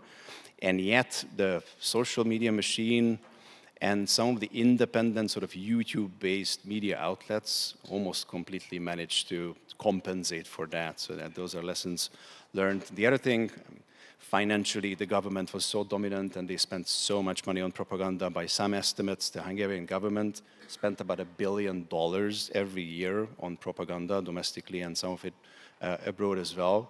And yet, Tisza was able to sidestep that by essentially micro-donation campaigns. They raised close to 12 million euros, which in a Hungarian campaign context mattered quite a lot. And then last but not least, of course, civil society and the remnants of civil society, they were still strong enough that they could monitor the elections, make sure that the vote, if not fair, but at least remains free. And they mattered a lot, in addition to investigative journalists who uncovered the corruption and many other civil society organizations who helped mobilize the population. Thank you. A lot to digest there. A little bit of a how-to guide, actually, that I'll be thinking about for some time. Ellie, like me, you live in a country in which the right wing is in charge. And I think one might have thought, the Prime Minister herself might have thought that meant for a relatively less contentious relationship with the US administration, maybe even something of a bridge between the US and Europe at a difficult time. But things have gotten challenging, particularly in the last few days. Secretary Rubio has been out to Italy to try to repair a rift that emerged maybe a little bit over the Iran war, a little bit over some comments about the Pope. And I guess I'm wondering how you think about how the current government in Italy is balancing a population that probably is not particularly fond of the US approach to the world and to Europe, and a prime minister who would like, I think, a constructive relationship, even given all of that. Thanks a lot, John. It's a pleasure to be here. Let me start from where David has just ended. We have some good news from Hungary. Orban has lost. I don't think he has lost alone. I think that Trump, Vance, and also the other leaders, including Meloni, who supported Trump in Hungary, have lost with him. But as he said, civil society mobilized through the country. Young people made the difference. Women made the difference in Hungary. And let me bring some good news from Italy. It happened the same, and we won a constitutional referendum with the strength of the vote of younger voters, women, and civil society. So things are changing, and I think that they are paying a high price for this very close relationship with President Trump. Let me be clear on this. I think that the time of right-wing nationalists is over, because they are not delivering for people. And I cannot agree more with David. They are failing to deliver exactly on social and economic issues. If you look at my country, we come from 3 years in a row of decrease of the industrial production. We have among the lowest wages in Europe. We have a growth rate at about 0%, and we also have the highest energy bills in Europe. So they are failing to deliver on what improves or worsens the lives of millions of citizens every day. And the propaganda of the government in Italy has clashed against the reality of the living conditions of millions of workers every day. So I think that now, more than ever before, the contradictions of these, let's say, I would call it the international of nationalists, is clear to people. And this is the result of what Trump has been doing. Because if you say America first, it's clear that you will at some point be against the interest of everyone else. And it is clear, for example, with tariffs.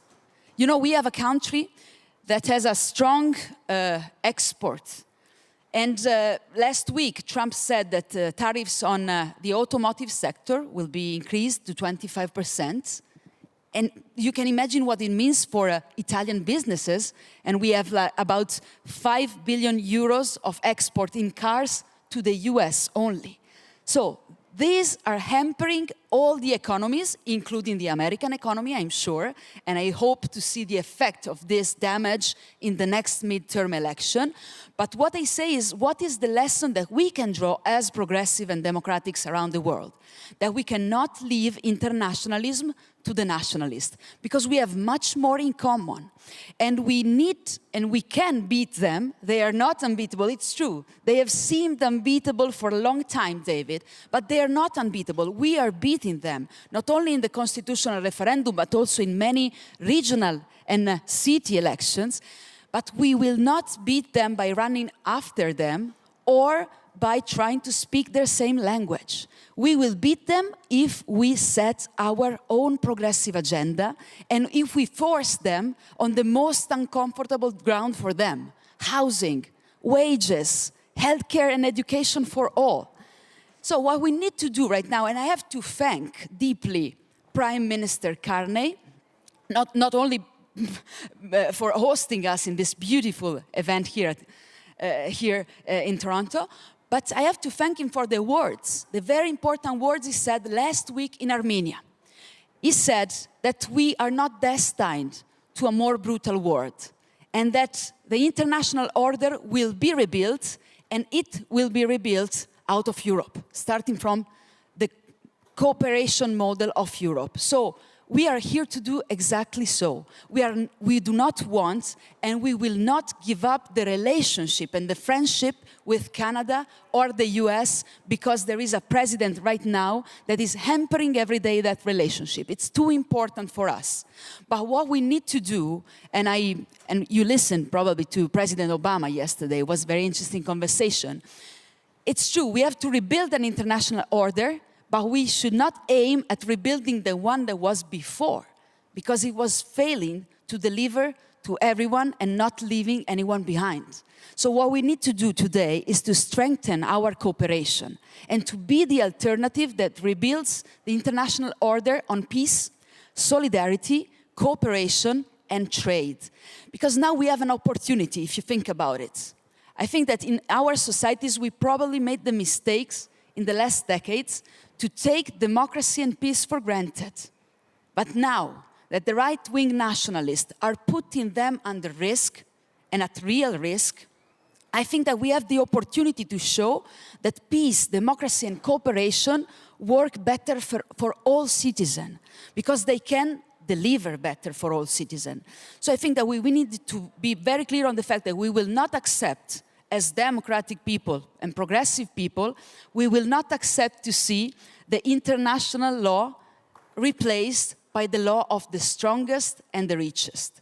We will not accept to see the United Nations replaced by a board of peace that, by the way, is not even working for peace and for reaching a just peace in the Middle East, for example. What we need to do is to be very clear that we will not accept a world with increasing inequalities, with big tech companies earning trillions, deciding without rules how to use our data. I was following the panel before. And at the same time, their friends Trump and Meloni are cutting down healthcare for all and blocking minimum wages for millions and millions of workers. So I would say this is the work we had to do, rebuild an international order based on peace and democracy, social justice and climate justice. And I think that we should also aim at building a fairer international order in the relationship we have with the Global South. If we do so, I'm sure that we can beat them because we will offer a better alternative that delivers for people. Because ultimately, what keeps us together, and that's why it's so important to be here together, many progressive and democratic and liberal movements across all the world, because our aim is to improve people's lives, and when there's peace and democracy, it is much easier to work together to improve people's lives. Thank you. Very well said. Thank you.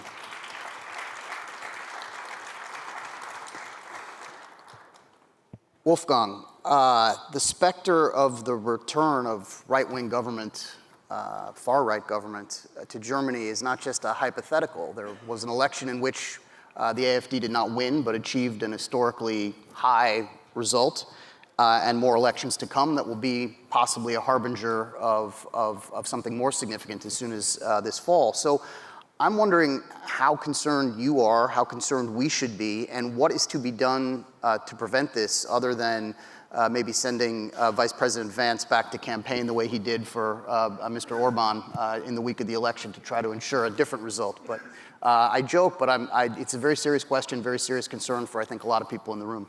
Yeah, sure. I mean, we are a bit late to the party, so right-wing populists, due to our past, never really had a chance in Germany, and then that changed with the Euro crisis following the great financial crisis, and then obviously 2015 with a great influx of refugees. And now it was the perfect storm. Not only COVID, which I think helped conspiracy theorists and others a lot all across the globe, but then we had 1.6 million refugees in 2 years, in 2022 and 2023, mainly from Ukraine, but that is a city the size of Munich. And then our support for Ukraine, which many in the right wing don't like because they're close to Russia. And then obviously the cost of living, real wages in Germany since 2019 have been stagnant and only picked up now to be at the same level as 2019, end of last year. So that was really the perfect storm for them. I'm not concerned on the national level, even though the AfD, as the right-wing party, is now polling at 27% or so, so number one. But the real problem will be indeed in the states, which play a greater role than in many other countries. And we have 3 elections in the eastern part of Germany where the AfD is very strong. And so we will probably see in one of the states a close race between the candidate of the center-right against the AfD candidate. What can be done? Obviously, as we all know, solve the problems. So if there is real wage losses, we have to work on like bringing inflation down and helping with minimum wages and other stuff to bring wages up. And then there's whole questions of abundance or why nothing works. If the day-to-day experience of people nowadays is that things don't work, that the trains are late, that you don't use your gadget to have governmental services delivered, they're angry. And that is the incumbency question. And there we are, I am the outlier here because we have the right wing still in the opposition, so they can wave around the magic wand, leave the impression it is so easy and it was so easy to just change things. And like in our case, as the Social Democratic Party, we have been in power now for 25 years. Unfortunately, never governing an absolute majority, but so like everything that's not working is to be blamed on us. And so it's a tough thing, but I think we have to really do step by step and then obviously solve the migration thing so that we do not talk about migration. And that I think is the last bit where we have to blame the Conservative Party, even though in kind of a grand coalition we solved the migration problem. We brought it down to 100,000 asylum applications last year. They continued when we were in government and having the Chancellor, they continued to blame us and saying they need to bring it down further. And now that they're responsible, and the numbers are not going down, but staying at the 100,000, which is digestible, the right wing is doing exactly what they did during our time in government. So I think like solving migration and then talk about other things that people really care about, like housing and taxation and industry and AI and its impact on jobs. That's the solution. But I mean, we wouldn't come together if I now had the magic bullet here and the answer to all these questions. You'd have a different job. One quick follow-up for you. I joked about it at the beginning, but is the fact of right-wing government in the United States helpful, harmful, or sort of indifferent, irrelevant to the AfD's? It's interesting because, as I said, the AfD was always leaning towards the east, to Russia. And then came Trump, and then they thought, okay, maybe he can give us more protection. And remember J.D. Vance's speech in Munich last year on freedom of speech. And so they turned again, or they have a split now, and in the whole of Europe as well. And then I think the big mistake Trump made was to go after Greenland and Denmark. Because had he gone after Germany or France, like half of Europe would have been, yeah, they deserve it. But I mean, who is against Greenland and who is against Denmark? And so I think that really split them, and we saw that in Italy, we saw that in France, that people are distanced. Right wing is needed to distance themselves from Trump. Okay, we've got about 5 minutes left and may only get through one or two more, but I did, for a few reasons, want to ask some questions on European security, both because it's my professional bias, but also I think it's important for democracies, including center-left democracies, to have a theory of strength and security and not cede that terrain to the right. So David, Hungary in the previous incarnation had been a real barrier to support for Ukraine, to NATO expansion when that issue was called, very close or at least friendly to Russia. How do you see Hungary's foreign and security policy evolving in the new regime? Yeah, before I answer that, I wanted to come back on one point. You mentioned the Vance visit, and I think that's one thing that I omitted from the original list of why Orban was defeated. About 5-6 years ago, he kind of got bored with domestic politics and governing, and he engaged in this 5-dimensional geopolitical chess game between Washington and Berlin and Brussels and Beijing and of course Moscow, and he was very engaged in that, and he was not really present in Hungarian domestic politics anymore. But then by the time the elections rolled around, it was really unclear for the electorate, like what is really the benefit for the country. He was in the White House in November meeting Trump, and then he claimed that he got some sort of a financial protection shield. Trump himself said 2 weeks later that no such thing exists.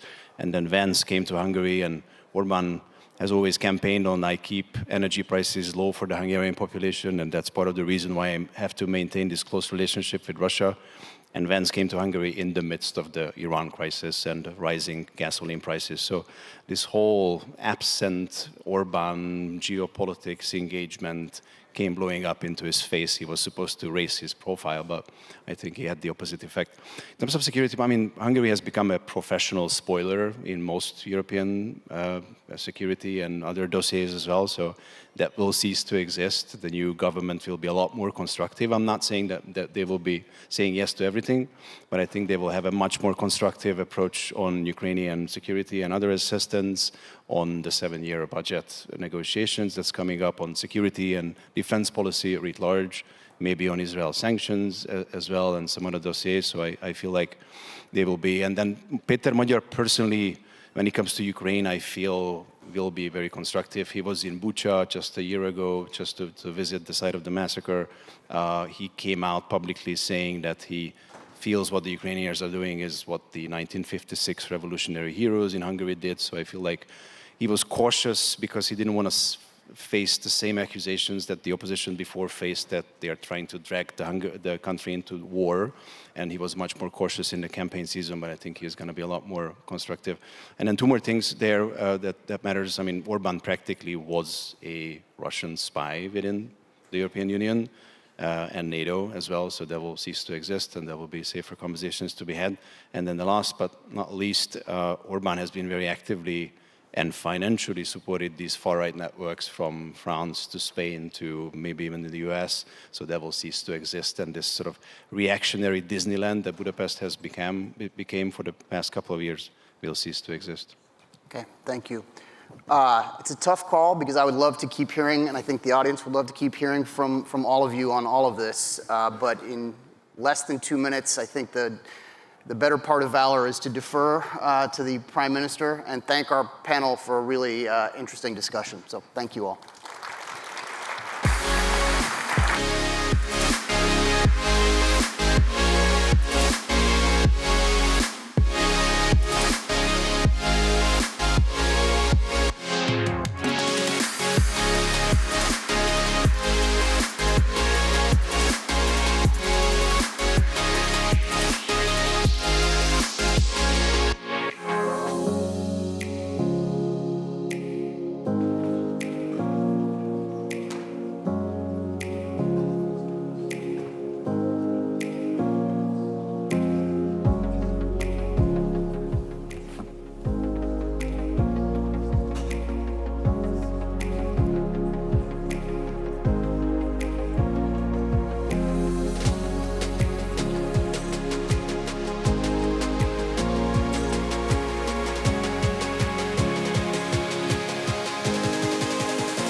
Hi, everybody.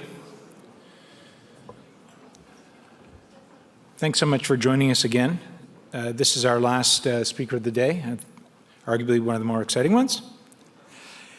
We have the distinct honor of welcoming the Prime Minister of Canada to the stage. As many of you know, the Prime Minister is a longtime friend of Canada 2020 and Global Progress Action. I will say back in December of last year of 2024, when Mark Carney was first thinking about running for the leadership, although I do think he's thought about it earlier than that, it was not obvious where this would all go. The Conservative Party was 20 to 25 points ahead, as depending on which poll you looked at, so it wasn't obvious. And this is why we call that election victory historic. It showed that running on a positive message works and can be successful progressives. The Prime Minister has navigated, as all of you know, global crises at the highest levels of both finance and governance, being the Governor of the Bank of Canada, the Governor of the Bank of England, which is pretty extraordinary. I've always said I thought that he would be more successful. He had been the central banker of a third G7 country. But now some of you may have heard that he went to Davos this past year and gave a speech. I've never in my lifetime remember a Prime Minister of Canada giving a speech at Davos that was then replicated in Le Monde, the New York Times, and everywhere, and even referenced last night by the President in his remarks. That speech was heard around the world, and I think it was a clarion call to middle powers to band together and work together to take down their signs. Ladies and gentlemen, our Prime Minister, friend, Mark Carney. All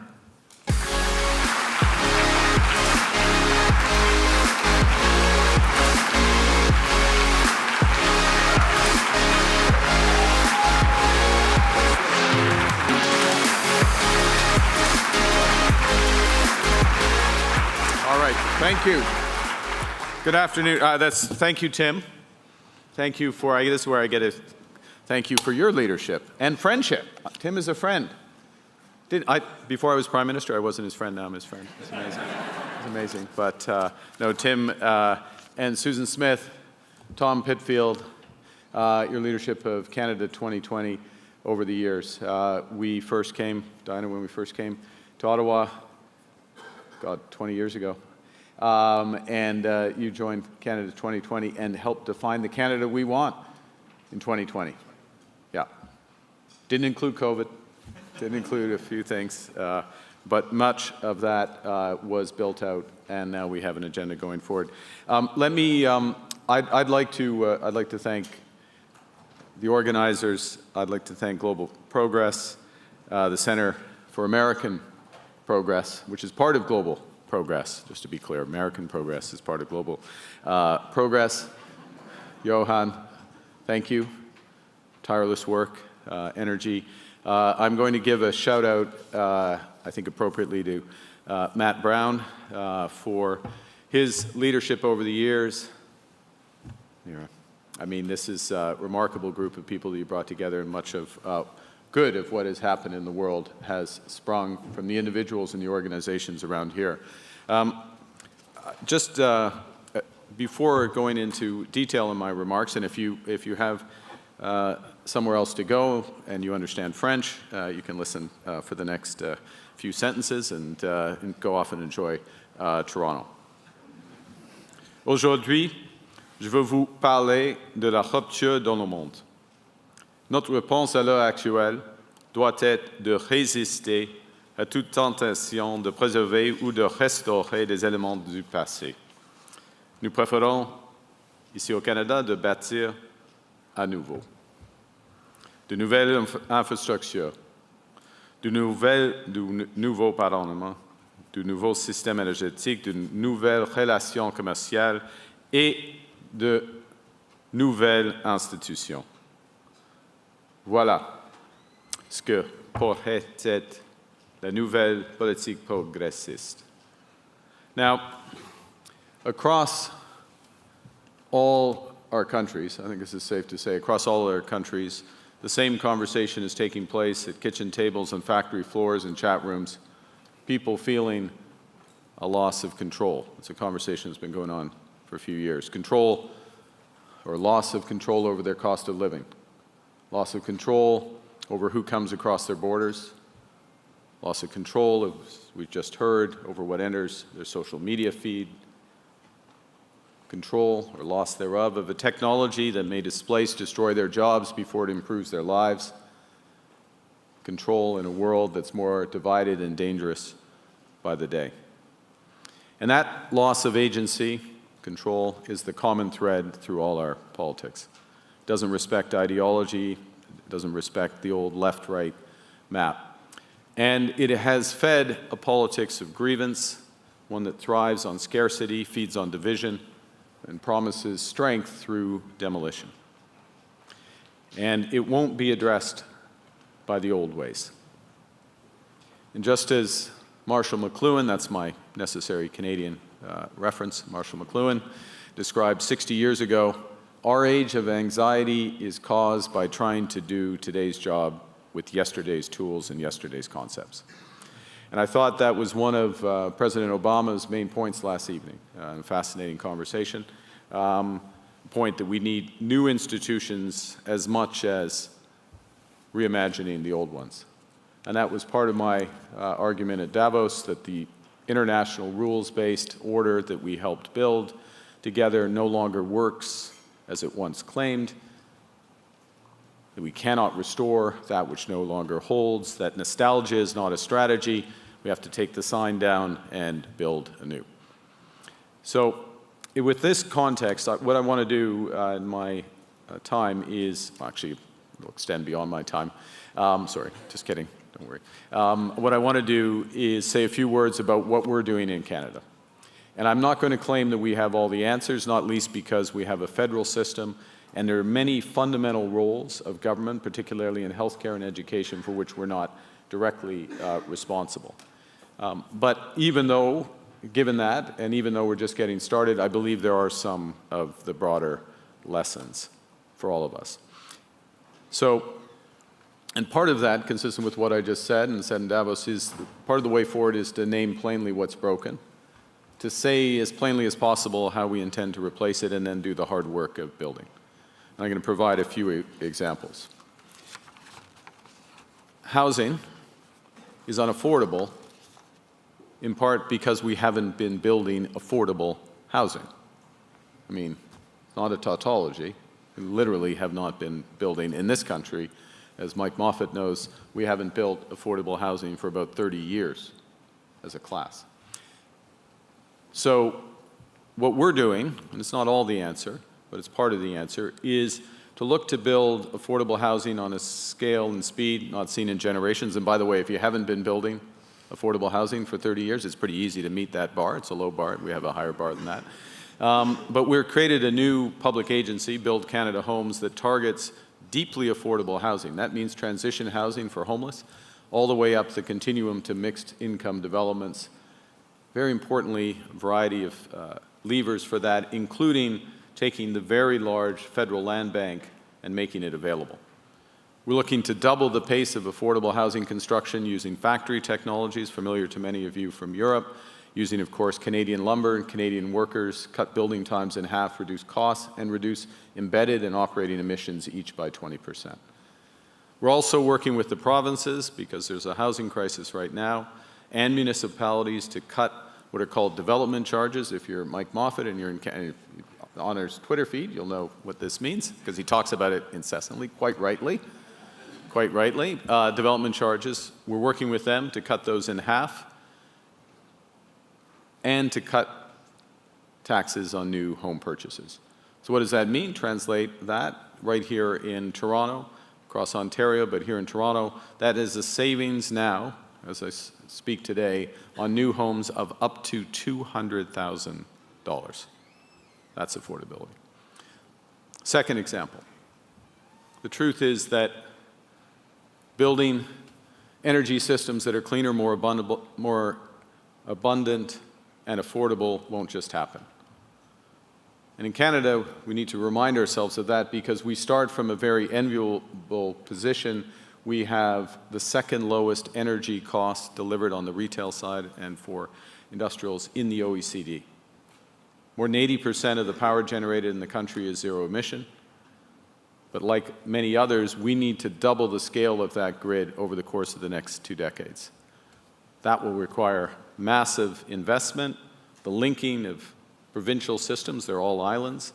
It'll require spreading the costs of that generation over time, using our AAA balance sheet, so that ratepayers today, who are being crushed by affordability concerns, don't pay all the costs of those investments that will benefit all our citizens and all generations over time, and the planet, of course, over decades. This is one of the big reasons why we have to do permitting reform, regulatory reform in Canada. It is an essential reason, apart from fundamental reasons of justice, why we need new partnerships with indigenous peoples.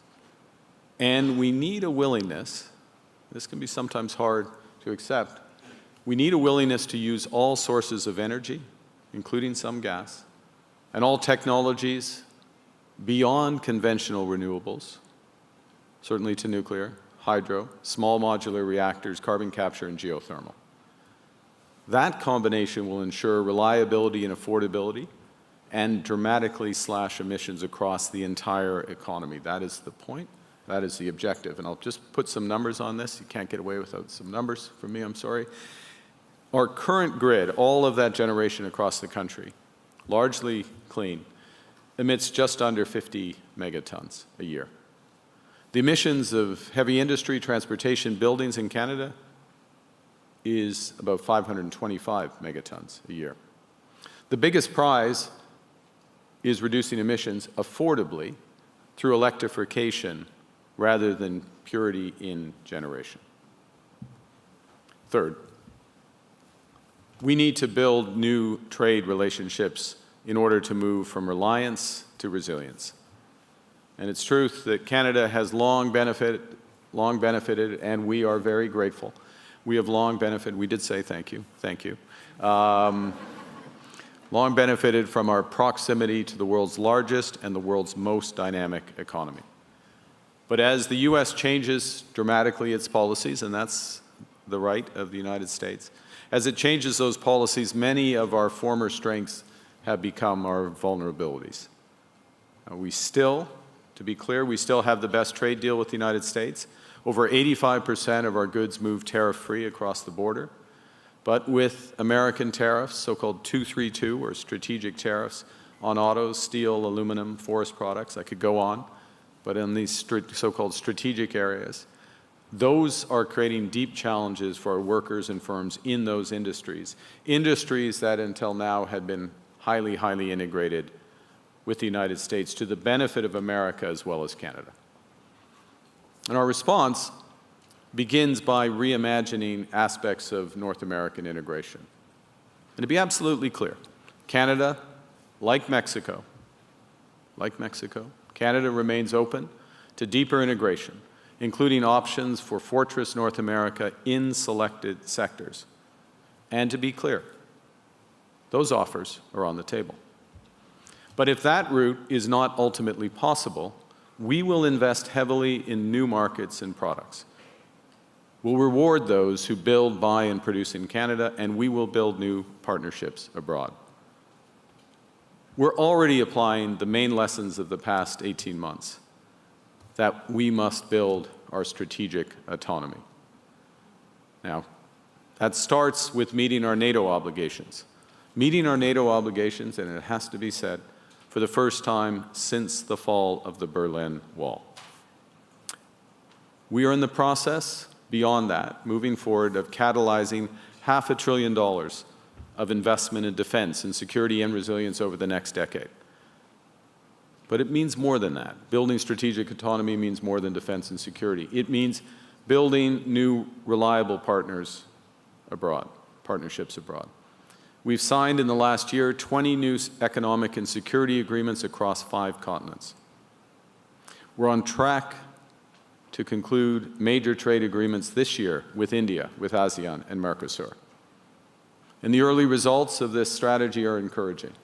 Non-US exports are up sharply. We're on track to double them this decade. Foreign investment in Canada is at its highest in 2 decades, and it's running more than twice the rate, adjusted for the size of our economy, of all other G7 economies. And we're making this progress. We're making this progress because Canada is blessed with what the world wants, from energy to critical minerals, from aerospace to AI. We're making this progress because we have the values to which much of the world aspires, including commitments to sustainability, the rule of law, the belief that openness brings strength and mutual benefit. And we're making this progress in part because we've recognized, in some cases before others, the degree to which in the new world sovereignty requires more than a country just being able to feed, fuel, and defend itself, as important as that is. It requires access to those critical minerals, to space-based communications, to sovereign cloud, AI, payment systems, clean energy, and vaccines. And all of that demands partnership. And there's no one-stop shop for that partnership. We need a variable geometry, a dense web of partnerships across those core strategic capabilities and issues, drawing on common values and interests, because it's those common values and interests that will assure alignment and respect to those agreements. So from the coalition of the willing to support Ukraine, where we're one of the largest per capita contributors, to the G7's Buyers Club for critical minerals, and our AI partnership with India and Australia. For Canada, this also includes being the only non-European country to join SAFE, the European Union's Defence Procurement Initiative, and it includes intensifying defence, security, and economic partnership with the Nordic countries. Now, talking about building partnerships, building directly, but I want to focus on what is just as important as that physical build, which is how we build. We're focused on building sustainably, because reducing emissions is not just a moral duty, it's an economic imperative. So that means those low-carbon homes, low-carbon trade corridors, low-carbon manufacturing, zero-carbon energy. We're building in solidarity with workers. Our focus is on creating good union careers for electricians, welders, carpenters, pipe fitters, the engineers who will build the homes, the ports, the energy systems of this country. 2 weeks ago, we just created something called Team Canada Strong. And it's a soup to nuts, it's not cradle to grave, but 15 to education to job, soup to nuts approach to train up to 100,000 new highly skilled tradespeople over the next 5 years, giving young Canadians a seamless pathway from first job to skills training, internships, qualifications, job placements in a country that will be building for decades. So this is a pathway to a career that we will pay for. We're building inclusively, in close partnership with First Nations, Inuit, and Métis. That means free, prior, and informed consent on major projects. It means financing Indigenous ownership in those projects and significant economic benefit in their construction and operation. So when we're building physically, we're building inclusively, sustainably, in solidarity. And as this group has been talking about over the last 24 hours and living in your day jobs, these same values must hold when we build virtually. The question is whether AI certainly will transform our lives, but the question is whether it will improve the lives of all Canadians or benefit only some. Canadians want AI that's safe and sovereign. You just heard from Minister Solomon. AI that creates new economic opportunities, strengthens public services, improves our quality of life. And our AI strategy is about to come out. We'll seek to advance those objectives with modern online safety laws. One of the advantages of being late is we're taking the lessons from others, including Jonathan Haidt's advice that we just saw. We're focused on secure government systems, as others are, sovereign compute, including with partners in Europe and abroad, broad access to AI training and education that represents Canadian voices, languages, and cultures. Now, building big takes time, and people are feeling the pressures of everyday life, the affordability crisis right now. So what we've been doing in parallel with this is giving Canadians a boost today and a bridge to a better tomorrow. Our first act as government was to cut a series of taxes, including middle-class taxes for 22 million Canadians. In the last few months, we've launched a new groceries and essential benefit worth up to $1,800 for Canadian families that affects 12 million Canadians most in need. Like many others, we've suspended a federal fuel tax for the course of this summer, given the severe price increases.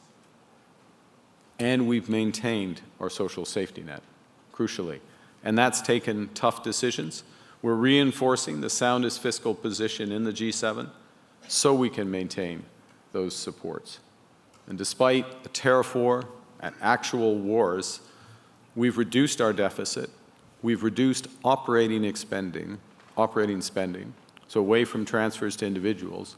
We've reduced that spending growth, which had been running at 8% a year for 10 years. We've reduced that to 2%. We're including making difficult decisions, reducing 10% of the civil service and 20% of our spending on consultants. We're maintaining the lowest deficit, the lowest net debt to GDP ratio in the G7 while we reinforce our social safety net that includes public health care, public dental care, public pharma care, public child care. Now, the final imperative I wanted to mention is perhaps the most difficult. It's the most difficult given the extreme uncertainty and immediate pressures people are facing. It's this. We have to take risk. Big risk. We have to take risks again. Because in a crisis, fortune favors the bold. And so what we're doing is to motivate that risk-taking, taking risks as government, but also drawing on Canada's history, on examples, and giving people agency. History is the easy bit. Canada was built by Indigenous peoples and voyageurs who mapped this continent and built trading networks from coast to coast to coast before, with due respect, the Americans had even left St. Louis. Whenever we have something over the Americans, we're going to use it. I'm sorry. After the Second World War, Canadians built new neighborhoods for hundreds of thousands of returning veterans, new universities, the St. Lawrence Seaway, the Trans-Canada Highway, Expo 67, inspiring the world. The point is, we used to build in this country, and we're building again, big, fast, bold. $1 trillion of investment is our target over the course of the next 5 years. Second, we're drawing on examples. I can think of no better one. By the way, if you ever want inspiration, interview an astronaut. Last month, I had the privilege of speaking to the crew of the Integrity, and I asked Canada's astronaut, Jeremy Hansen, about advice for Canadians. And he advised us that we have to be willing to take risks. This is a quote. We have to be willing to take risks, recognize that there'll be setbacks, push through them, because in his words, ultimately know that we are going to persist and we will win. Thirdly, giving people agency. This goes back to taking back control. So in the tariff crisis, and I don't think it's an overstatement to call it a tariff crisis, the response of Canadians has been exceptional. Canadians have been keen to do their bit, effectively, do their bit. Buy Canadian, visit their country. So help make that happen. It's clear labeling. It means the government following their example with a Buy Canadian policy, which we now have. It means seemingly little things, but incredibly important things. We introduced something called the Canada Strong Pass, which meant cheap rail travel for youth and families, free visits to national parks, museums, exhibitions. Over the course of the summer, we extended it over the holidays in the winter and now over this summer. Huge increase in domestic tourism and spending, up to, depending on how you measure it, around 20%, paralleled by about a 35% fall in cross-border visits. Means something else as well. We are in the early days of creating a sovereign wealth fund. Now, we're not short of capital in this country. We're not short, as I mentioned earlier, of capital that wants to come in and invest in this country. We are going to create a tremendous amount of wealth in this country through these nation-building projects. That is going to benefit all Canadians. It's going to benefit their children, bigger economy, better jobs. But we also think that Canadians should have a direct access to the wealth that's created. So when those ports get built, when that energy infrastructure gets built, when that critical mineral mine gets built, Canada, Canadians more specifically, take a slice alongside the private sector. The new Canada Strong Fund will invest in major ambitious Canadian projects across energy, infrastructure, mining, agriculture, technology, data centers, right alongside private investors. And so for the first time in our history, Canadians will benefit directly from those economic returns. You know, I'll stop here and I'll just mention two other things. One is, when we built the country, if you know your Canadian history, I mentioned history as a motivator, one of the most iconic projects was the original National Railway, Canadian Pacific Railway, which linked the country together at a time when our sovereignty was threatened and we needed to link British Columbia in the west to the provinces in central Canada in the east. The federal government did many things to make that happen. It was the right thing to do economically and for sovereignty. All of the returns went to Lord Strathcona and, well, mainly Lord Strathcona, now that I think about it, because if you go across the country, you'll see a lot of things named after Strathcona. It's going to be different this time. We're going to share those benefits, and we're going to allow Canadians, if they have a little bit of money, to put it in alongside. They don't have to, but if they have a little bit of money, they'll put it alongside. They'll get the Government of Canada return. If they want to take it out in the short term, they'll get the bigger return if they leave it in longer term. And I will tell you, from going across the country, that's what Canadians want to do. They want to do their little bit to be part of the solution. Let me conclude. And I'll tell you something you know. I've probably told you everything I've said, you know. But you know, those whose politics is to destroy, to demolish, dismantle, they're not going to change their instincts. This is, in many respects, this is their moment, right? We can't match them by being timid imitations of them. We can't answer them by pining for an old order that's not going to return. And the loss of control that people feel that feeds our age of anxiety, it can only be answered by positive action, by building that which comes next. You know, through the crack in the bell, as Leonard Cohen said, through the rupture that the light gets in. In this more uncertain world, building for all, actual building, concrete, steel, and code is the new progressive politics. And our message to Canadians right from the start has been reflecting back what we've heard. It's a more dangerous world. We have to take care of ourselves. And as Canadians, we will always take care of each other. Building a country that's not just strong, but good. Not just prosperous, but fair. Not just for some most of the time, but for all Canadians all of the time. Soyons tous pour le Canada, pour un Canada pour tous et pour un monde bâti ensemble.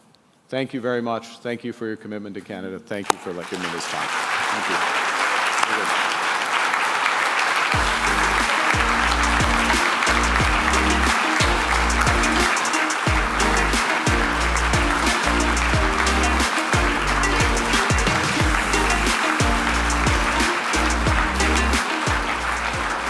Thank you, Prime Minister Carney. This concludes the summit. It's great to be in Canada. It's great to be in Carneyland. Thanks all of you for joining us. I want to make another shout out to all of the staff, all of the volunteers, Tim, Caroline, Ali, Jess, all of the US CAP Action folks. And thanks all of you for coming and joining us. Stay tuned. Give yourself an applaud.